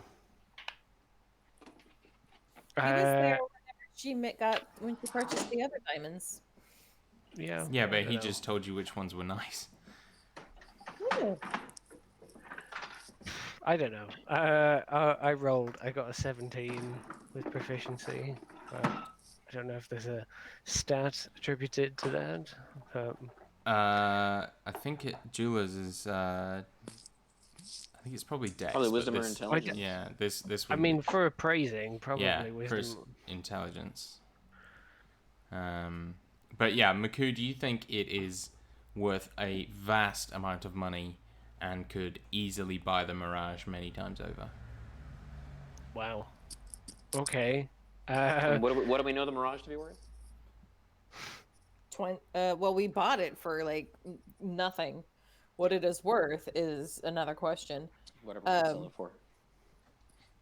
So does he have like an estimate of like how many of like the diamonds she purchased before, which were worth about 300 gold each? Like how much this would be worth? Like how That many is of those? that is a fair way of doing it. Yeah. looks to be worth about 100 of those diamonds. Whoa. And did we figure out what the enchantment was on it? It's not There's no magical. Oh, just the the pendant. I thought that was I thought the diamond was the No. No, No, there were Oh. two things. there's two things. Big Right, old well, that was diamond, my confusion. and there was the Yeah. chain pendant hanging So, below. Bryn, just the pendant is while attuned to it, it grants the wearer an additional 3rd level spell slot. Nice. Does anything cool happen when she touches it initially? No, I'm afraid not. Damn it. Would you like to touch this and see if you get anything off of it? I mean, it is a huge ass diamond. That would be like having a psychic touch the Hope Diamond. She might actually get something off of it. Even And if you it's do not like magical. readings like that? She has before. Cool. But like, I think Abershmin is the only one who knows. Mm-hmm. But I mean that will whenever you're done with your ritual, she'll bring the diamond over and let you touch it. Would you like to touch Would you like to touch my diamond? Would you like to touch I'm afraid you do not get anything off this diamond. And just to be clear, this diamond is worth enough to pay off our debt and then some. Mm-mm. If it is worth about 100 of 300 gold piece diamonds. That's like No. Your maths is a bit 100, off 300 there. gold, That's yeah, 30,000 gold. 30,000 gold? Oh, okay. It's So, worth a okay. lot, for sure. It would be a big chunk. Yeah. This about is a something- third of what we have left, right? It would be about a we've got, 12th like- of your remaining debt. That is not a bad shake. But when she touches it, does she No, a sense 6th. anything? Sorry. You say no? No, sorry. I was correcting my maths. A 6th. Okay. And no, she doesn't get anything. Okay. Maku touches it to see if he senses anything. Oh, Maku. Dreams. Ambarashmina is going to pack it away in Makud's pouch. Or his bag of holding. You don't trust my bag of holding? It's Makud likes the pretty rocks. He can carry the pretty rock.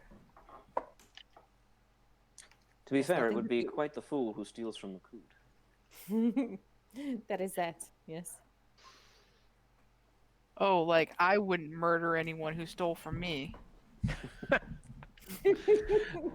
No They offense, might Bryn, be but you more don't... likely to steal from you. Part Yes. of your power, I think, is that you don't look as deadly as you are. That's very true. That and Makud has been collecting all of the pretty rocks. It's only Fine, fair you can that have the pretty things- rock. Do you want to hold a pretty No. rock? Here, I've got several diamonds. You can hold on to one of these. You No. should pull out one of the other ones. If you would like a diamond, Brian, I will give you a diamond. No. I will tell Madar that you need a diamond. Oh, whoa, whoa, whoa.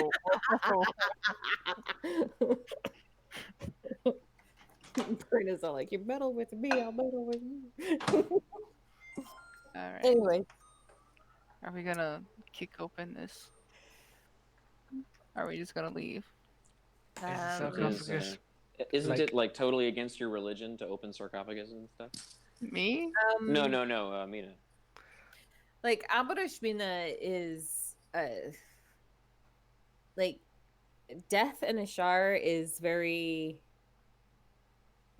once you've passed on and you're in you've traveled through the Watcher's endless night or whatever, you're good, man. Like your body's just your body. It's like prolonging like necromancy and vampirism and like lichdom. That's gonna be the shit that bothers her. So desecrating corpses is cool. Not necessarily cool, but it is. But she really wants whatever's inside. No. It's not that. It's. I'm just Well, I giving mean, you a hard time. come on, Rob. Am I wrong? No, you're absolutely right. Okay. It's So sorry. I'm giving you a hard time. So don't. Sorry, No, I just yeah. got a spontaneous nosebleed, which has Shit. only started happening to me in the last 6 to 7 months. I mean, that's like dry season, like allergies. But season, like, I'm whatever. talking about like in my life, I was never one of those kids who's got a nosebleed. I mean, have you let your cocaine habit get out of hand? So anyway, yeah. So like, he who watches like they see the body as just like a what's the word? A vessel. A vessel. And Gotcha. so like, you know, once you're in the next life, the body all means very little. Yeah. It is very similar to the Raven Queen, where it's like as long as you are not like disrupting the natural order of like death cycle, the death and life, rebirth cycle, that kind of stuff. Not that they believe in reincarnation, but as long as you're not fucking with that, you're okay. Cosmic flow. Yeah. Yeah. And even Because, then, like, if a necromancer is just using corpses like puppets, it's probably not going to be the worst thing in the world. We know Yeah. a necromancer. Yeah. Yeah. We didn't True. flip out. Yeah, exactly. Because like this is something that like Rob kind of I asked if it was okay with her at the time, and Rob was like, "Oh yeah, sure." And then like he retroactively said, "No, not really." And so I had to like kind of arrange in my head a way for her to have been okay with what's his face. And so it's kind of it's one of those things where it's like he was not prolonging his own life or prolonging someone else's or trapping souls, and so that is different than like the kind of like necromancy where like you're like pulling someone's soul out of Sure. Okay. the plane of death and like shoving them back into a body. He was like Mm. he was doing stuff that was like there was no sentience in what he was like. I think there were a few Yeah. arms, maybe a couple of hands or something that were moving But around. there was no sentience, there was no personality. And it's like And that's whenever more she is- permissible. and like with like Speak with the Dead, she's not pulling back the soul of the dead from like where they're supposed to be. She's like using the corpse to communicate the last memories that are in the body. So it's like the body's memories, not the corpse's soul. And Gotcha. so that's where I'm at with that. So if you Okay. want to open it up, feel free. Do you need a hammer? I mean, Declan certainly doesn't give a shit. He is not all about the sanctity of Yeah. the corporeal form. So he'll open it up. Yeah, she's interested. She's interested in like this place because like like she said, like Ramiel told her that this is a precursor of what they might find to the north. So Right. she's interested in learning whatever she needs to learn. Useful information. So yeah, Declan will check the sarcophagus for any traps or triggers or whatever, and then open it. Okay. No. What? Give me a roll. Oh, you got it. I've had a couple of drinks. How do you spell sarcophagus, Dan? SP. It's No. Sarco, Sarco, and then Phagus, PHA. Sorry, Phagus. I've Thank got it in you. front of me. I just can't. You are a wonderful man. Thank you. No I really problem. like the word Phagus. I think that's a great word. What do you mean he's a immediately- wonderful man? He gave you the wrong spelling. No, he didn't. I had to correct him. myself. I was going to correct myself, But you didn't. I did. And that's He what I'm said here for. Vegas, and I knew how to spell Vegas, so Yeah. I'm good. It's a 26 PHA. investigation roll, Rob. No traps. Okay, I open it. Okay. A skeleton falls out. It is. I mean, I was probably prepared for that. Yeah. It is grotesquely malformed. The neck is compressed. The body is kind of stunted, and the head is a full crocodile skull. Whoa! So Declan, rather than being terrified, is actually really fascinated in this. You can probably see him get a little like nerd boner, which is really creepy and awkward and strange. But nonetheless, he's gonna. I would love to roll a medicine check. Sure. Yeah, Abarashmina is going to come up and, doing some of like her like little death rituals for he who watches or whatever. Basically I'll like I've been brought here to witness this. May I learn what I'm supposed to learn in this moment and all this other stuff. And Okay. so she's like leaning over like Declan's shoulder. What you've And learned I in would this say- moment is that nerve boners are grotesque and awful. And that will be a knife of the grave just for funsies. No one did. Okay. Natural 20 on the medicine check. Okay. So immediately, this is magical. You have Okay. Like no. a magical creature, or the bones themselves have magic? You think this is some kind of human who was magically deformed Interesting. Like over the course of their life. at some point. Yeah. Interesting. I am gonna ask if I can borrow. May I borrow someone's bag of holding? You want to put that in there? Very, very much. I do. Yes. He kind of like looks to Bryn and he's like, oh.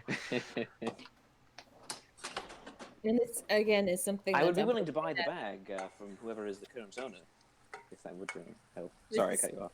No, this is fine. Abrashmina doesn't have any kind of recognition or any kind of like this is not familiar at all to her in any way. No.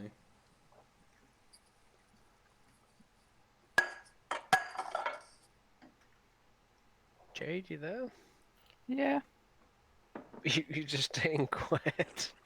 Oh, So he doesn't put that corpse in a bag. yeah, I'm like whistling and like trying to like sneak out the door. It's a corpse in the bag. Is it Does like a- anybody want to not? Does nobody want to give me a bag to put my corpse in? I mean, after a while, it just kind of like you forget it's in there, and Well, it's not going to rot any more than it is. It's petrified essentially. It's not going to cause any further decay. Should be quite safe. He's beginning to look a little bit desperately as you realize nobody's on the same page. are there any kind of sorry, not to No, go ahead. okay.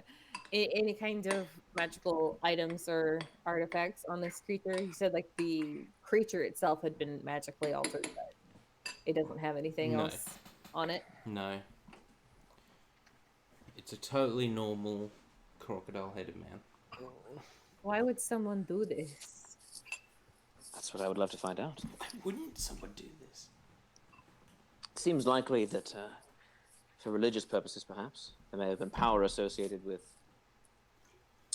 people in the form of animals. This may have been a person of some respect. I wonder if this is perhaps why the Ashar have such an affinity for unique creatures, such as like the Shaletha and Makud and I. Could well She be. had- She kind of wet. Yeah, she's just kind of like musing, like how like Ashar has like the at least like the religious like temples and stuff, like like to get like their menagerie of special folk. Mm-hmm. Like the girl with the white eyes that can still see, and like creatures like Makud and people like Maya who have the cat eyes, and So exotic. yeah, the other. Mm-hmm. Well, if no one is comfortable letting me put my corpse in their bag, I will just take what I can, and I'll begin to sort of use my medical kit to take like certain particular bones. I'd like the skull if I can.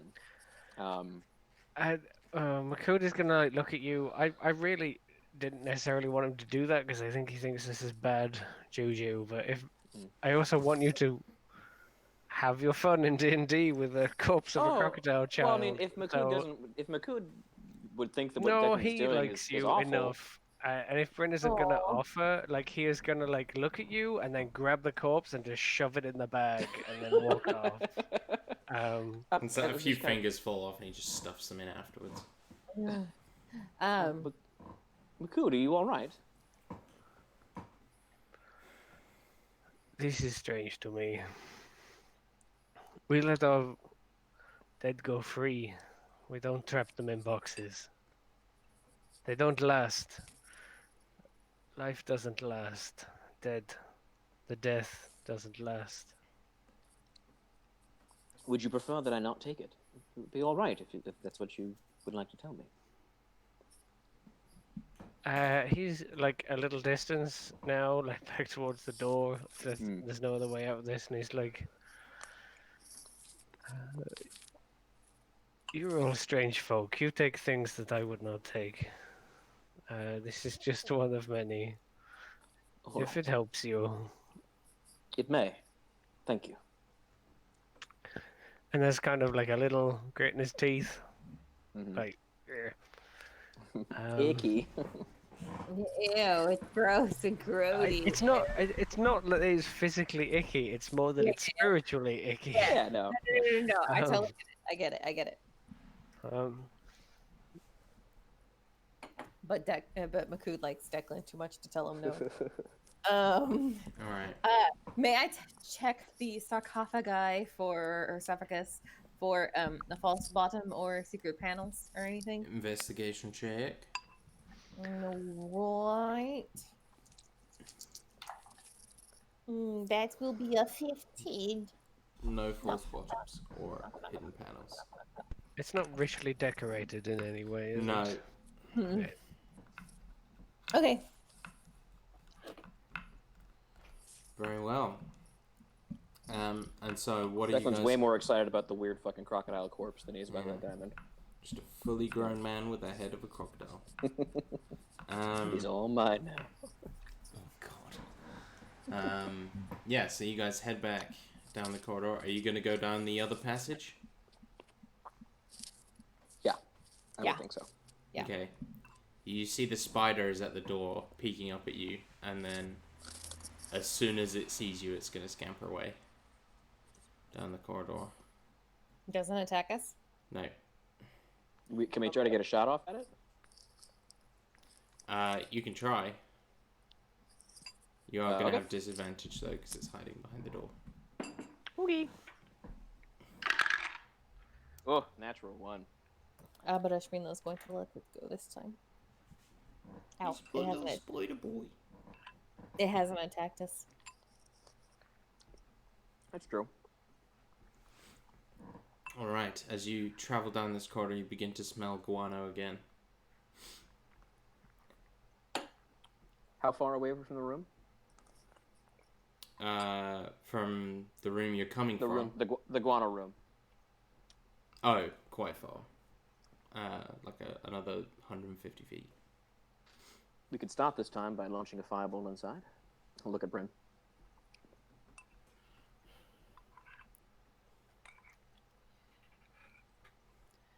I mean, if that's what you wish. I thought you might. It is not our decision.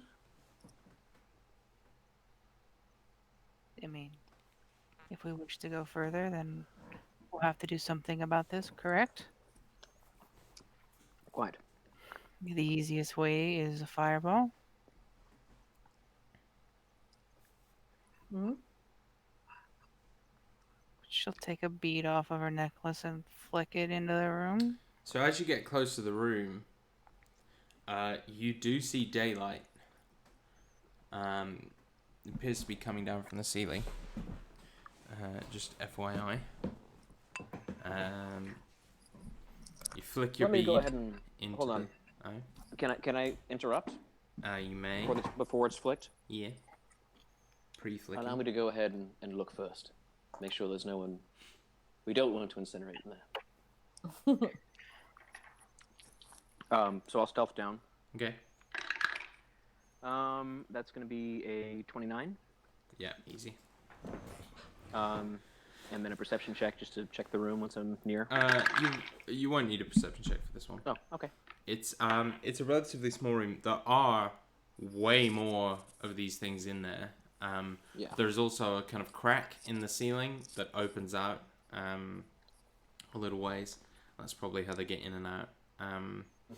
And you see that the room itself is a dead end. And there is like some ruined kind of wood and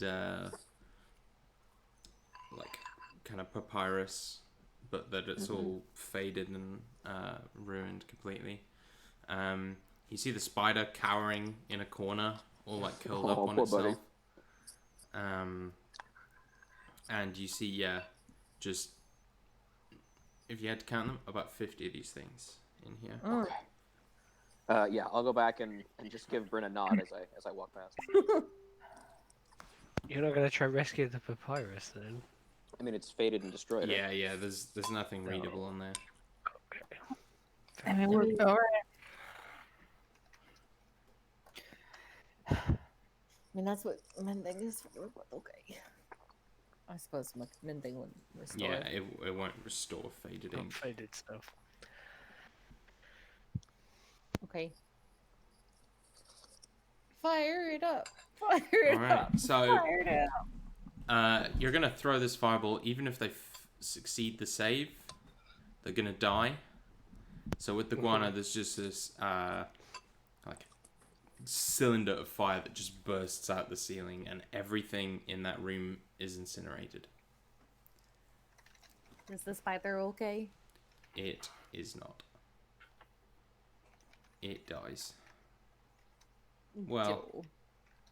it's unconscious. Abrashmina will spare the dying. Do you spare the Why? dying? Really? Do you spare the Yeah. dying? I'll do it.